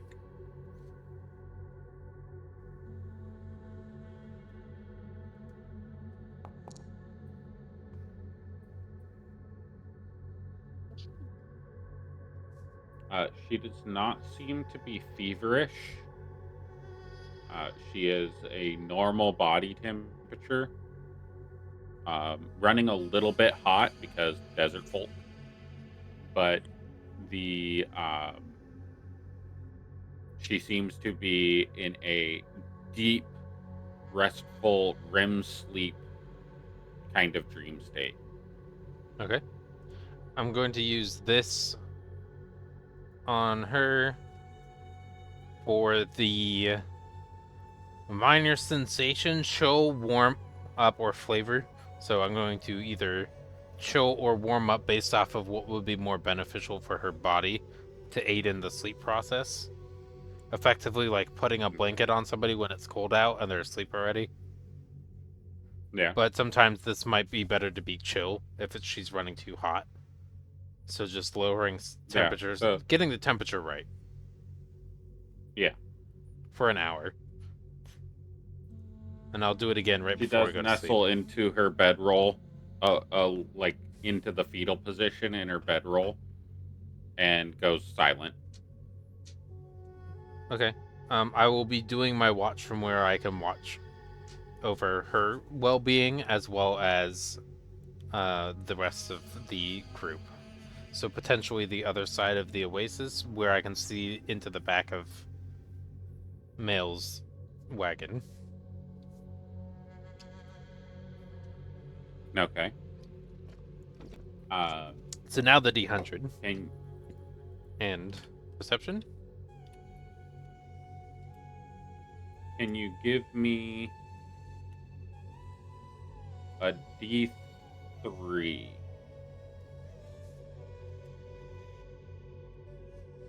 And then your perception.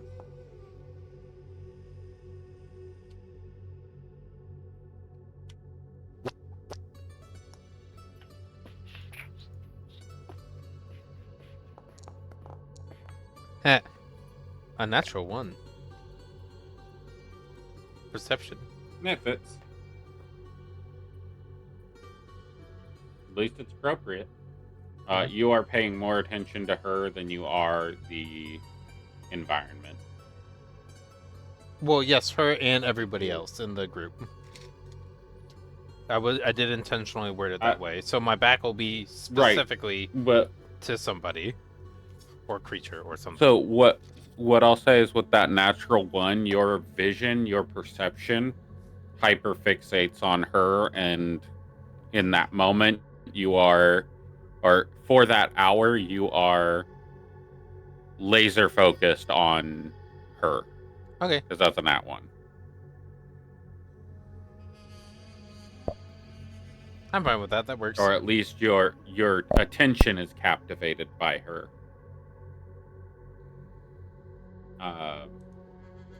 All I heard was "at least you are." Please repeat that. I unplugged my microphone by removing a blanket I had from around my body.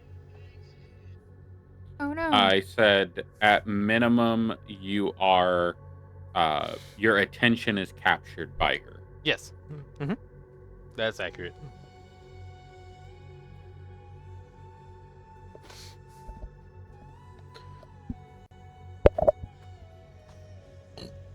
All right. Going forward, you will have advantage to checks that get her out of her fight or flight response. Great. As you now know her trigger to calmness. Mm-hmm. Repetition of the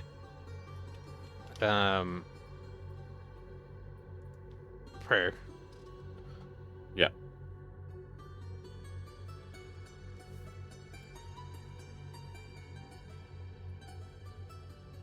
Do you have the prayer written down? You said you were going to paste it somewhere. So no, I did I not was try to pasting write the it. name, but I'll type it out for you. That's what I thought you were saying, is I will paste the prayer. I did not think you were typing or pasting the name. No. It was just the name, but I'll type it out. Your watch, I need a D100 for it. There it is. Okay. Then it's Hannah's turn, now that she's a threat. 65. Alright.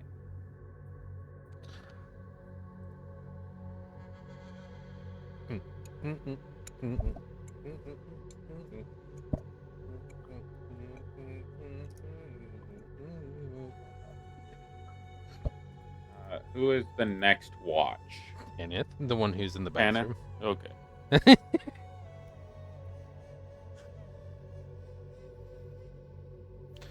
When my watch does come to an end, I'll be using a specific item that was given to me earlier that resembles a torch.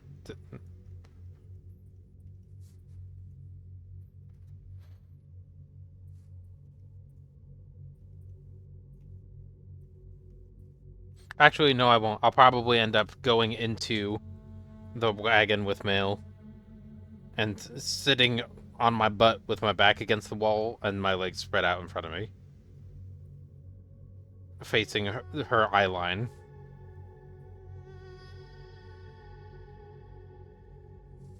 So I'm the All first thing she sees when she ends up eventually waking up. Okay. I need to get a picture ready real quick. Yeah, I was gonna ask for one eventually. Kenneth, are you back? Yeah, I'm not getting that picture ready yet, but I will have that picture next session. I want to get descriptions for them. Oh, fair, yeah. Very accurate. Yeah.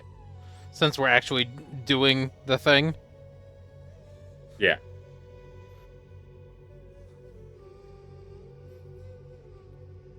Yeah, this is why good slow pace is better. Also means that when we do reach combat again, it's going to be a real, actual, like, full combat thing again. There'll be the combat session or two. It does seem to go through that little rotation, which is nice.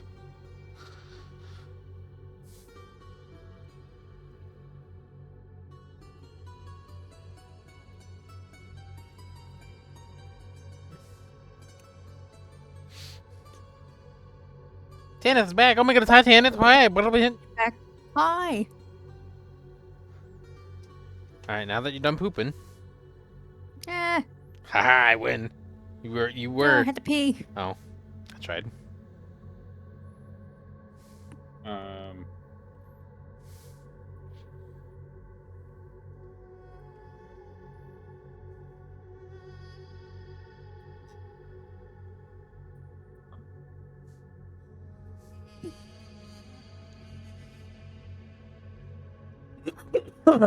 Do let me know if there's more to my shift, my watch.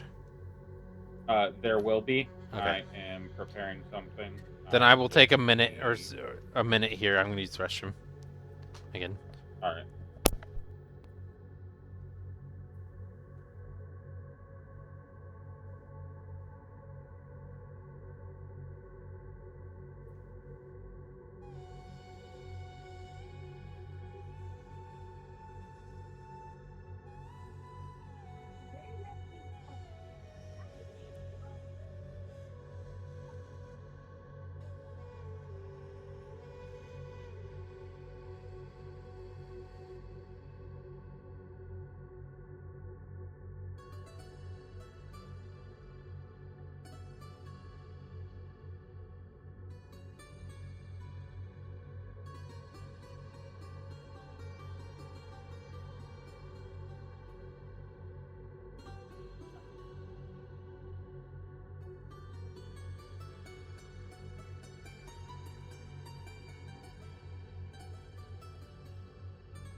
I have returned.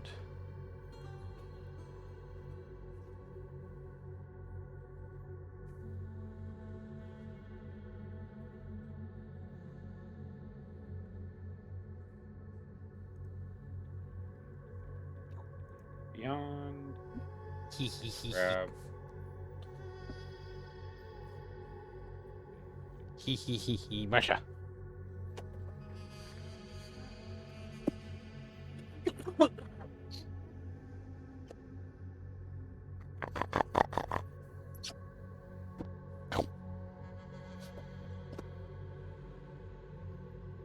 Do you have a specific description for the people involved in your past? I have the names and personalities. Okay. Do you don't have any appearance? I can provide physical descriptors. If you could, that would be helpful.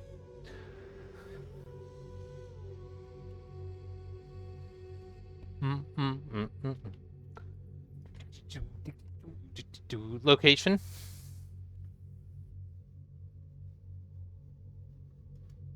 Whispers, I'm guessing. Yes, please. If you could provide specifically area first. I need that one currently. but the others will be helpful eventually. Okay.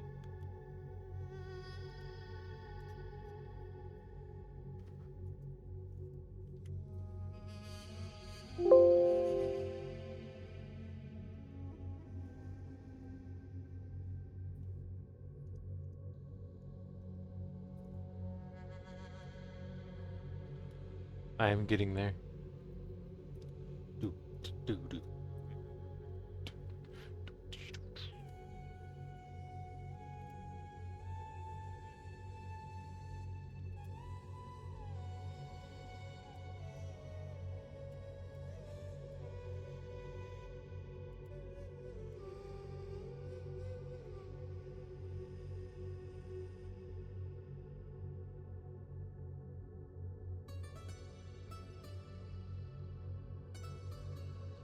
Okay. Information is being produced. Did you put the prayer somewhere that I can't see? I am still typing it. Okay. It's all Tessa's fault anyway. What? It might be different than what I said because I did not That's fine. lock it into memory the way I said it. That's okay. I don't even necessarily remember it, except for it was about... I started typing and then you kept going too fast. So, Yeah.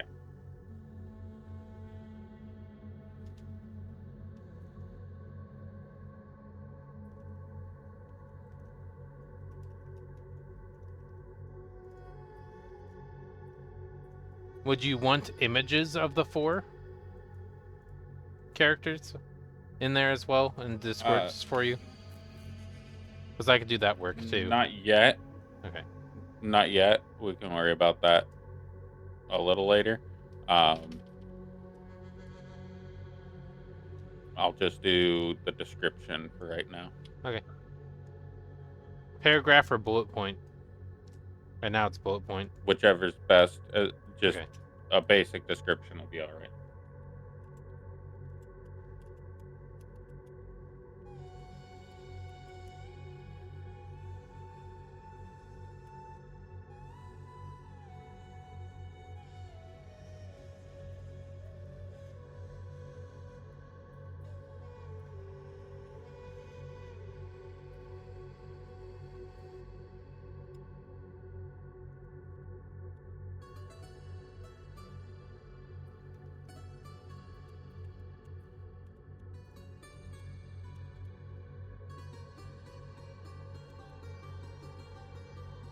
Gosh dang it, Tess. What? What do you mean, what? What I do? I don't know. You want me to come up with something? No. Oh, okay.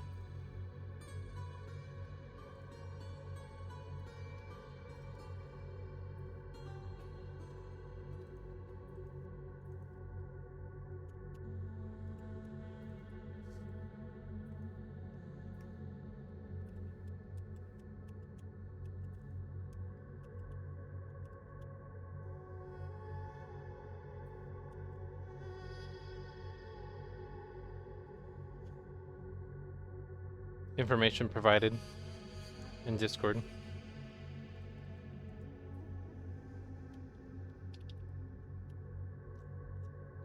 Top is the first one, is the one you wanted.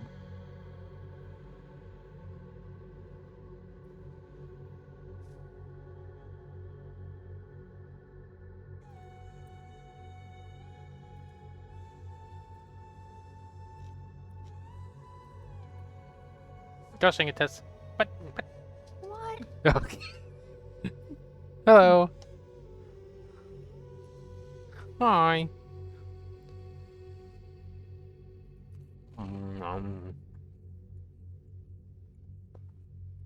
Crunchy cereal.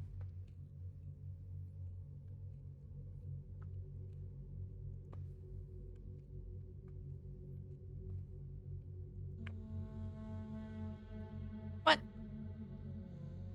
What? What? What? If I did not respond to you, thank you. I am working on it. You did not respond. I thought I did. I thought I said appreciated, but I didn't know hear it. what my brain is doing right now. happens. It does? Especially lately. Yes, this is just an influence.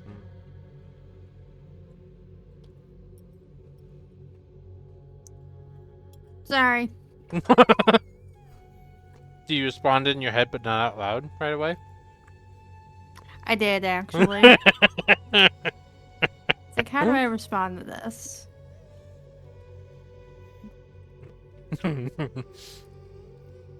And what about it? I like how my brain works.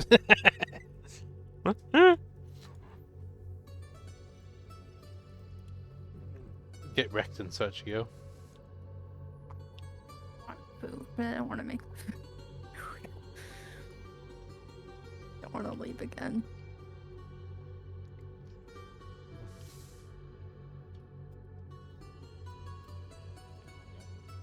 All right. Hannah, can you give me a perception check as a little bit past the time that you expected to be woken up by Morticia goes Oh, wait. by? And you wake up to the sun kind of being higher in the sky than you expected it to be, and Morticia has not yet woken you up.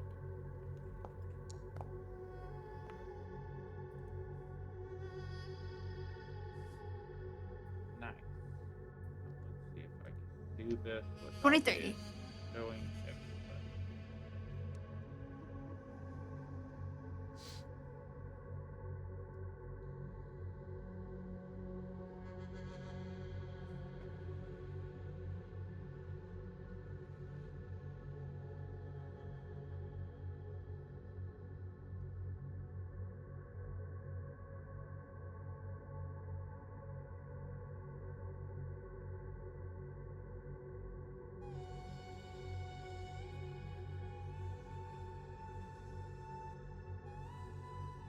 You have more secrets, Tess. No, good. but You yes, step out but of- no. As you step out of your camp, that is the scene that you witness as Morticia is currently staring at the sleeping Cinder in her wagon from a short distance away. That is what you see.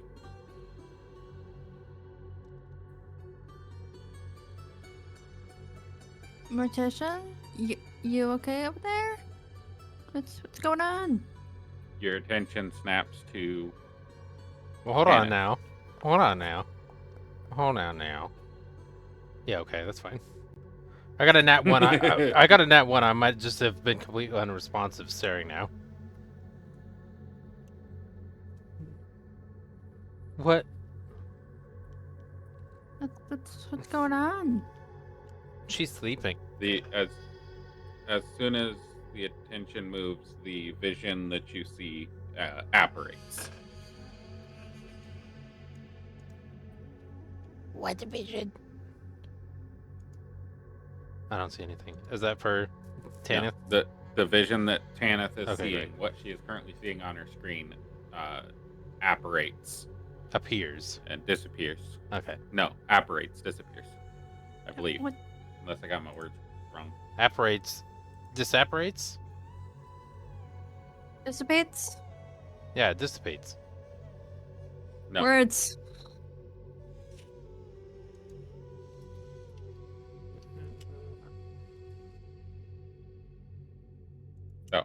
apparition is from Harry Potter, and wizards instantly travel by disappearing or disapparating and reappearing elsewhere. So it's disapparating. Apparition was a form of magical transportation, not illusion. So it's a magical transportation between things. Yes. Okay. Yes. Not an confused. illusion, a physical form of motion. You watch as what you looked at there moves out of your plane of view. in a Abuse. magical way. She rolled a 23 with a natural 19, almost a natural 20. So she's seeing more, and it's hard to describe without giving up what she sees. As a Go ahead, Tanner. I don't know what to say, how to respond, or what to ask without giving away secrets. as a reminder You to can say whatever you want in character. as you- a reminder to Sheldon, all of their You are the bodies are only two awake. consumed. Uh-huh. That's all. I responded what in character, by the way. I just saw. What? Who? What? This is Male. She's our driver. No, the other one. There's no other one. What? You didn't see? It's literally just Hang her and on I now. right here. No, there was another one. Just before I got your attention, they were there. It's not.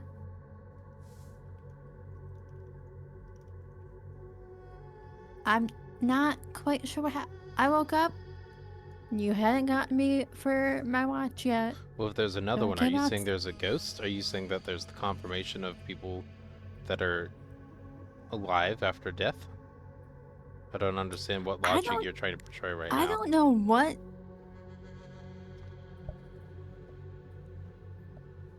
I don't know what I'm seeing. I'm gonna move slowly out of the cart.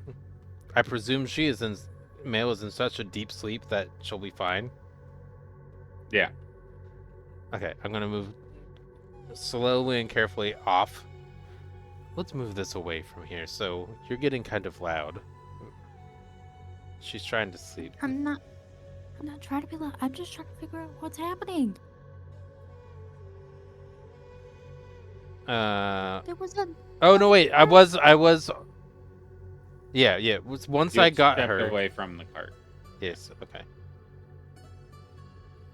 For some reason, I thought I was in this position where I stated I would be once her watch started, but I'll do that afterwards. So that being said, my dialogue is changing. There's nobody else here. The only other people here are Male in the cart, and you guys over by the rest of the water, and tents in the caravans, in the carts. There was someone behind you. I'm You here by didn't- myself. You didn't see it. You didn't sense someone else behind you. You didn't see anything. I mean, I know there were the people that were a while ago over the top of the dune, staring at us. No. I don't. Cause like, she just disappeared. I said your name. I got your attention, and then, poof, gone. Okay. So, was that person important to you? Do you feel No, that they're? I- Do you see them now? Do you see them right now still? No. I'm she's speaking the way gone. that doctors in asylums would talk to people to try to convince them they're crazy. I don't say that. Above table. That's a, Above table. No. Tanith, you find that you have the ability to recall every detail of that character's face and clothing and appearance.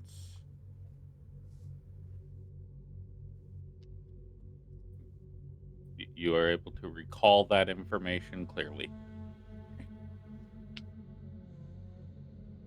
Noting down. Was that a snicker I just heard? Yes. Here, above table. I know Uh-uh. what's happening. You don't yet, I don't think.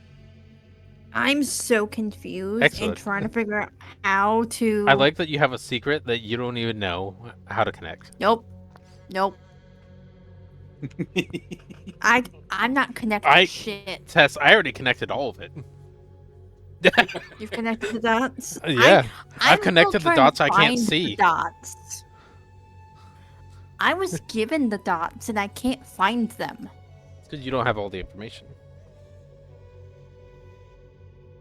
I have all the... Well, I don't even have all the information either. But I provided you the information that you have. Welcome to Meta Information Central. That I, in character, don't know. So Tanith and Morticia are staring at each other. Well, that was a good conversation. Let me know if you have more to say. Let me know if you start... I'm going to do, like, little air quotes, seeing things again. I'm so confused. What? Are you seeing things? Are they... Well, I mean, you she's said they gone aren't here. now. Okay, well, first of all, that's convenient. That's fine. But it's just... She was there, and then I got your attention, and you looked at me, and then she disappeared. Did you not want me to look at you when you tried to get my attention? Okay, why are we setting off the soundboard now? I don't know what you're talking I got about. nothing. I don't have that piece of the information, Tess. I'm Go ahead. trying to Continue. figure out what's happening, and I still have a headache from earlier. I don't know what to do. Well, as Tanith stays there, unable to come up with further conversation, I am going to... Okay, if we could That- kindly stop setting off the soundboard. I'm trying. I'm trying. I don't know. I'll have you know, Tess, that I'm not trying. Now that Tanith That was is... also 3 different people, so you got everybody covered that knows your triggers. Did I miss things because of the soundboard again? No. Oh, okay. Other well, than test Bandit did panic? the No. test.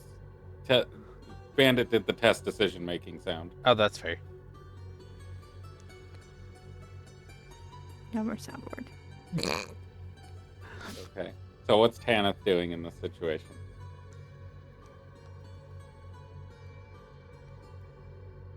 Trying to figure out what happened and trying to convince Morticia that she's not crazy.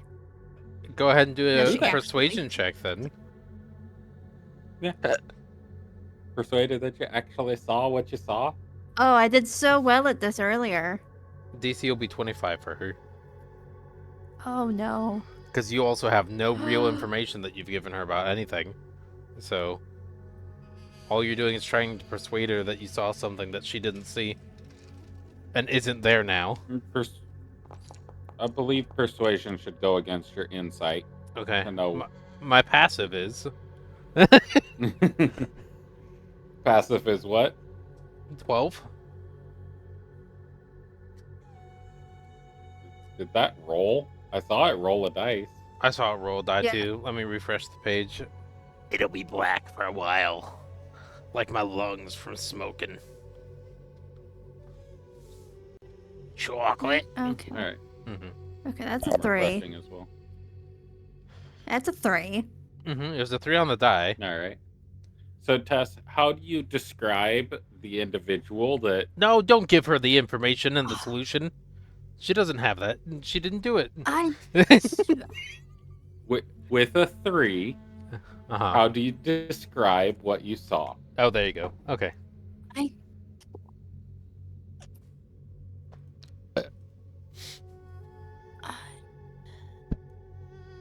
That sounds about right. For a 3. That is a good in-character response. I Oh, so my panic of trying not to have a complete and total meltdown. Yes, was perfect for your character. yeah. Trying to figure The- out how to the- describe. Oh, it's a The 3 person. plus 0. Oh, okay. That didn't give you any Yes. positives. I was hoping for a negative. So that's I would say that's very accurate to your character of just Shit.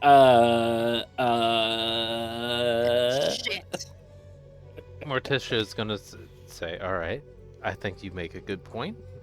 I'm not sure what that point is. but I can tell that you're trying your best. Let me know if you see any more things that aren't there.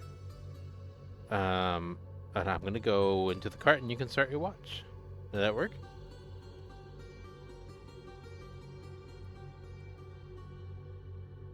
It was both above table and in character. Note the frustration. It was above table first, and then you had to make it in Yes. character. Because I realized it worked for in character. Yep. After two of us told you. Mm-hmm.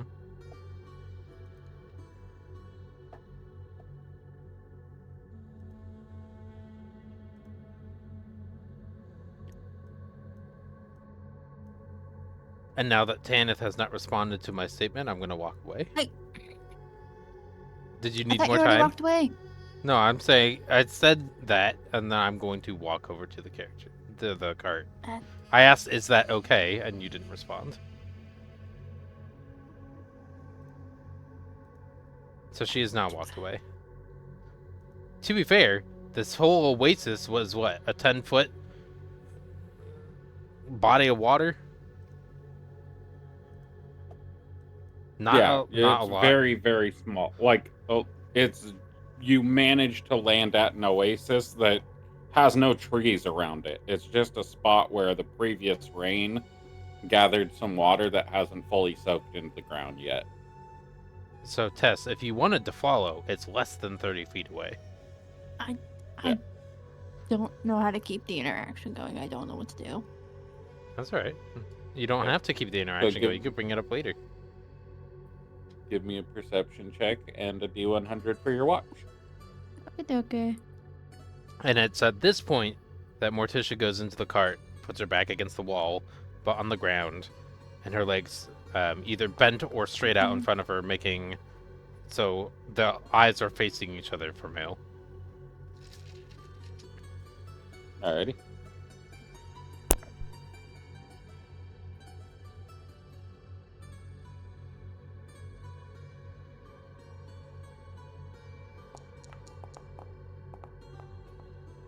I thought it was going to be the same one rolled again.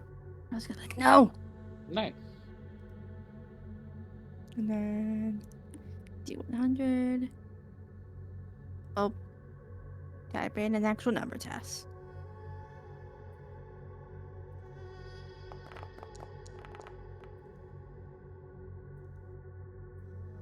Oh no. I like small numbers. I don't. This is okay. This is gonna be interesting.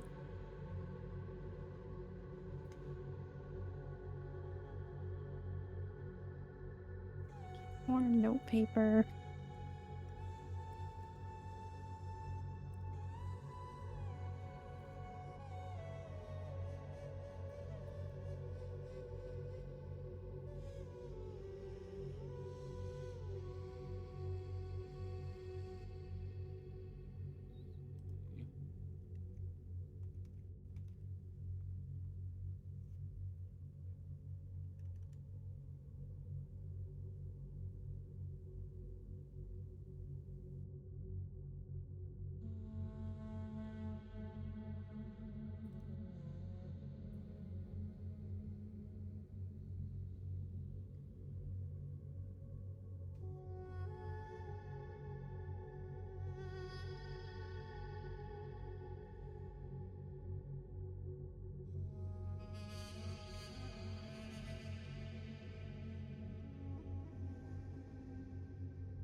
Okay. Tess, do you have your volume turned up on the Foundry? No, I can do that. That though.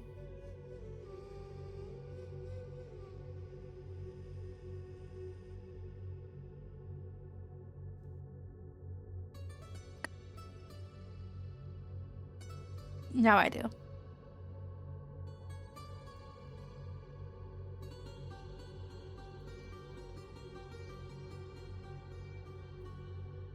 is what you hear.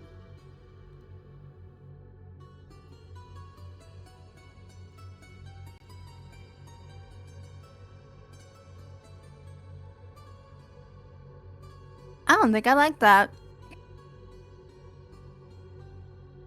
That's ominous.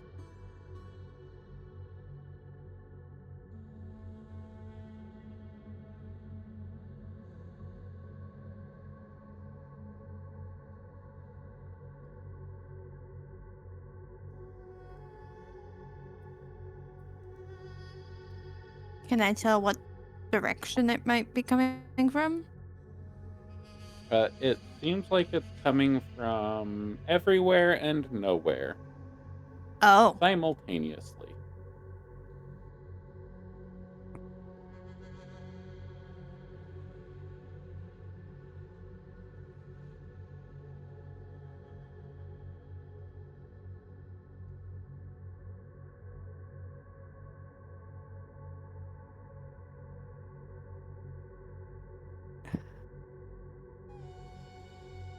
And the rest of your watch goes without incident, other than that. spooky sounds. Eh. Surely that can't lead to bad things.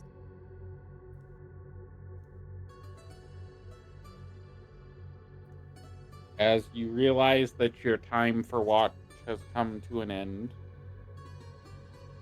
the sounds that you were hearing are no longer present.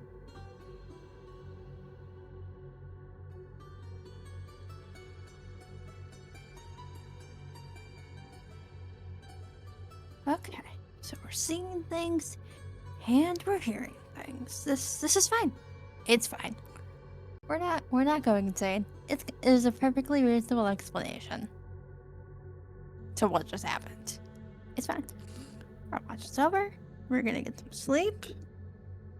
And we gotta go wake up the next person for their watch, which I believe was Uther. Yes. Is there anybody in your backstory that is significant to you that has died? Tess? Or Tana? No. You're asking me if anyone significant in my life has died. Tanith. Correct. Is- Sorry, Tanith. I Never was mind. asking Tanith. Yes. To do their- Okay.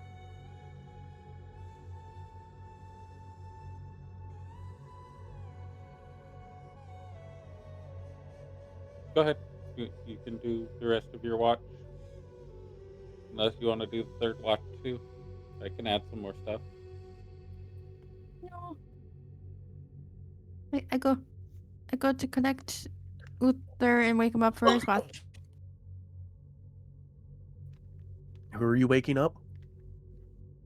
It's Uther third watch, You woke me up, or it's Pathani.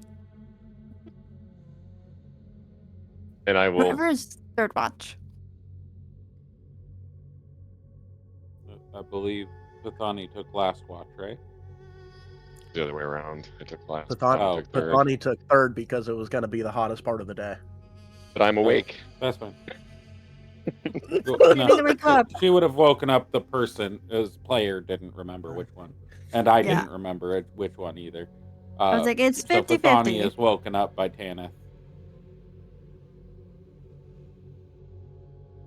Oh. Anything interesting that I need to know about? There was really weird sound that I kept hearing during my watch. It's gone now. But it was like I don't know. I think I'm just overly tired. I think I just need to go back to bed. That was yeah. It was uneventful other than creepy noises. We haven't even been out a full day yet, and you're already as skittish as Cinder. I think I just need to go back to bed. I think I just need to sleep it off. I'm gonna go take a nap. Very well, sleep tight. Don't let the sand mites bite. Eh. Then I crawl back into my tent. Come on, Ashtara. Alright. Tanith, give me a wisdom saving throw. And Okay. Pathani, give me your perception checks and your D100. You can do so at advantage because it's midday, full daylight. Nothing's hiding in the desert in the middle of the day. I rolled a 12. Nice. All right. So I'm going to roll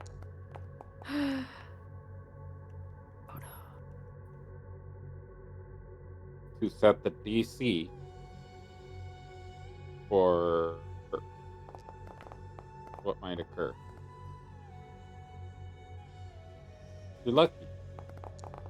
I only got a 6. I don't know why it rolled twice. But either way, both of them were terrible. All right.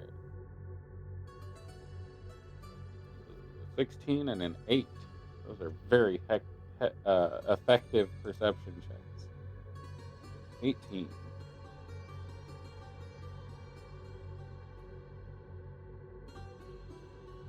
You're rolling low on the D100s today. So I'm going to paste this one in here because it's important.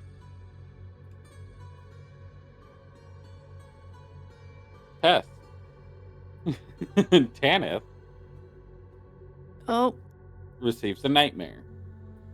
She dreams that she is standing in the middle of the desert. She hears the voices that she heard during her watch. And as she's looking around, she feels a pressure on her ankles. And when she looks down, there are hands made of sand grabbing her ankles and pulling her into the sand. And those hands reach up and grab the waist, and then the shoulder, and then the arms, and the head. And the moment that you wake up, towards the end of Pathani's watch, is the moment that your head is going under the sand, but your face has been under long enough that you feel like you are suffocating on sand. And that's the moment that you wake up at the end of Pathani's watch.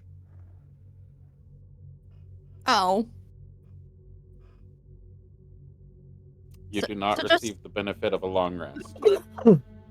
So just to recap, I'm seeing things that may or may not be there. I'm hearing things that may or may not be there. And I dreamed that I drowned in sand. Correct. All in the span of like a 2 few hours. hours.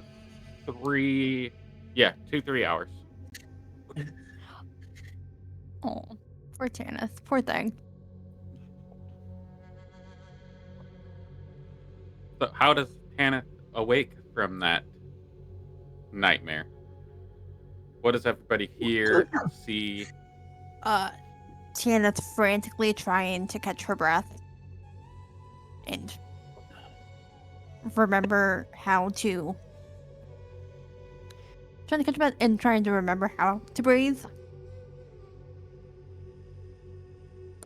After that There's very a vivid moment nightmare.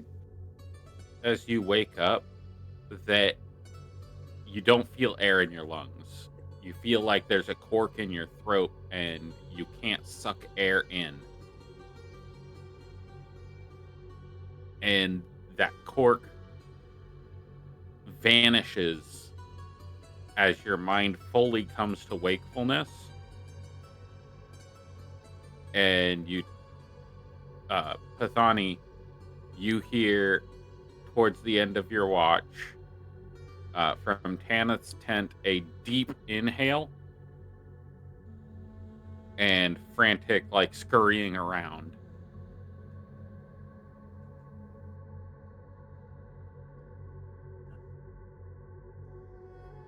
And I'm gonna say to Ashkara, go check on her.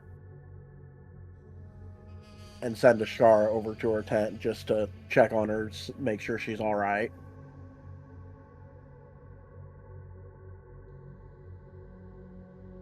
Right? It is the end of your watch.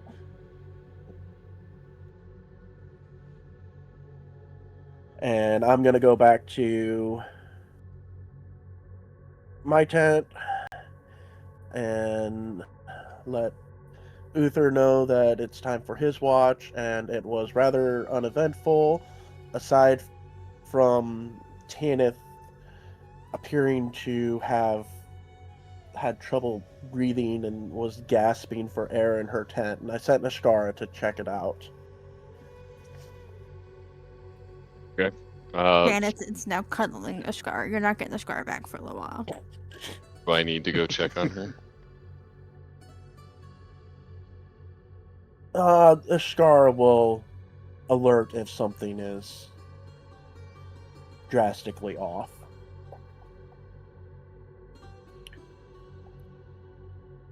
So, Okay. because of how you worded that, how does Tanith do with extreme heat? Oh no. I'm a human. I'm squishy. So not well. I have no resistances to anything. Because you are cuddling a fire dragon.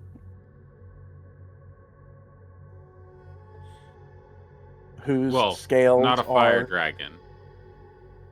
or a So it, fire drake. yeah, a small fire drake. Yeah. So it's immune to fire. It does not have a body made of fire. But she is naturally extremely hot as well. But you're used to being in the desert. But I need a Constitution saving throw at disadvantage from Tanith. Okay. And then Uther, we will do your. And while that is occurring, Uther and Kathani can continue your interaction. At disadvantage. No, Ashkara will alert me if something is major. Oh no. And I forgot you disadvantage. speak Draconic, so Sorry. you would be able to understand her if something was drastically wrong as well. She does actually speak Draconic, even though she doesn't do it very often. Very well. Above table, do I mark that or do you? You. Okay. Do you know how? Yes. Okay. I was just making sure so we didn't add more than necessary. Yep. I'm really annoyed that disadvantages keep lower, so I rolled a down 20. It gave me the 7. Yeah. All right, Uther. What are you doing on your watch?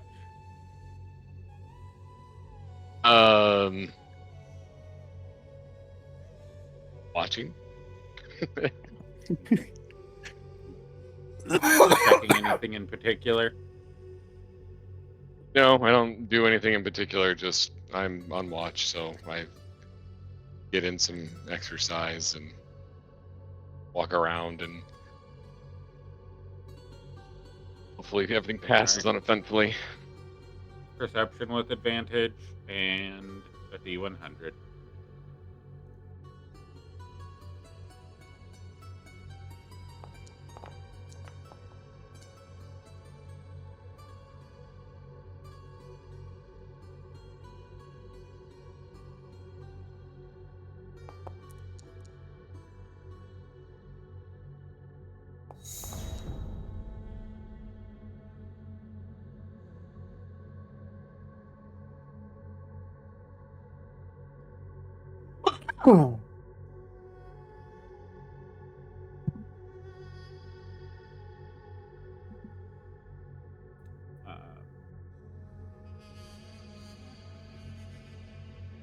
Nothing outwardly catches your attention. All seems very calm.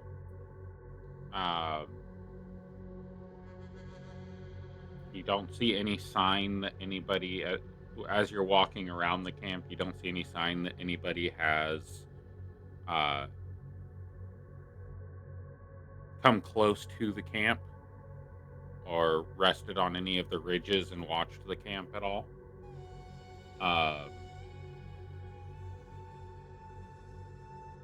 With your 19 perception, you are able to tell that Tanith is not sleeping. Ashkara is, and Pathania is, Morticia is, but Tanith is not sleeping in her tent. She is restless.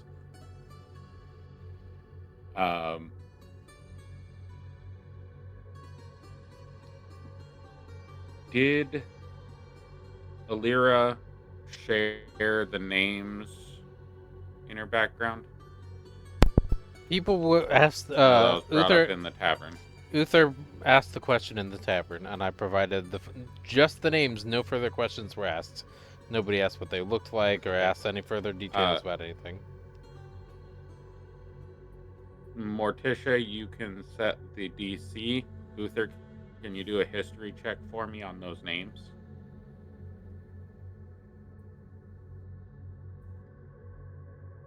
What is the DC? Probably 15. I mean, there's just names listed. Yeah, just to see if he knows the names. Okay. You did not know any of the people that Morticia was adventuring with. So, the remainder of your watch goes pretty much uneventful.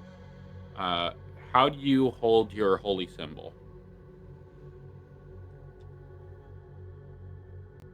It's held on a necklace around my neck. Okay. What's it made out of? A scroll case. You notice that I'm assuming a metal scroll case or a leather one? Whatever they're normally, I guess metal and leather. Okay.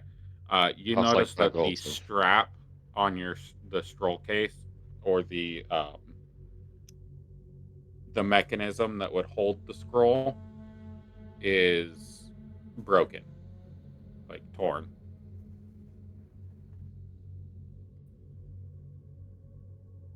If it's an actual scroll case and not a depiction of a scroll case. Okay, I will mend it. Okay. The strap repairs itself, or is repaired by your mend.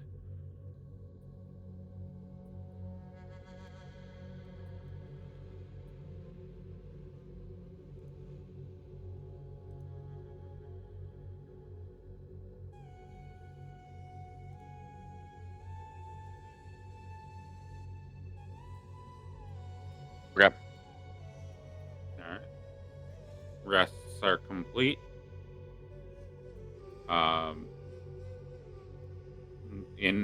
Let me know if any of you are utilizing the water from the oasis.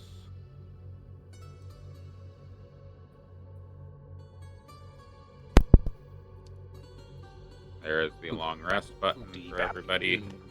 The only one that doesn't get to do it is Tanith. But Oh. you do still have to use your half a ration and source of water. And just so everybody knows, there's 10 gallons of fresh water that I created, so you don't have to drink from the groundwater. Okay. We Okey-doke.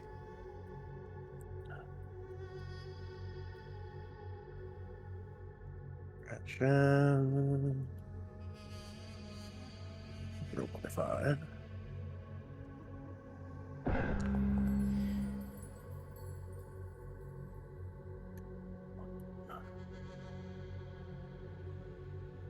It says that Uther didn't eat anything.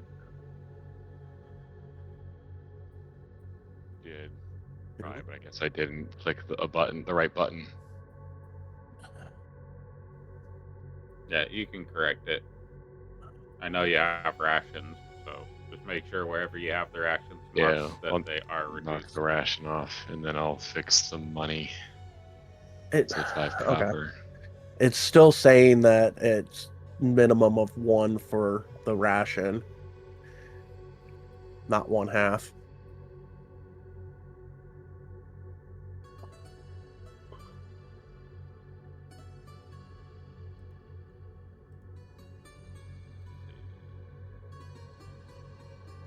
There's not Go ahead really and a just half. complete it the way it is and return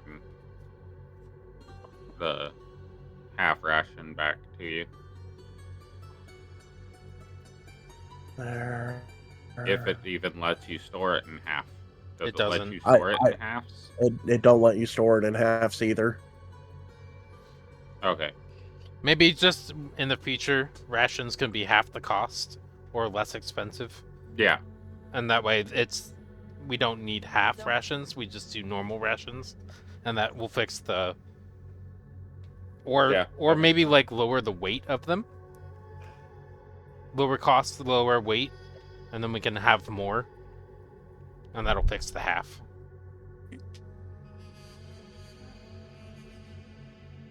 I'll be right back. I have a hygiene. I I'm gonna can't brush my lower teeth the real weight quick. because it won't lower it in every option. Every time you add them, it'll change the weight. Well, if you have them in your inventory, you can manually go in, edit the stockpile you have for your weight, and then it pulls for the long rest out of your inventory.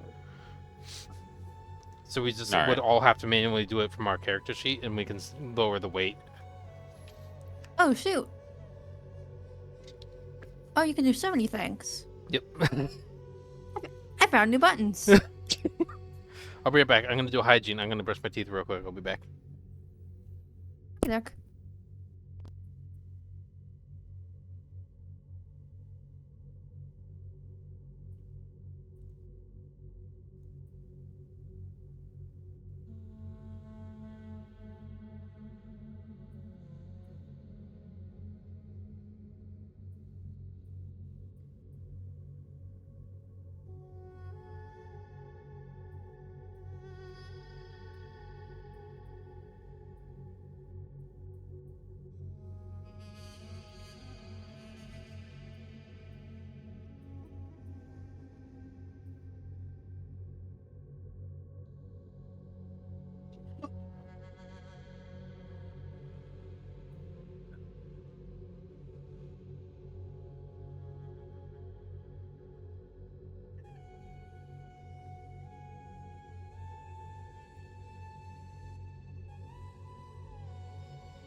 Did you consume your stuff, Tanith? Yes. I consumed the ration, and I would use the water from the... That Well. Uther provided? Okay. Yes.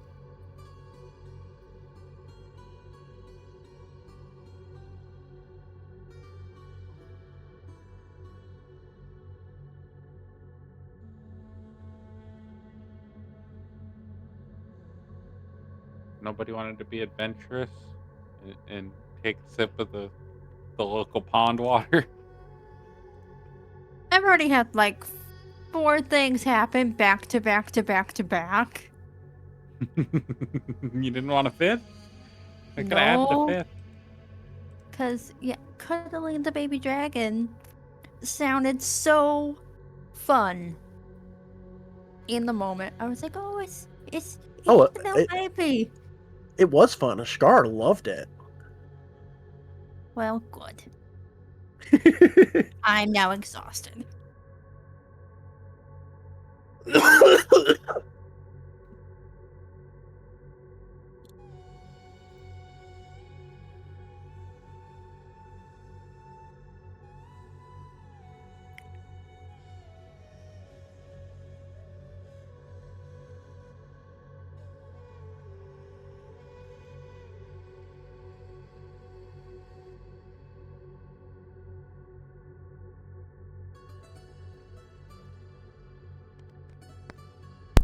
I have All right, returned it are such. we all done with rests and stuff?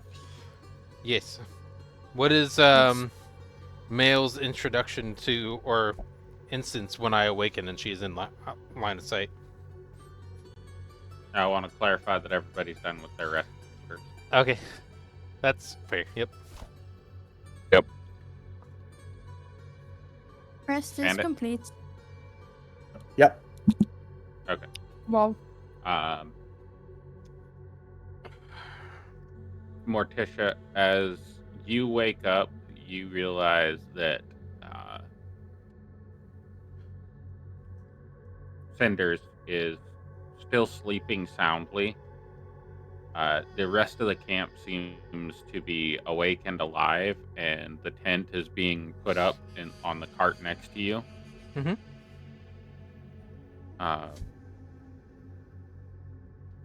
So you are able to interact with her as you see fit to wake her up, or if you are just going to wait for her to wake up, that is fine too. We will wait until she awakens naturally. Let her body get the sleep that her body says she needs. Okay. Would the rest of the party allow her to be delayed?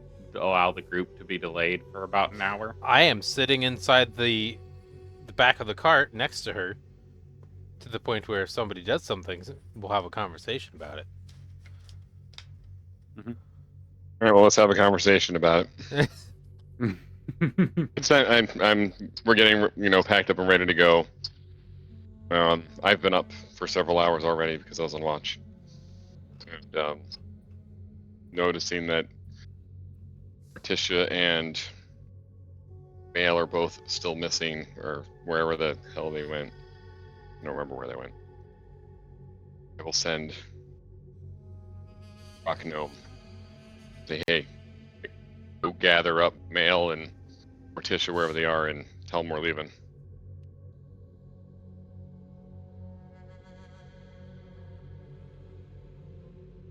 All right. Morticia, you hear this coming from the cart next to you as Sandmole says, it's not my job to deal with her. I'm gonna pack up my cart. You can deal with the other driver as you see fit. And he's going to continue packing up his cart and get ready to go.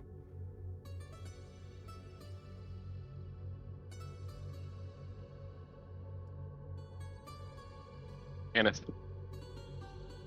yes. Tana is awake, but not super alert. Get Male and Morticia, it's time to go. What? Okay. Come on, Ashkara. And I wander over towards the cart. Oh, there's As you look into the back of the cart, you see that, well, Morticia, you can describe what you see, or what she sees from you. But you see that Male Cinders is still asleep in the fetal position, eye to eye with Morticia.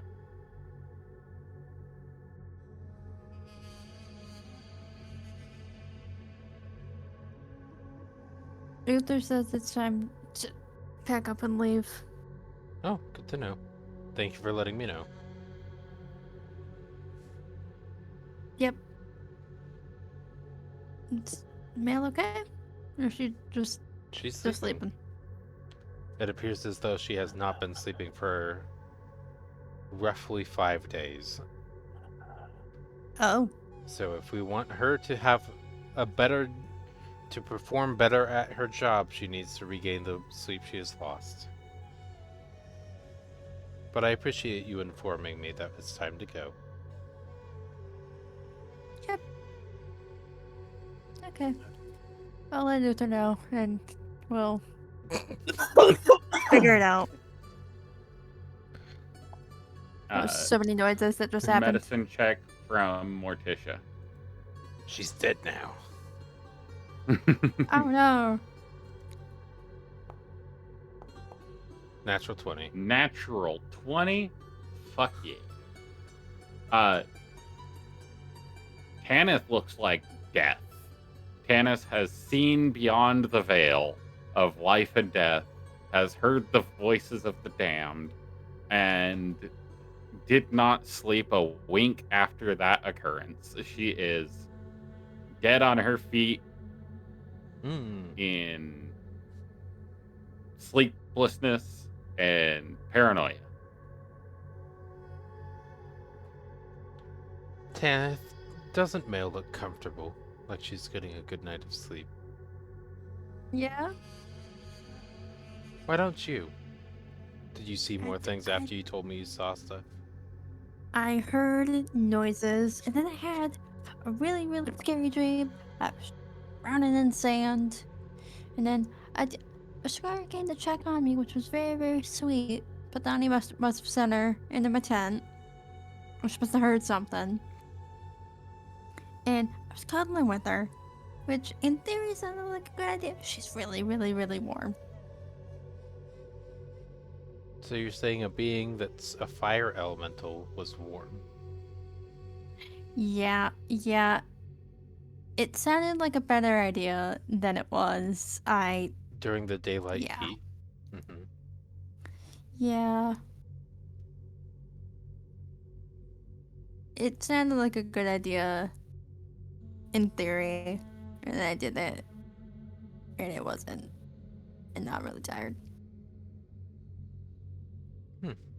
Well, thankfully, you have no obligation to be doing anything, so you can sleep while we travel. And you can attempt to make up for the long rests that you were not able to make. You can take some rests or something, perhaps, while I'm actually yeah. in the process of moving. Probably gonna end up sleeping in the back of the cart. Well, why don't you go ahead and sleep in the back now? Yeah, Is all your stuff sounds taken really care of? good. Things are picked up and put away. With the nat 20, how many hit points does she roughly have above table for the medicine? Can I tell what her composition was? For You Tanith. can tell that she is slightly above average in body composition for all three of the physical metrics. So strength, dex, and con, she is slightly above average on all three. Oh, okay.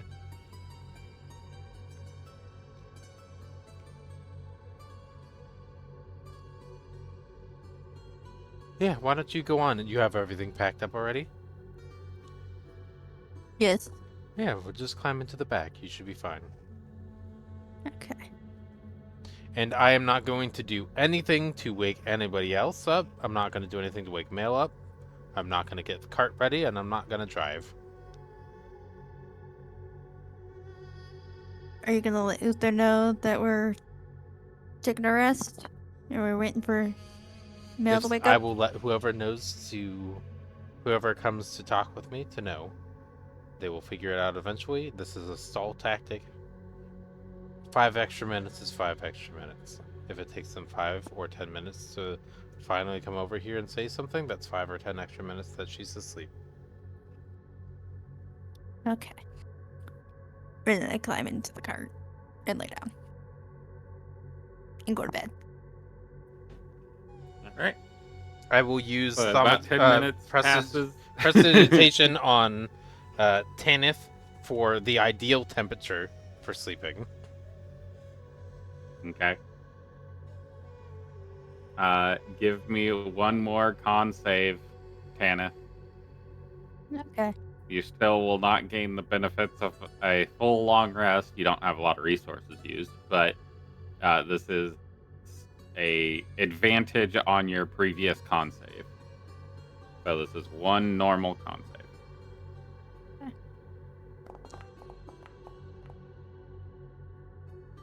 18. Assuming you are left to sleep for the entire hour, you will remove that point of exhaustion. But if you are interrupted, you do not get to remove that point of exhaustion. Uther, Okay. you sent Tanith to go get Morticia and Cinders, and she did not return, and there is no progress on the cart for that group.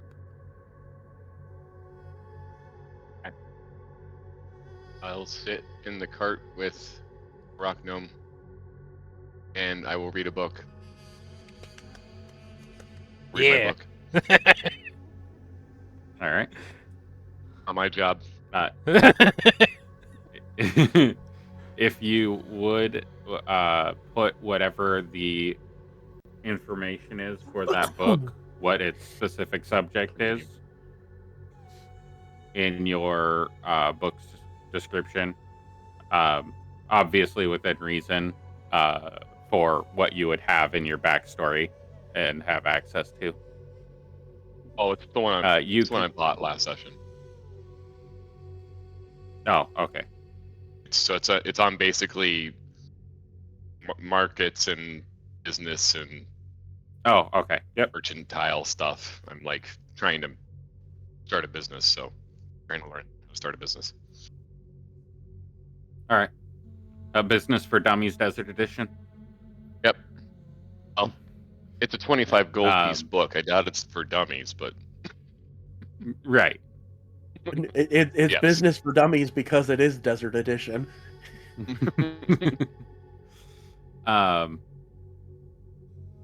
Morticia, you can also the book that you got from your class items. I don't think I have a book for my There class is items. one. Oh, okay. Let me check. No, I do not have a book in my inventory from class items. Oh, okay. I was making sure. I thought you had a book item from one I of may the have. backpacks, but If I that's fine. did, I got rid of it before start of campaign because of the amount of weight I Okay. could carry. Wait. Yep. That makes sense. It was a 5-pound book. So you will have a +5 to those checks based on that book if you're using it for reference while making the check.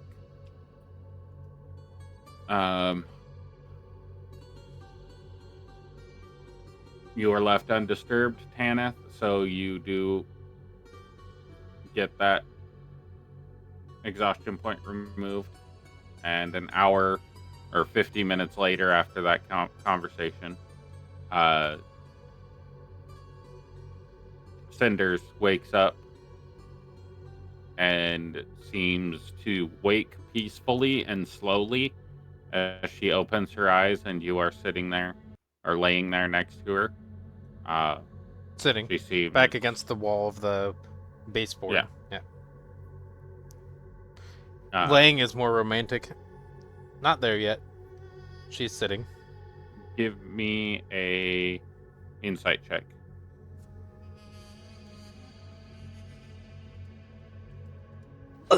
Something low. Nailed it. She seems comforted by the fact that you stayed there while she was resting and watched over her. But she is waking and her demeanor seems optimistic.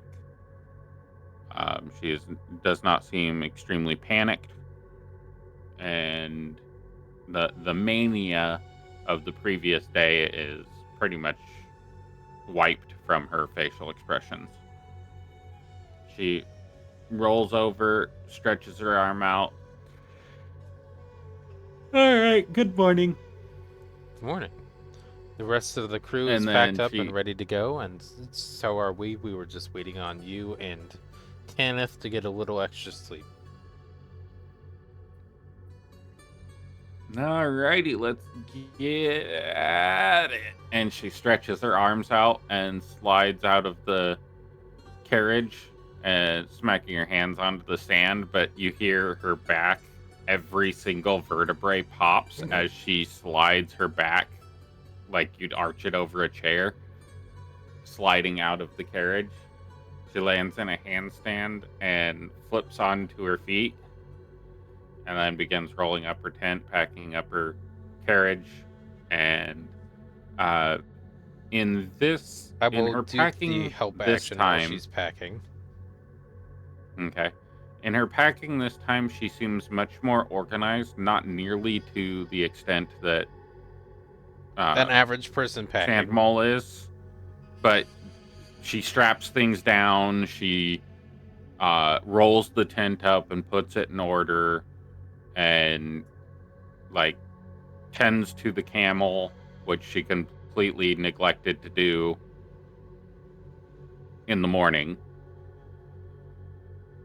Mhm. and then continues through prep and getting the cart ready. When she starts taking care of the camels, I'm gonna go talk with Bethany and Uther and let them know everybody in our section is awake and ready to go.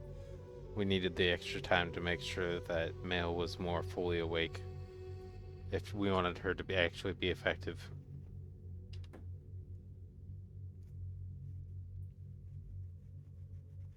And I, with no response, will... Oh, okay. Go ahead. I do have a response. Say, thank you for coming to tell me. If it wouldn't be too much of an inconvenience, I would appreciate in the future if someone would tell me earlier. True. I would rather have stayed until she was there. Tanith... We don't need to keep discussing. I'm just telling you what I would appreciate. Well, if there's information that you wish communicated, you could also deliver the task or request yourself to be able to make sure that communication is instant. I could. Do you want me to do that next time? You I do appreciate not that? want. I do not want or appreciate that. That is something that you are requesting, so I'm providing information on how it can be beneficial for you. I hear what you're saying, though. Noted. And with like 10 seconds of silence after both of us saying, "I get it. I understand," I'll walk off. I put my book away and get ready to head out. I hop into the passenger. Helming another adventure state. Mm-hmm. 2 more days of travel. We had the front 2 do it last time. Can the back 2 each give me a D100?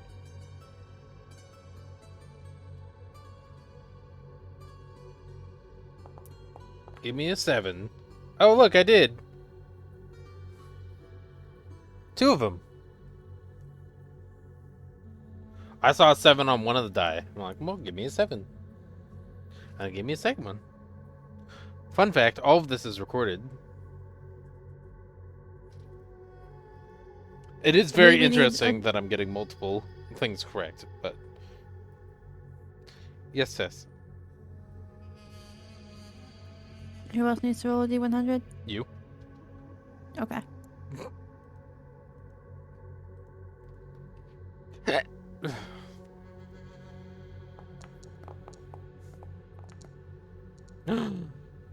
A 97. More 7s. I hope a high number is bad. No. There's been so many things. Oh, actually, probably not, because when we rolled in that one, it was really, really bad. So...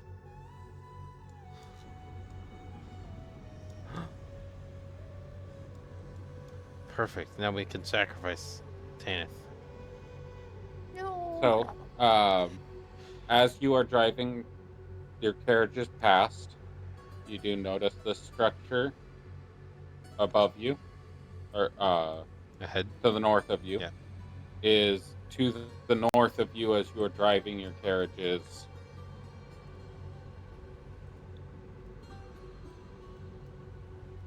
That way. So there is this slight little, what appears to be a sand-blown area with,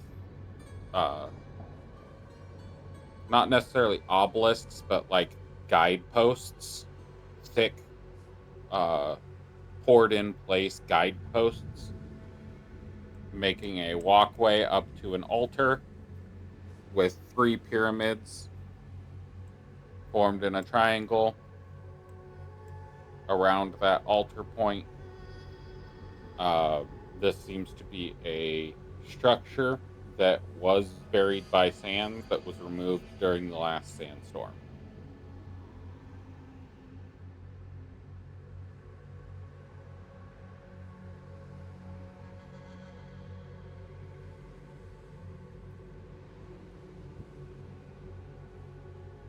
Is this something you guys want to investigate? Do I know anything about this region?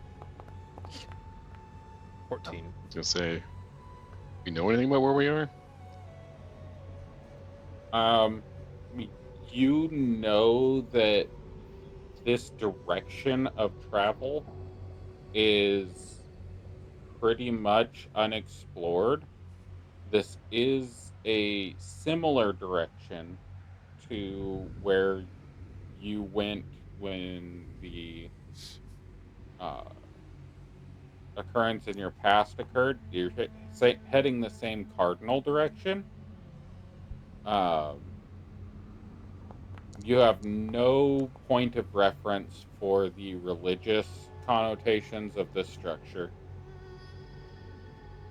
whatsoever. You're headed the same cardinal direction that you were before, but you are off path by quite a bit from where you were. You did not see this structure last time you were headed through. Does not seem familiar to you. Anybody else can make a history or a religion check based on what they see from a distance. I tried to do a thing and then I rolled a 2. Q after rolls. I have something I'm gonna ask Mail. I don't need to ask it anymore. Nat 20 with the max on the D4 for guidance. Very nice. All right. Uther, you know that this altar is a altar in place to worship the god of the winds of the desert. His name is Hold up, let me pull it up from my notes. Haku Zakhara. Say that again? Haku Zakharan.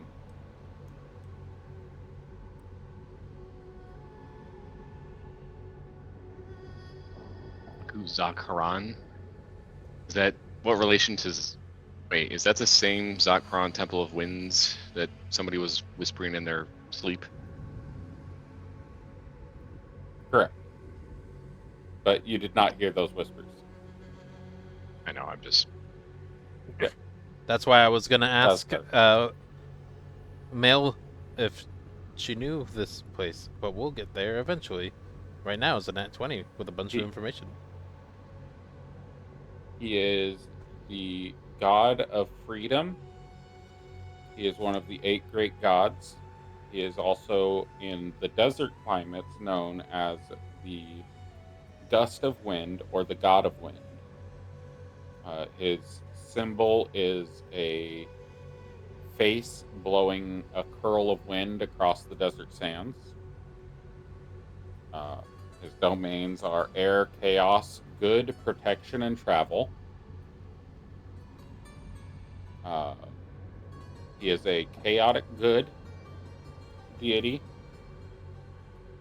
and he is usually worshipped under desert nomads or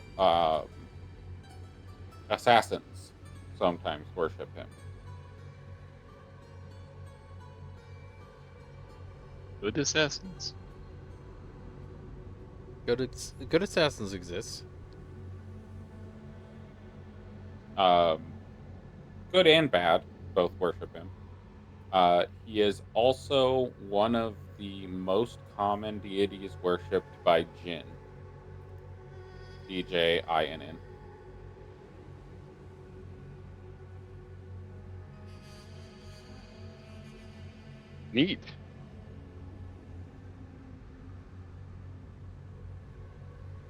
share all that information with the Rock Gnome and Bethany. But they're in the cart with me. Is this someplace that you all would stop?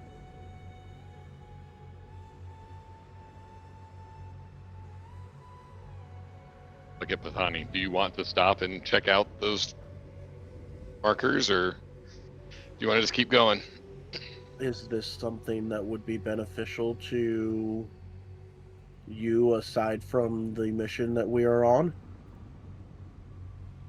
Well, I wasn't familiar with these temple runes being here before, and I am. So my curiosity would favor me towards saying yes, we should stop. But I respect the fact that we have a job that we're on, and I am not the sole decider of those decisions. Well, it's not like we're going to spend 6 weeks here studying them. We'll take a look around and have you notate where they're at, and we can come back and investigate later, or it could be something that maybe our notating it could be beneficial to the Merchants Guild as well. I'll inform the Rock Gnome, like, hey, come to a halt. We're gonna have a meeting of the minds real quick before we make a decision.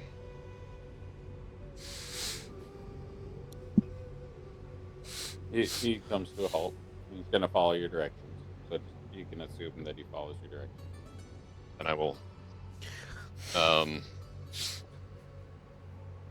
call out Aneth and Morticia and share the same information with those two. And ask them if they would be inclined to want to stop over there. Check it out. What information do you share? Just that could be beneficial to.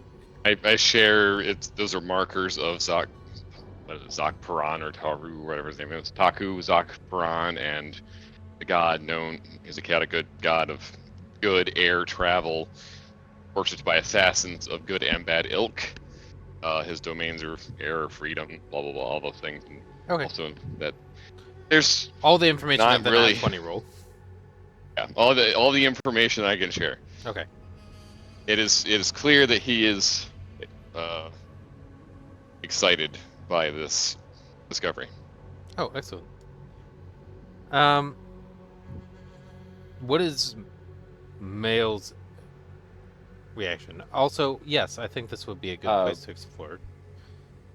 Exuberant excitement and a desire to literally hop off the cart and run to the shrine.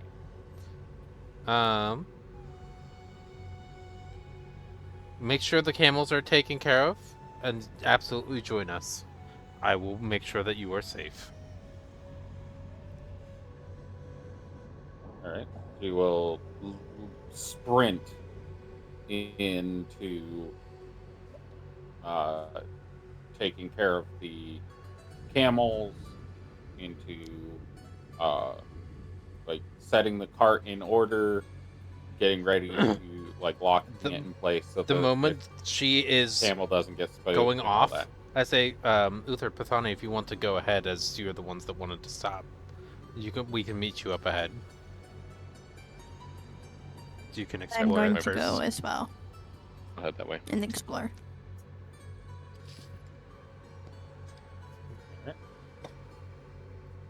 All those exploring the relic, if you could give me investigation checks, if you want to investigate certain things, you want to try to find whatever, put in a text chat what you are looking for.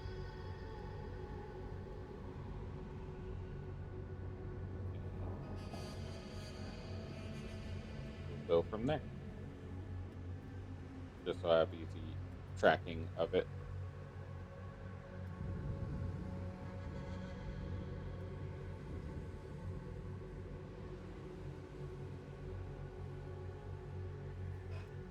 To check my door real quick. 1 second.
All right, investigation checks.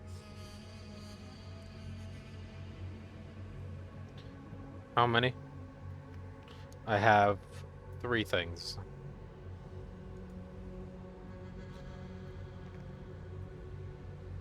Just one for each person. Okay.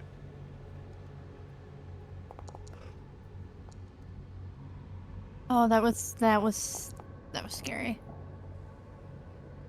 That was almost an out one.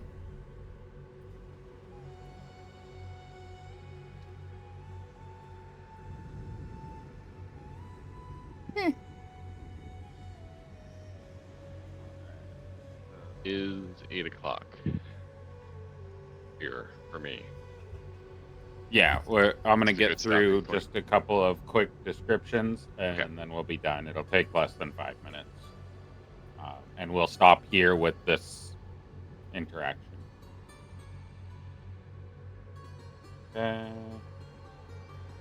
Pathani, I'm still waiting for your investigation.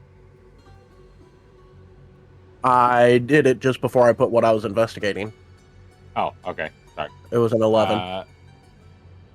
Yep. It's a shrine. It's a relic.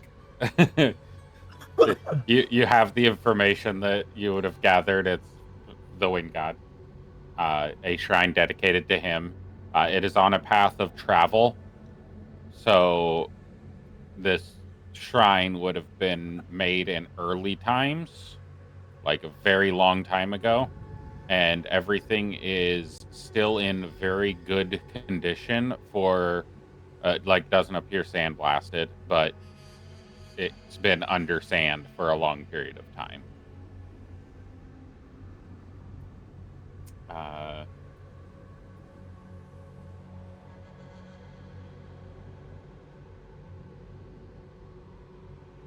Morticia.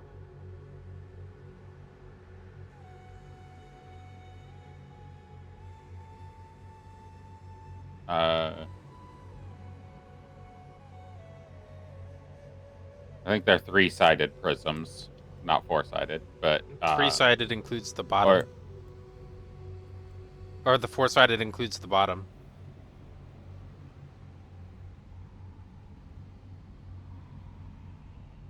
I don't believe so. The 4-sided, there's 1, 2, 3 sides, and then the bottom, right? Is it 2-sided? And then No. So a 4-sided pyramid is a square base. It has 5 faces. It's got 4 right. sides. So what are those triangles? It- How many? Each of the 3 black triangles. So those are pyramids. They're 3-sided pyramids With 4 a faces. flat, yeah. So a 4-sided prism, because they look like they have the ability to reflect light through them because they don't look solid. They look slightly transparent. So a 4-sided prism. Correct. I am correcting your. I'm losing the term. Center of the triangle. No, your what's that subject in school? Geometry. Tree. Your geometrical What error did terminology. A 4-sided pyramid has a I didn't square say bottom. pyramid. It has 5. I said 4-sided prism. A 4-sided prism is a square pyramid. A prism is 2 pyramids stacked on each other.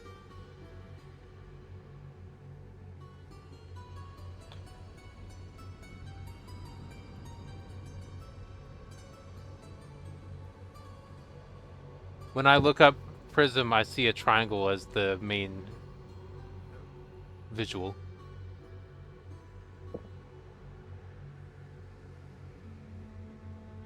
So when I see a prism, it is a triangle that is with a rectangle base. Here's one that's been used that has a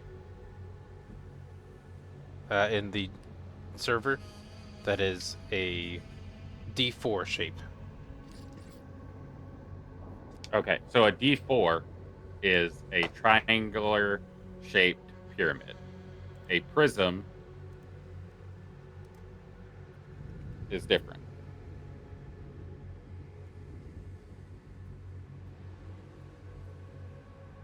There's different shape names. Help you out. Anyway, sorry. Autism, ADHD, pretty sure both of those fixated. My bad. It happens. I will, with that in 14 investigation, I will have descriptors of those for you next session. Especially the eyes and the pyramids are significant. The altar in the center is just a rectangular platform with no decorations and no information on it other than the symbol of Haku. On the face facing the road, the symbol is on the side of the altar. So I will cover the eyes and the prisms between session. Between? Okay. You don't want to just do it next session? The it's a lot of information, even with the 14. Okay. So I will be giving it to you between session. Okay. For I'll be right Uther, back. I just heard a noise. also a 14. The iconography on the relics does match up to what you would expect to see. The 3 pyramids in the pyramid shape, indicating the directions of cardinal travel, because there's 3 pyramids in a triangular shape. It covers all of the different cardinal directions, even the in-betweens. You would assume, based on your natural 20, that there is more structure beneath that is undiscovered, and this is probably not the entire altar or the entire what would have been a temple prior to current state. Wait, There is more beneath the sand to this structure. Very nice. The dialect would be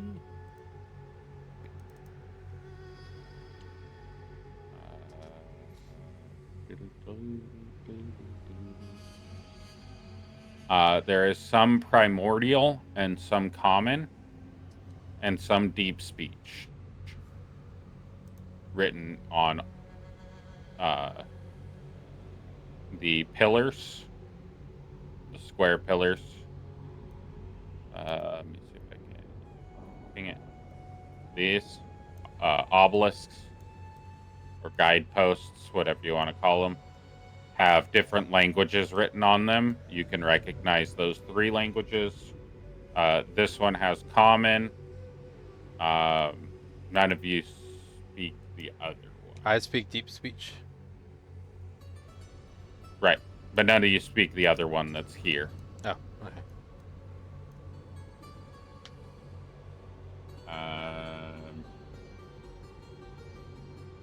There doesn't seem to be a distinct dialect on any of them. They seem to just be like proper written language. No specific, I guess, desert dialect, but not heavily noticeable.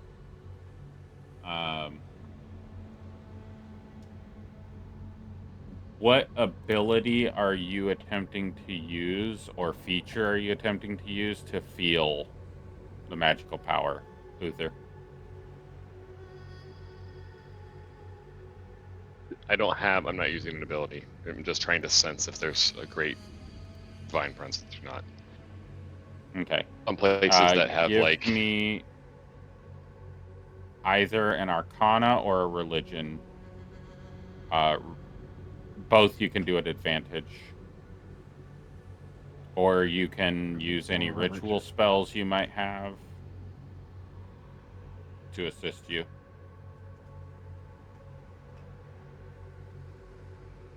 That was a hint. Oh, that's right. You can Yeah.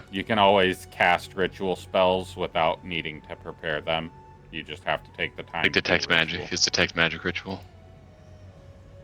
Yes. I'll use detect There's also magic, that'll be- augury. Yeah, but unfortunately we haven't found the right amount of stuff for me to be able to buy the components for that spell. Right. Find that enough. Sure, that'd be great. Let's see here. One, two, that doesn't look too good. Oh, okay. That's not what the die says. Well, you had advantage, so you had an 11 plus 4 plus 6. So 11 plus 10 gives you 21.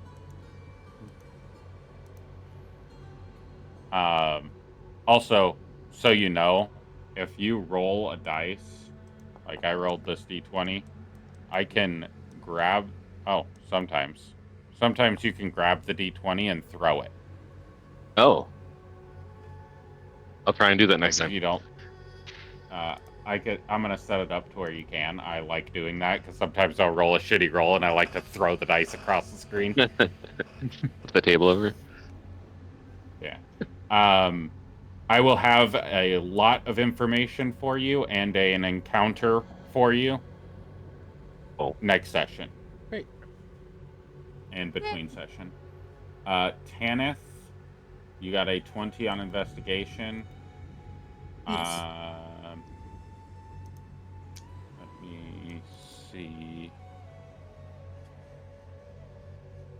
So the common thieves can't, you notice. And I will have information for you. So I'm going to make a note for myself.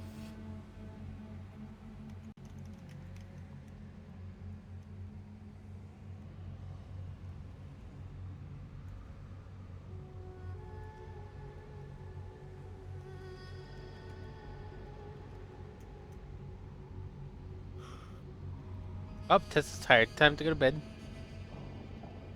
No.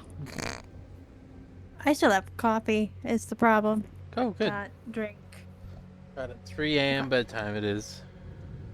No, it's still gonna be 2. It's not a lot of coffee. It's like at maximum a quarter cup of coffee. And Tanith goes under due to a magical sleep. Yay, nightmares. No, I already She's had been one. restrained by her dreams. First.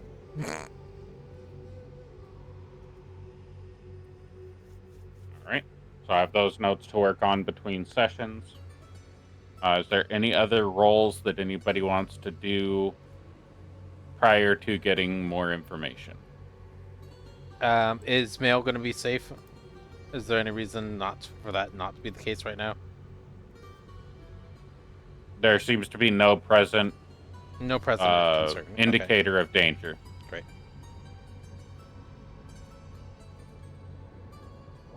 I have nothing else.